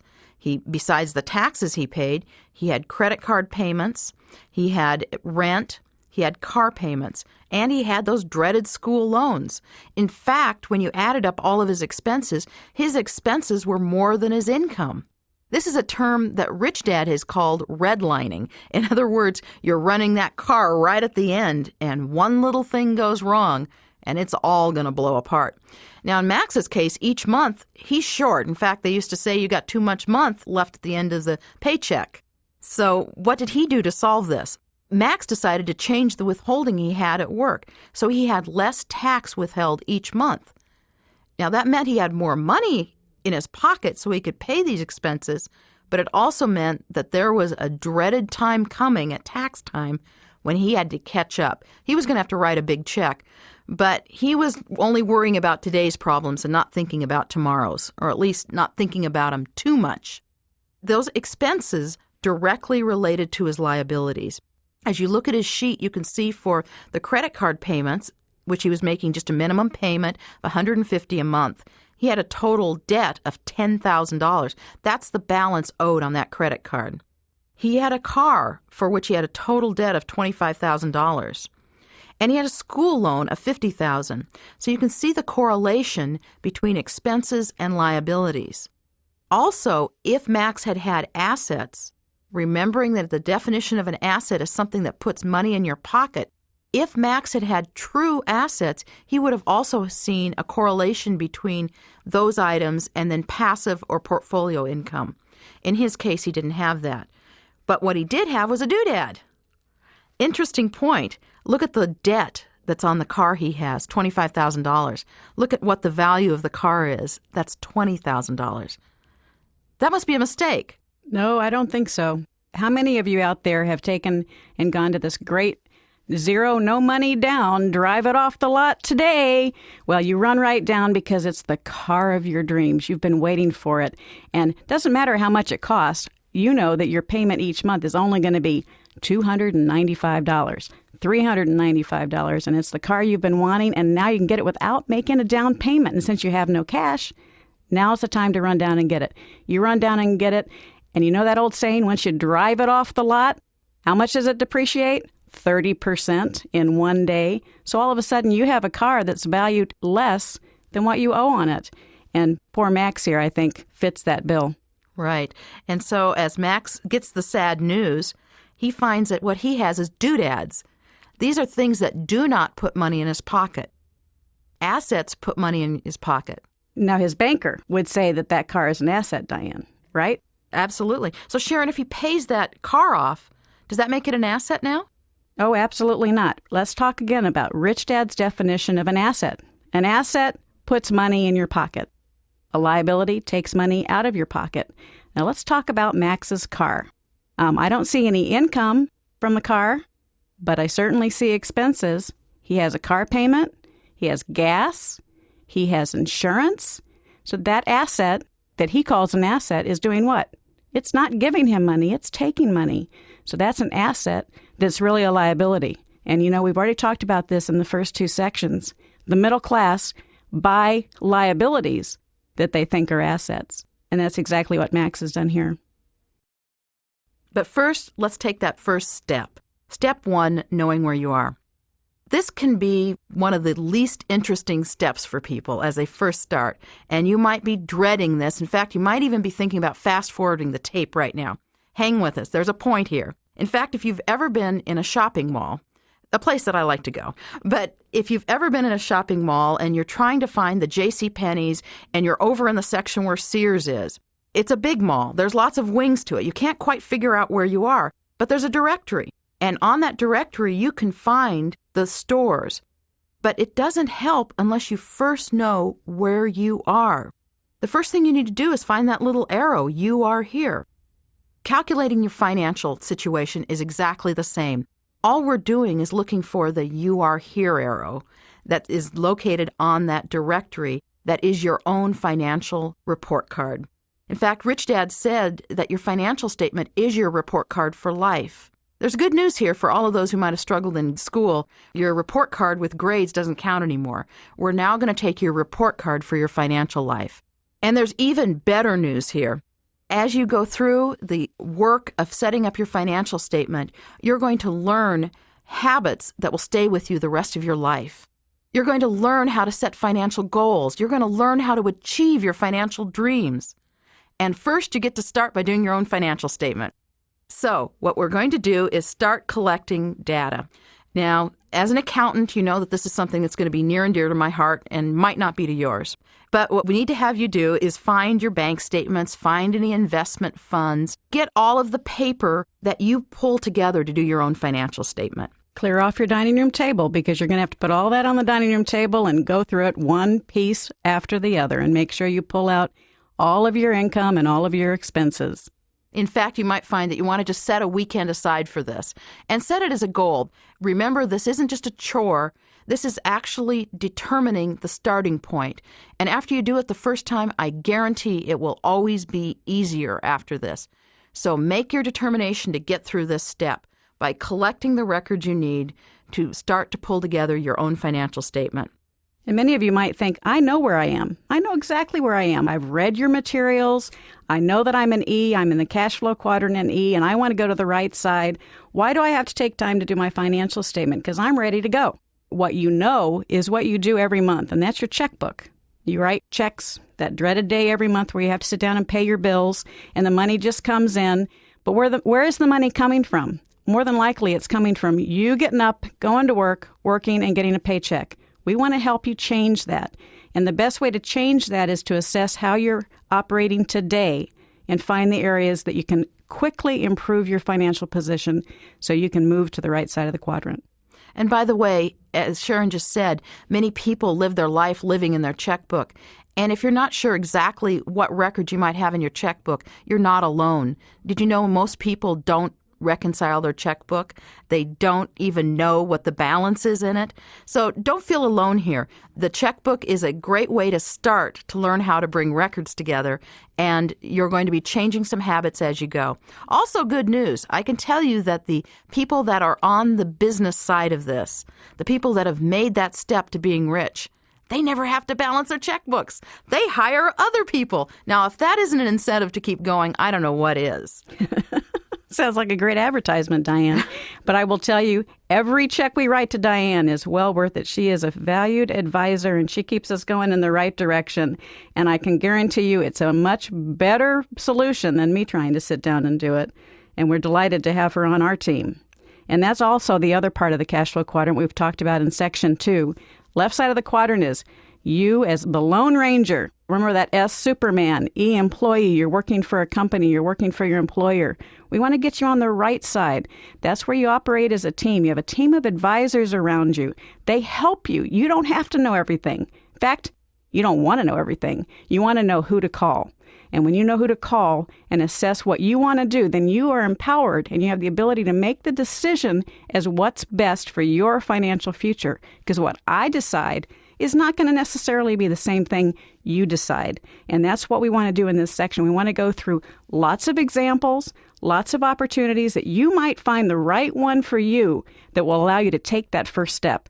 And believe me, that's the most important thing for you to do, the first step. Because after you take the first step, it gets a lot easier.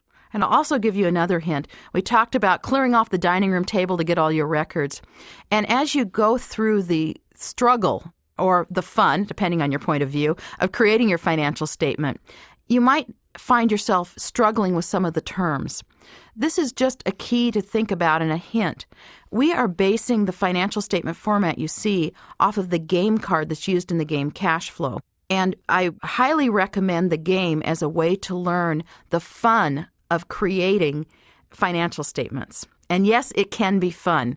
What we're doing now, though, is a real-life example, and you may need to actually unlearn some things you thought you knew about financial statements. As you've heard in the first two sections of the program, Rich Dad's ideas are different than what you've probably been told.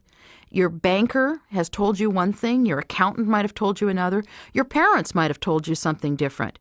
But what we're learning now is how to do a financial statement the Rich Dad way. In other words, we're setting up your beginning point for your path for financial wealth. And most really sophisticated investors look at their own financial statement through the eyes of Rich Dad. They still want to buy their fun things and their toys, and we'll get into the definition of doodads later. You've already learned about that in Section 2. We're not saying you can't have doodads, but we're saying do your homework first. Build the assets and let your assets buy your doodads. Believe me, Diane and I both like our doodads. But the trick is to be able to find a way to expand your means, to find ways to increase your revenue and your income so that you can buy assets. Then the income that those assets generate will let you buy your doodads. And that's where we want to get you, and that's, I know, where you want to be so that you don't have to work for your money. Your assets are working for you.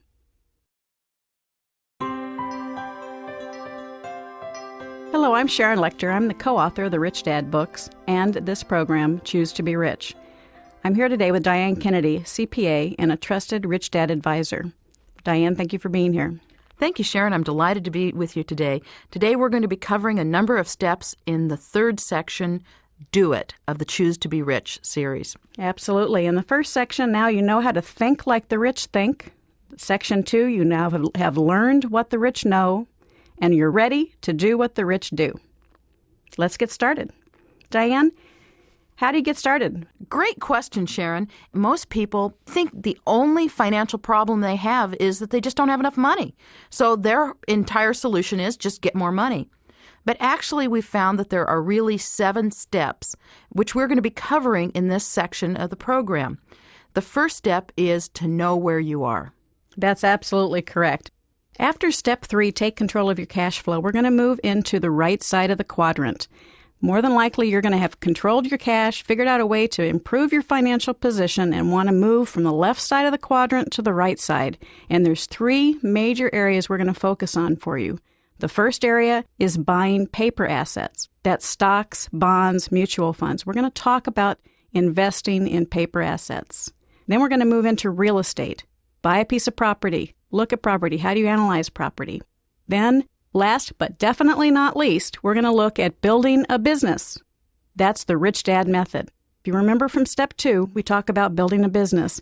Rich Dad, his philosophy was you build a business and you let the income from the business help fund buying assets in real estate and paper securities. So in step 4, becoming an investor, we're going to particularly review paper securities and real estate. Then in step 5, we're going to talk about entering the B quadrant. That's the home of the business owner. Remember, the business owner is the one who can leave and come back, and the business will be bigger. So that's what we want to help you do. We want to examine the attributes that you need to build a strong and successful business. We concentrate on each area that's needed to build a strong business. And as you become a successful business owner, your business acumen will help you also become a better investor. And for those of you who really are destined to be rich and want to be rich as your goal and want to be the ultimate investor, we will evaluate and discuss ways that you can get there by taking the ultimate step, and that is potentially going public, taking your company public. We'll touch on that. We'll help you analyze. We'll help you see how you can get there. And then the most important part for an ultimate investor is the ability to give back. Business owners and investors help the community by creating jobs and by creating wealth for their community. So going back again to this whole thing, what Dolph is talking about analysis, it goes back again to the BI triangle. It always follows the same principles. When you analyze a piece of property, whether you analyze a business, whether you analyze a stock, it still goes back to the same thing. At the basis of it is you still have your team. You have your brokers, your escrow agents, your bankers. That is true. The product at the top of the triangle is the piece of real estate. It is all the things underneath that make it a good deal or a bad deal. And it's very simple to do. The point I want to make is the banks lend money on it. But the best part about it is it doesn't take you any money to start looking at property and start analyzing them. And in fact, when you find a good deal, people will find you with the money. So Dolph, thank you very much. It's always enjoyable having you as my personal advisor, but you're also a tremendously great teacher. So thank you very much. It's been a pleasure. Thank you, Robert. So that concludes the Learn It section. The best part about learning it in the B quadrant and the I quadrant is I never stop learning. And the more I learn, ironically or interestingly, the more money I make, the easier life becomes, and the more free time I have. In the next section, Sharon Lecter, my partner, as well as Diane Kennedy, my tax strategist, will be going through a very important section, and that's the Do It section, because when you do it, that's how you really learn it. So thank you for listening to this part, the learning section, and on to the Do It section.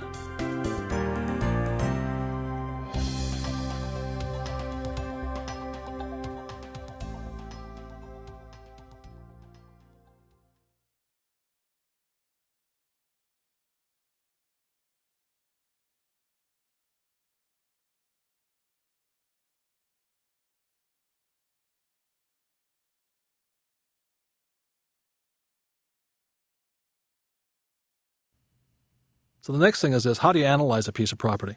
Well, there are many things you have to take into account.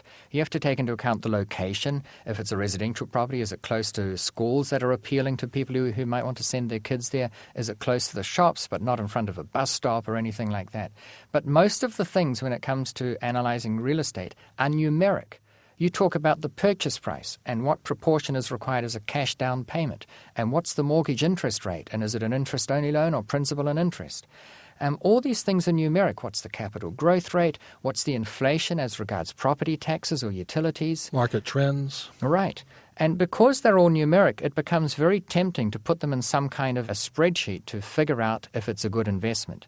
And there are many packages available that do that. We've got one that analyzes a property and effectively gives you the true return on your cash flow. Because, Robert, one of the biggest fallacies in real estate is that you have to look at the yield. Now, if you've invested $10,000 in the bank and you're pulling $1,000 a year out, then the yield is correctly 10%. However, if you've got a property that you've bought for $100,000 and you're pulling out $10,000 in rent, the yield by definition may be 10%, because by definition it's rental income divided by purchase price. But that's not necessarily the true return on your cash flow. For a start, even though you bought it for $100,000, you didn't pay $100,000 in cash. You might have only paid $10,000 or $15,000 in cash. Let's say you put $10,000 down, you're getting $10,000 in income. Right, so on that basis, it's 100% cash-on-cash return. But then you have to take account of the expenses you as the property owner have. You might have property taxes and maintenance costs and other fees like that. And on the other hand, you get other benefits, such as these depreciation allowances that we talked about. So to figure out what the true return is quite a complex mathematical formula. And fortunately, computers are fabulous at doing that sort of calculation. And you can easily come up with the true return. And most people will be surprised to learn that even though a property might only have a yield of 5 or 6%, the true return on the money you have invested might be 50 or 60%. It's not uncommon for me to get 50 to 100 to 200% returns on my cash in. And that's one of the beauties I love about real estate, because the banks will lend me the rest of the money to take it down. Right. And of course, when you manage to do a no money down deal, you don't put a cent into the property. Even if you're only putting out $100 a month, your return is infinite. In other words, by signing 2 or 3 contracts, a contract to buy the property, a contract to take on the mortgage, by signing those documents, you give yourself a lifelong cash flow income. Something that works for you whether you work or not. Right. And you'd have to be mad not to do it. What Dolph invests in is a lot of commercial. I invest in commercial also. But for most people, they start in residential. Would you say that's true? Correct. And you want to start small, get your experience. There's another thing that Dolph has brought to light, which I think is a very important point. How many pieces of property do you generally look at before you buy one? Well, I have a rule which I call the 100-10-3-1 rule. And that is, you have to go and look at 100 properties in order to put offers in on 10. And you might put offers in on 10. That doesn't mean to say they're all accepted. In fact, if 10 of your offers that you submitted are accepted, then you're offering too much. You should offer less. So of the 10 offers you put in, you may only have 3 accepted. And then you still haven't got 3 properties, because you then have to go out and get finance.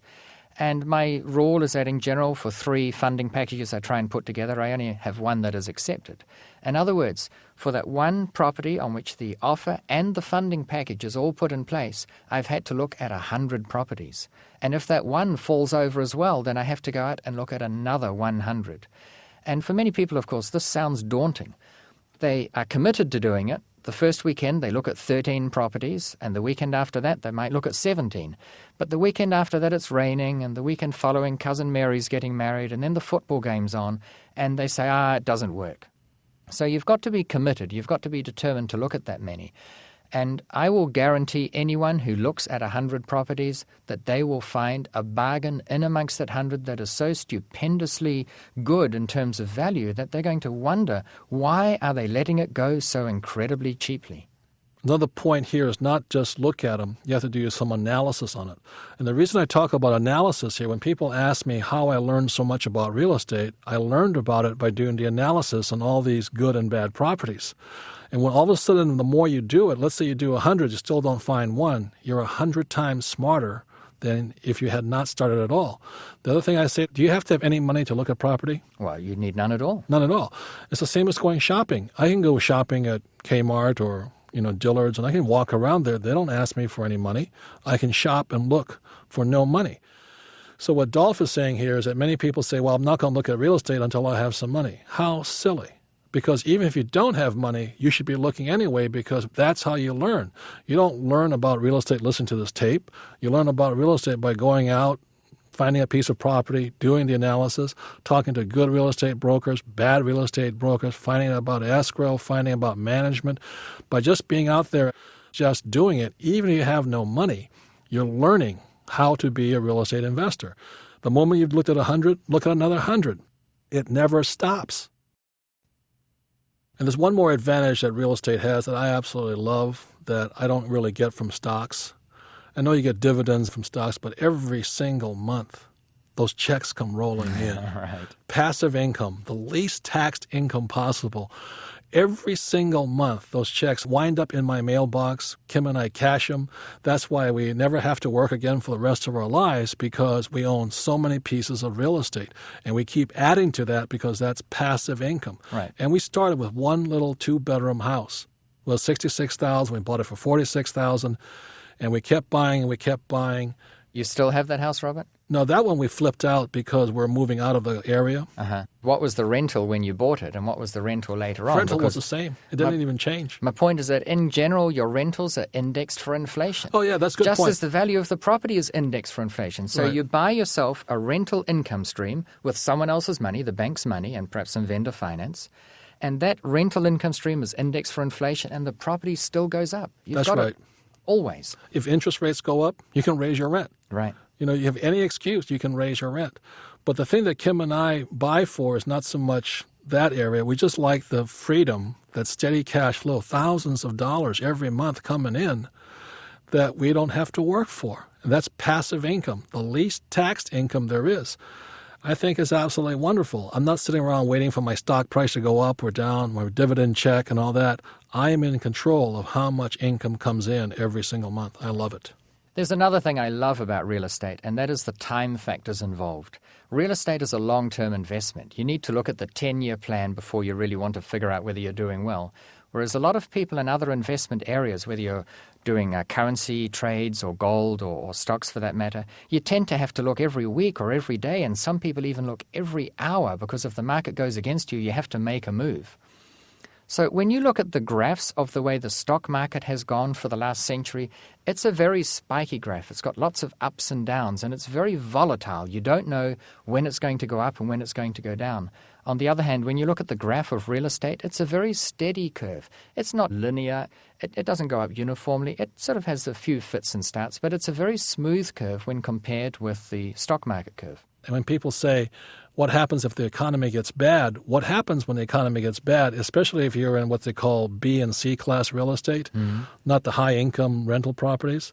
More people want to rent when the economy is bad than buy. So it really has been so inflation-proof and as well as depression-proof. Right. Well, that's one of the reasons why that graph is particularly smooth, because Steady. if there is a downturn, people will sell their stocks before they sell the home they live in. That's correct. And even if they sell the home they live in, they still have to live somewhere, but people don't have to have a stock market portfolio. And it's one of the most frequent questions I get. When should we sell? And I sit and look at them and say, well, why do you want to sell in the first place? Well, they'll say, I have to make my profit somehow. Otherwise, I've made no money. It's just a paper profit. Well, there's another thing that Dolph was talking about. Not only is it real money coming out, it's not taxable. It's tax-free income. Right. And the moment you can see that, it stuns me. The last thing about real estate in America is that in paper assets, when you sell a stock, and let's say you make a 20% gain, you make $10,000, let's say, you're taxed at a 20% rate. Right. Whereas real estate, if I make a $20,000 profit, even if it's taxable, I can defer the taxes indefinitely. In other words, I don't have to pay taxes on my capital gains. So my income coming out of my cash flow coming out of real estate that's passive income, is taxed at the lowest tax rate possible. Right. And It's the money the best you would, income. Right. And the capital gains can be tax-free. And the money you would have used to pay capital gains tax had it been another investment, you can now invest, and it means that your returns go up exponentially relative to other investments. And not even returns. If you're a B and an I doing the investing from the B and I quadrant, there's another magic thing called depreciation, which means you're able to write off the lost value of the improvements. You know, let's say you have a house on a $100,000 property, and the property's worth 20, the house is worth 80. The government, the tax law, allows you to depreciate that value of the improvement. All right, just like they allow you to appreciate computers and cars. But here's the fundamental difference. They allow you to depreciate computers and cars on the basis that they go down in value. And indeed they do. However, they allow you to depreciate property, whereas everyone knows that in general it goes up in value. And as long as you don't sell, then you reap that benefit. What I'm talking about here is the difference between an S and a B, is a lot of times I can offset gains as a B or income from a B with my depreciation on my real estate. Right. Whereas an S quadrant person or an E quadrant person cannot do that by law. And so I look at real estate, this depreciation, I call it phantom cash flow. In other words, that's more tax-free dollars going into my pocket. So even if, let's say, I got no rent, let's say my income from my rent was the exact same amount as my expenses, and let's say the property did not go up in value, I'm still making money because of depreciation. Right. And when you think about what you just said, where your rental income matched exactly your mortgage outgoings, for instance, and the property didn't go up in value, you can still make money because effectively under those circumstances, you're getting a check from the government. That's right. And I can't think of any other investment vehicle, Robert, where the government will give you a check. So those are some of the few reasons why Dolph believes that real estate is the best investment. And as you can tell by my excitement, I consider it also. That's why when you can talk to Diane Kennedy, here she is, she has her businesses, but she also buys real estate. Right. And she's a CPA, and she understands why. As I said, I've always sort of wondered why when I watch TV and I read the magazines, the financial magazines, they all mention paper assets and not one of them mentions real estate. Well, that's another area I want to touch on because financial planners in general go very lightly on real estate. They don't understand it. Well, they don't understand it for one, but I think there's another reason, and that is there generally is nothing in it for them. When they tip people into stocks and bonds, they tend to earn a commission of some form. But if they put their clients into real estate, in general, there's little in it for them. Nothing, in fact. So there's a big disincentive for them to talk people into real estate. Right. I was in USA Today. One of the financial planners that sells mutual funds criticized me for recommending real estate. They said real estate is extremely risky, and there's only two markets that have gone up, California and Connecticut. And I said, what planet is this person from?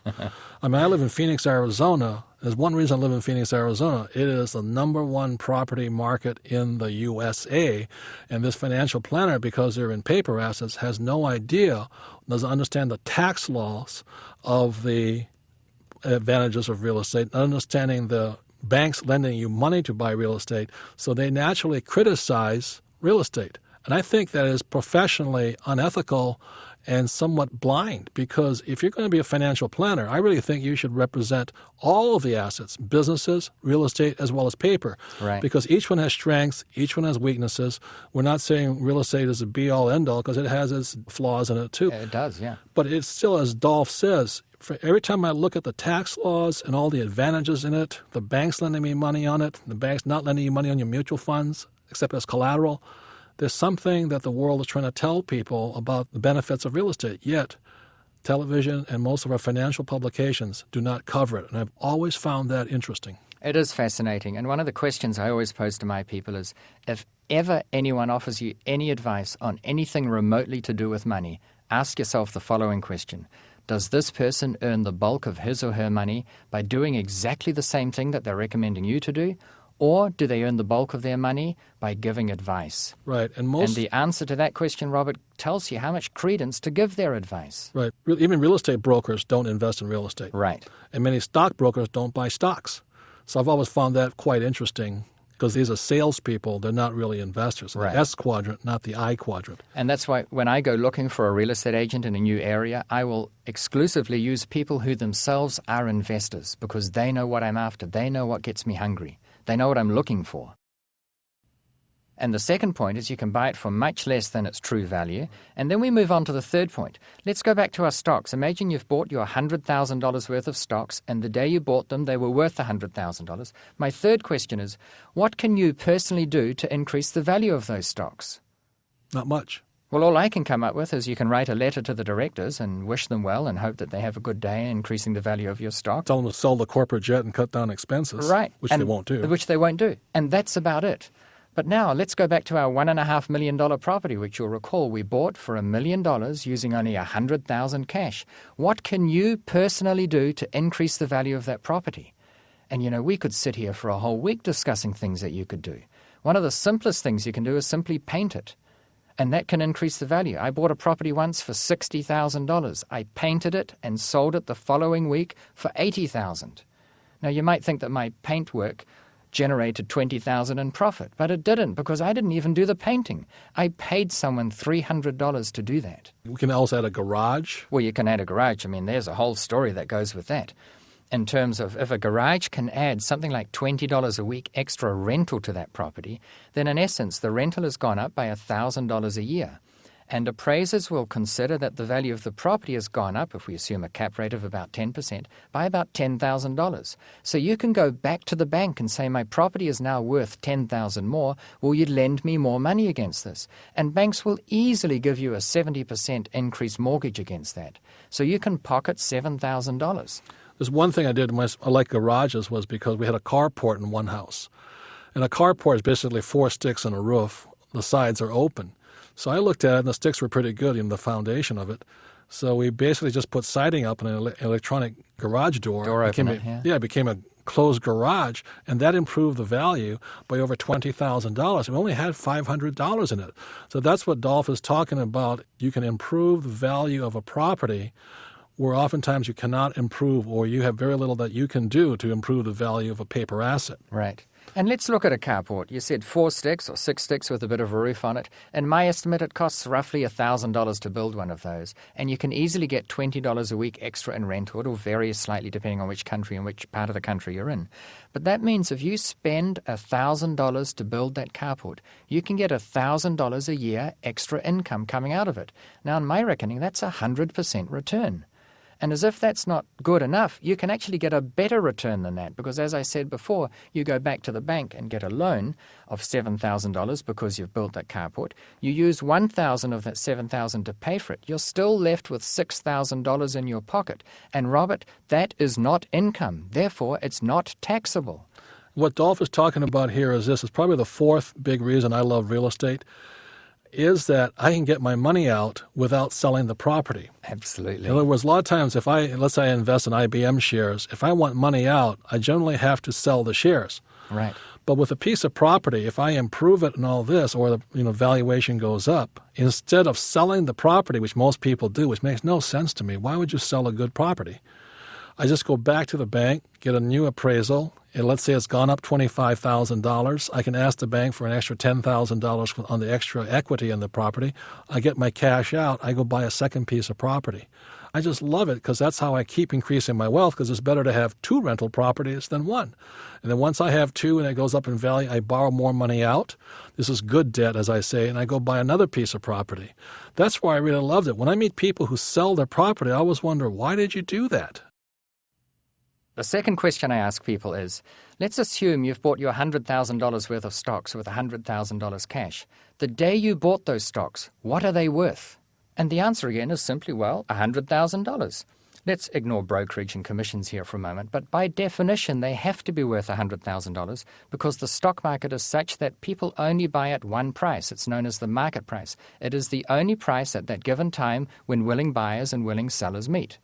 So let's apply that same question back to real estate. Imagine you bought your $1 million worth of property with $100,000 cash. The day you bought it, what was that property worth? A lot of people say, well, $1 million. And it may be, but it may be worth something else. It might only be worth $700,000 and the seller talked you into buying a lemon. And it could be that that property is worth $1.5 million. And you just bought a bargain for $1 million. That's really worth $1.5 million.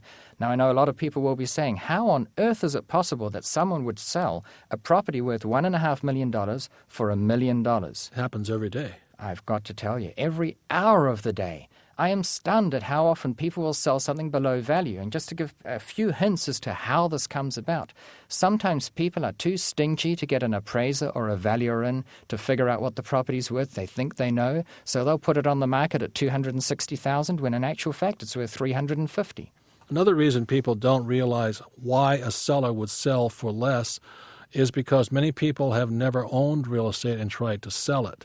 In other words, they see it from the buyer side and not the seller side. If you've ever sat on the seller side where, let's say you have a piece of property, put it up for sale for $100,000, and for the first few weeks, people come by, they look at it, but all of a sudden they realize that, nobody's going to make you an offer.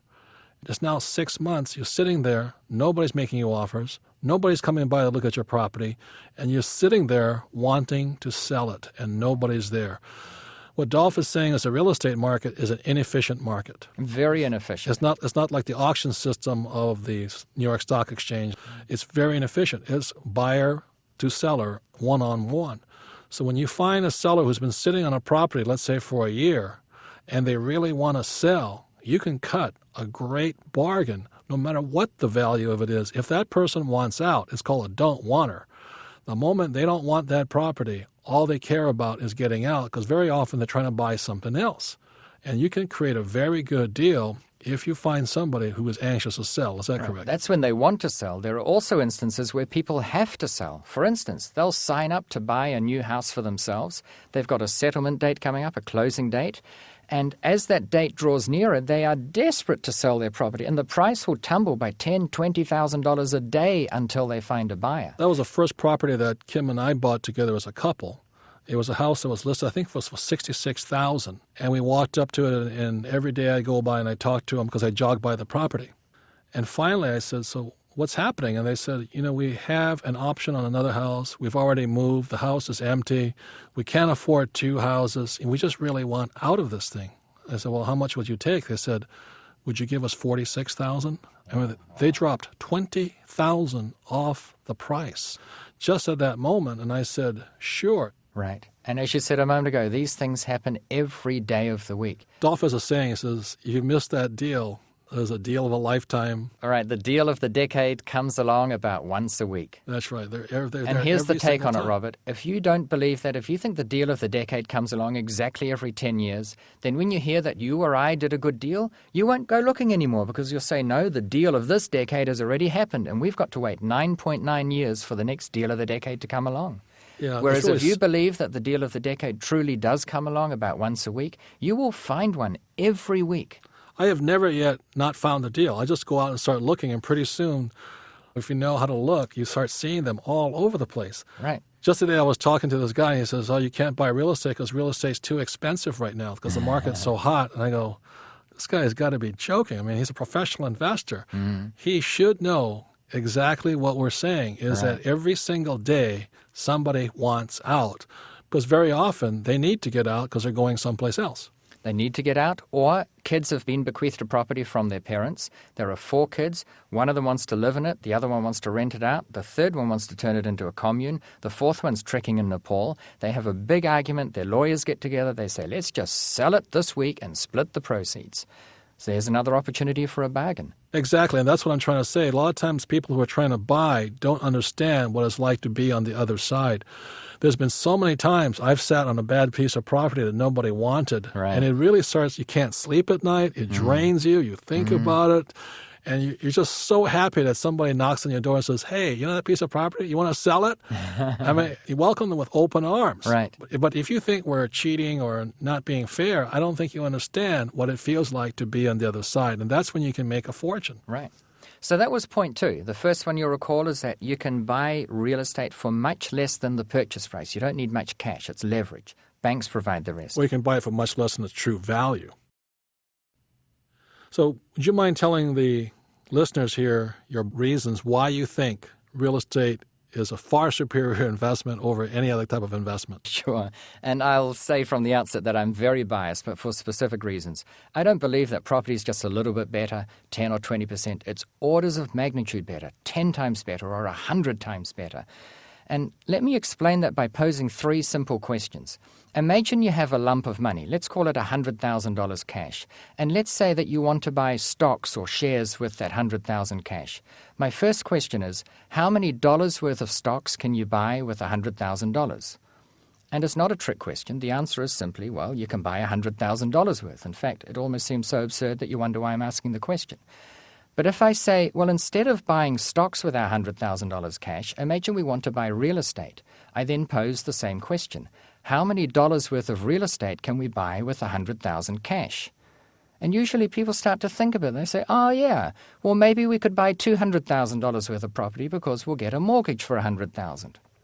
And of course, the reality is that you can easily buy up to $1 million worth of property with $100,000 cash because many banks are willing to provide finance up to 90% of the value of the property. So that's where Dolph and I agree, is that one of the reasons my rich dad and I love real estate is that the bank will lend you money to invest in property, but very often the bank will not lend you money to buy paper assets such as stocks and bonds and things like that. Right, and not only stocks and bonds. Imagine going to the bank manager and saying, hey, I really think antiques are going to go up in value and diamonds are bound to rise and platinum's a great investment, gold. Will you please lend me some money so that I may invest in these things? The bankers will laugh you out of their offices. Whereas all over the world, banks run advertisements in every daily newspaper saying, do you want to buy some property? Come and see us. We'll give you the money to do it. So the thing I say to people is I've always found it strange that in 1986 they took real estate away as a primary vehicle of investing for the S, and it was already taken away from the E's years ago. And it is still, in my opinion, the best way to get rich because real estate is pretty solid. The banks will lend you money, you can leverage. We're not saying borrow like crazy. In other words, when people say, what about, I have a nothing down property, I say, well, you better have something to put down. It's not that you should have something to put down. It's that if you have no money, it means you're a bad manager of your personal finances. Right. And nothing down property can get you in trouble if you don't know what you're doing. So we're not blatantly recommending it. I have enough reserves in cash that in case the property should go bad, I'm able to rectify it. If you have no reserve capital and you buy a nothing down property, that's even more risky for a person who's unexperienced and underfinanced. Is that correct? Correct, because just as leverage can magnify your returns when things go in your favor, so can they magnify your downfall, if you like. They can really work against you if the market goes down. So please be very careful with this idea. The point here is this. One of the reasons real estate is such a great investment is, number one, the banks will lend you money on it. Right. In fact, if you want to borrow money, get a piece of real estate, and the bank will be happy to talk to you. Right. If you start with a business, they don't want to talk to you. They say, well, get an SBA loan or, do something else or find private investors. And even when they do lend you money on a business, the interest rates are a lot higher than they are on real estate, Right. which tells you something about the security of real estate. So that's number one. The banks will lend you money. What's number two?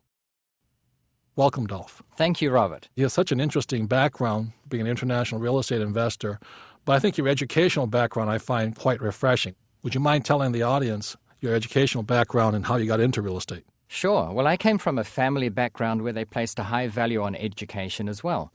And my parents went through the Depression, so they thought the way to have financial security is to study hard, get a degree, and that will guarantee you a job, and a job will give you good income for life, and you get the golden handshake and have a happy retirement.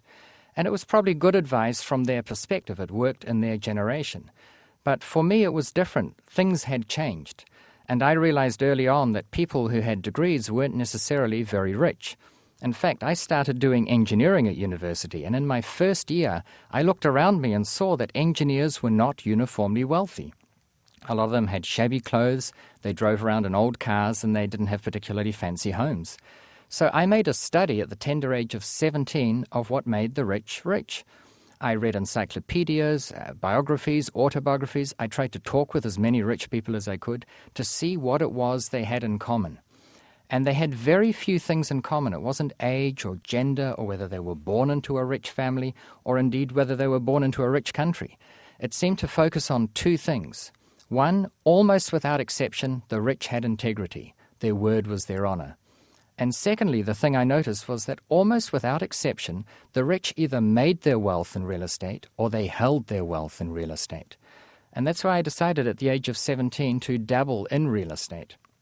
I was still doing electrical engineering. I did an honors bachelor degree, and then I went on to do a master's course, and eventually I did a PhD. But by the time I finished my PhD after 8 years in a tertiary institution, I was offered a job which at that stage was $32,000 a year. As a PhD in electrical engineering. Right.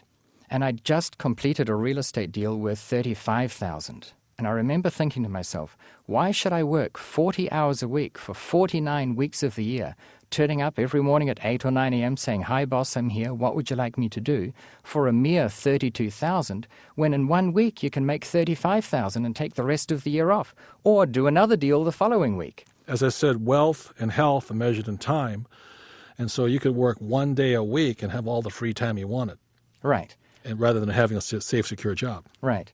So I still like the idea of engineering. I'm still fascinated by technological things. I still have my finger in the pie in that I run a technology transfer company. But for me, that's more of a hobby. I make my money through real estate. So how old were you when you bought your first piece of property? I was 17 years old. And you kept investing all the way through college, through your PhD, is that correct? Correct. And you're making enough money at that time to really see the world of investing versus being an electrical engineer. Well, that's true. It may be possible that there were engineers back when I finished my PhD who were earning more as an engineer than I was as a real estate investor. But in my own view, I'd seen the light. For me, as an engineer, I could put it in mathematical terms. Real estate wasn't just 10 or 20% better than any other investment. It was orders of magnitude better. So, Dolph, many people who are listening to this program, one of their reasons for not getting into real estate is because they don't have any money. Now, here you are, you're telling us that at 17 years old, how did you get to invest in real estate when you were still a student if you had no money at that time? Well, it's true. I had no money, but there are very many fallacies about real estate that I like to see blown out of the water. One is that you don't need money to buy property. You absolutely don't. You can buy it with absolutely nothing down, and there are books written on the subject by many authors. And people say, well, how is that possible? If a property costs $100,000, you have to come up with at least some money. And the answer is no, you don't. There are 101 ways of buying real estate with no money down. So how did you, as a student, get your first seed capital to buy a piece of property? For my first one, I got a student loan from one of the banks, and I applied that to the deposit, and then I got a mortgage for the rest. Back then, I didn't know there were many other ways. I could have gone to the vendor and said, okay, I'll buy this property, but only if you leave in $30,000 cash. Seller finance. Seller finance, yeah. Right. So that's how Dolph got started. Do you still think it's possible for anybody to get started that way? Oh, it's even easier now because the financing options are so diverse. You can even turn to the internet and get outfits that offer 100% financing over the internet. We're now going into pillar number 5, the fundamentals of investing. And if I could remind people once again that the reason you want to invest is to acquire 3 basic asset types. One of them is a business as an asset, 2 is real estate, and 3 are paper assets such as stocks, bonds, and mutual funds. Now in Pillar 5, we're going to be talking about investing in real estate. And just as a reminder, the reason you want to have real estate is because there are 3 different types of income: earned income, passive income, and portfolio income. Passive income's advantage is that it is the least taxed of all the incomes, and it generally comes from real estate. One of the questions I've always had as a professional investor is when I watch television or the news, I read financial magazines, most investment magazines, most television shows are not about investing in real estate. They're primarily investment shows on investing in paper assets. It was later on I began to realize, understanding the 1986 Tax Reform Act, is that real estate was taken away as the investment of choice for the S quadrant, the self-employed quadrant, the doctors, the lawyers, the accountants, and the attorneys. As a young boy, my rich dad stressed the importance of my financial investment plan was to build businesses, secondarily invest in real estate, and thirdly invest in paper assets, which I do all 3. Today I see millions of people betting their financial security and their financial future on paper assets. Yet in my opinion, if you want to be a successful investor, every investor should have some real estate as part of their portfolio. So here with me today is one of Rich Dad's advisors. He is my advisor when it comes to the subject of real estate, and is Dr. Dolph DeRoos. Dolph is noted throughout the world as an international real estate investor, and he has a bias as to why he thinks real estate is the best of all investments. So with that, I'd like to have Dolph. He's my dear friend, my advisor, my mentor, a person I turn to whenever I have questions on real estate. He will be giving a little bit of his background and why he thinks real estate is the best investment. So in the fundamentals of investing, there are 3 major asset classes. 1 is real estate, 2 is paper assets, and 3rd is business, or the B quadrant business. One of the most important lessons my rich dad gave me was being willing to learn how to build a BI triangle, starting from mission to team to leadership and all this. One of the reasons I went in the Marine Corps was my rich dad said I had to learn how to lead people if I wanted to be an entrepreneur. It was critical to being successful in the B quadrant. So for those of you who would like to build your own business, if you're so inclined, in my opinion, being an entrepreneur in the B quadrant is the richest game in the world. If you look at who the richest people in the world are, many of them were entrepreneurs. But you don't have to build a business on your own if you're not inclined to do so. What you can do is you can go to a business broker and you can buy one. Just like you go to a real estate broker or a stock broker or an insurance broker, there are business brokers out there. And for part of your learning process, I highly recommend it. It's a very interesting process to go to a business broker and actually sit down there and look at all the different types of businesses for sale. It's quite exciting, in fact. I've seen nurseries, transmission sales, travel agencies, all these different types of businesses that are up and running that you can buy. The other way, other than starting your own business, is you can buy a franchise. McDonald's being a classic example. I have a friend who owns 14 Jack in the Boxes. That man is set for life. And that's all he buys and sells are franchises. And the other way is through network marketing. And I know for some people, network marketing has a negative stigma, and rightfully so. Yet there are certain aspects of network marketing that I highly recommend people looking into. One of the best advantages of network marketing is that if you're successful in it, they'll teach you leadership skills. They'll teach you how to think from the E quadrant to the B quadrant or the S quadrant to the B quadrant. Another thing wonderful about network marketing is they don't fire you. In the real world of business, if you don't succeed on the first attempt, you get fired. You lose your job. But in network marketing, they have the patience to teach you and guide you to go from the left side of the quadrant to the right side of the quadrant. So those are some of the things I like about network marketing. The other thing that's great about it, you can do it part-time. So rather than looking at the product or the compensation plan, I recommend that when people look at network marketing, first look at their education plan. What are they going to teach you? How are they going to guide you? Who's your mentor above you, your upline they call it? And who's going to be responsible or help you grow from the left side to the right side? So there's many ways of becoming a B quadrant person other than just starting from scratch on your own, which is what I did. And now, Kim, we go into my favorite area and your favorite area. What are the investment strategies of the rich? What are the differences there? Let's start with the difference between a rich person in the E quadrant, an S quadrant, and a B quadrant. Let's say the E quadrant makes $1 million and the B makes $1 million and the S makes $1 million. What are the differences? Okay, well, clearly when you have that same level of income, but all of those different components in the way that the income is made, it enables the B quadrant to be miles ahead than the S or the E, because the self-employed and the employee have absolutely no control over the way their money's made, how it's made, or the various entities that it can be made with. And here we're obviously talking about corporations. And the B quadrant person is going to far exceed the wealth capability because of the way that the money gets made. Well, my rich dad said to me years and years ago, mind your own business. And that's why he wanted me to be an entrepreneur in the B quadrant, is very simply, sometimes the E makes more money earlier in their life because they have a safe, secure job. But if the B can catch on and understand it, in the later part, second half of their life, they can make much more money. But more than make much more money, they can get rich faster than ever before. Is that correct? That's right. And largely it's because they can keep much more money. The tax laws are in their favor. That's right. An E person, a high-paid employee making $1 million a year, is there much you can do for them? No. It's very frustrating because they're very, very limited. Can you tell me a story of some of them who've looked at the B making all this money and they go, what have I done wrong or differently? Absolutely. Once an employee that's earning that kind of money is educated on what opportunity that a B quadrant person would have, once they realize the capability that's there, I've had clients literally get mad in my office because they realize that because they're employee, they're stuck. And they have no capability to cross over into the B quadrant without basically quitting their job.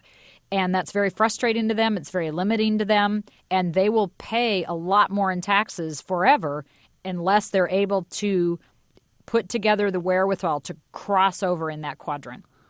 As a B investor, the thing I love most is my favorite term is called the velocity of money.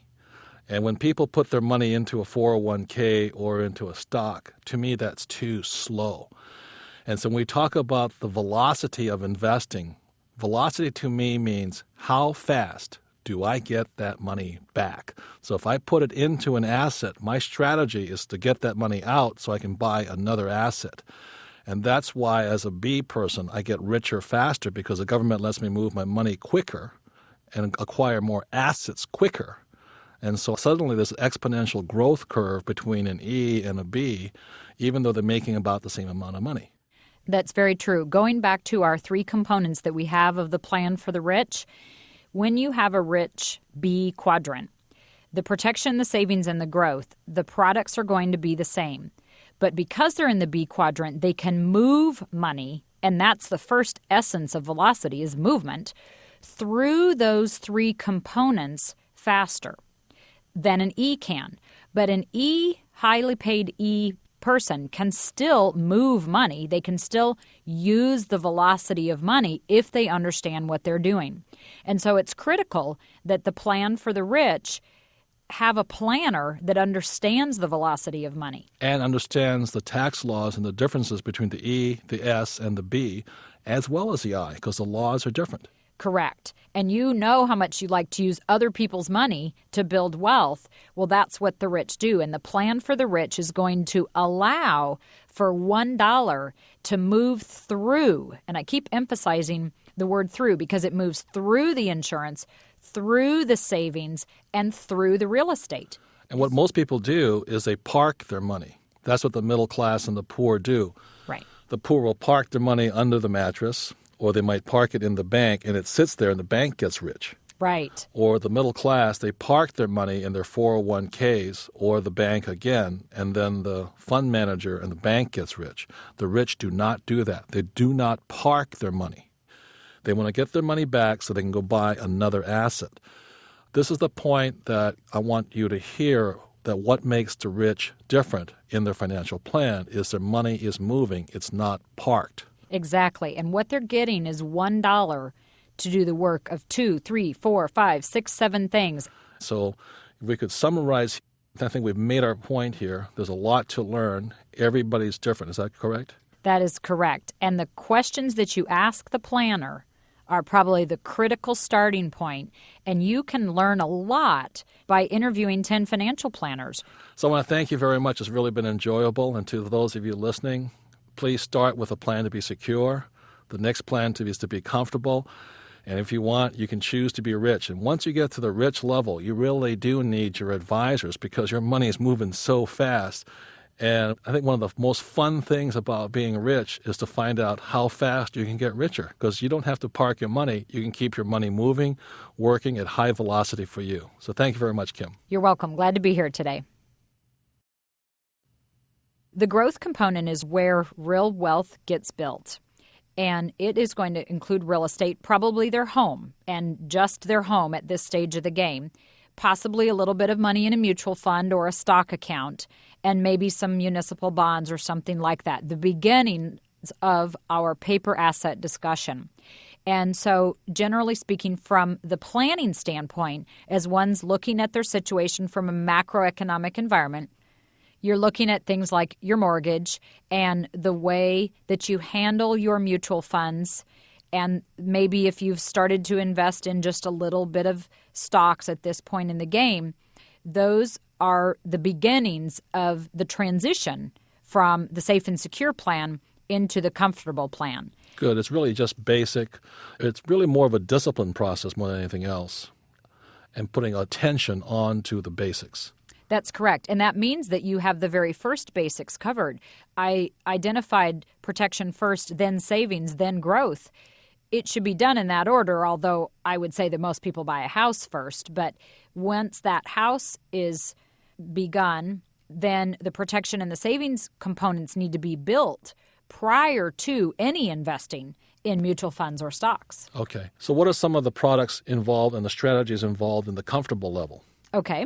Well, let's again go back to the protection component of the comfortable level of plan. You're going to have some of the same basic things, but now I would suggest that maybe we've got someone that's earning a little bit higher income and they're able to put away more money. So the strategies are going to change. In other words, what Kim is talking about is the wealthier you become, actually the more you have to protect. Would you say that's true? That's very true. And because we're talking about the protection component right now, the products that are out there are available to people whether you're at the safe and secure level, the comfortable level, or the rich level. The only difference is the way that you deal with the product. In other words, the strategy that you use with the product. So let's talk about life insurance for a moment. Again, from a comfortable planning stage, at the safe and secure level, we said it's probably going to be term insurance only because that's all there is money for. We're still going to have life insurance at the comfortable stage. There's no difference in the product except that now one may begin to look at permanent insurance. Might be whole life, might be universal life, might be variable life, or some combination thereof. But there is a difference. Yes, definitely. And you need to deal with a planner that not only understands the insurance, but that understands how the insurance affects all of the other components of what you're doing, that macroeconomic approach. Because if you deal with a planner that does nothing but insurance, what they may recommend for you in that area could harm the other areas, the savings and the growth areas that you're trying to work with. So again, I'm going to talk about the difference between the planning and the strategy part versus the actual product that's there. Okay. And so what about the savings component at the comfortable level? Okay. In the savings component, now hopefully the 3 to 6 months reserve has been built. And so more money might be put into retirement plans. There's a chance that an even larger reserve might be built up because at the comfortable level, we should begin to get into larger investment opportunities such that there may be a point in time where we have fairly large amounts of money sitting in a money market because we're waiting to go invest in the next deal, whatever that deal may be. So at the comfortable level, generally that's duplexes or small apartment houses, or you may want to pick stocks on your own or do some trading and all this. It's a little bit more aggressive. Correct. So now you're talking about down into the growth level, and absolutely, one might pick up 2 or 3 residential rental properties and then possibly progress into duplexes or small apartment complexes. One might choose to invest in individual stocks as opposed to just mutual funds, and we view mutual funds sort of as a starter kit for the safe and secure level. The stocks are probably more appropriate for the comfortable level. But I think it's really important that people identify what it is that they really enjoy doing.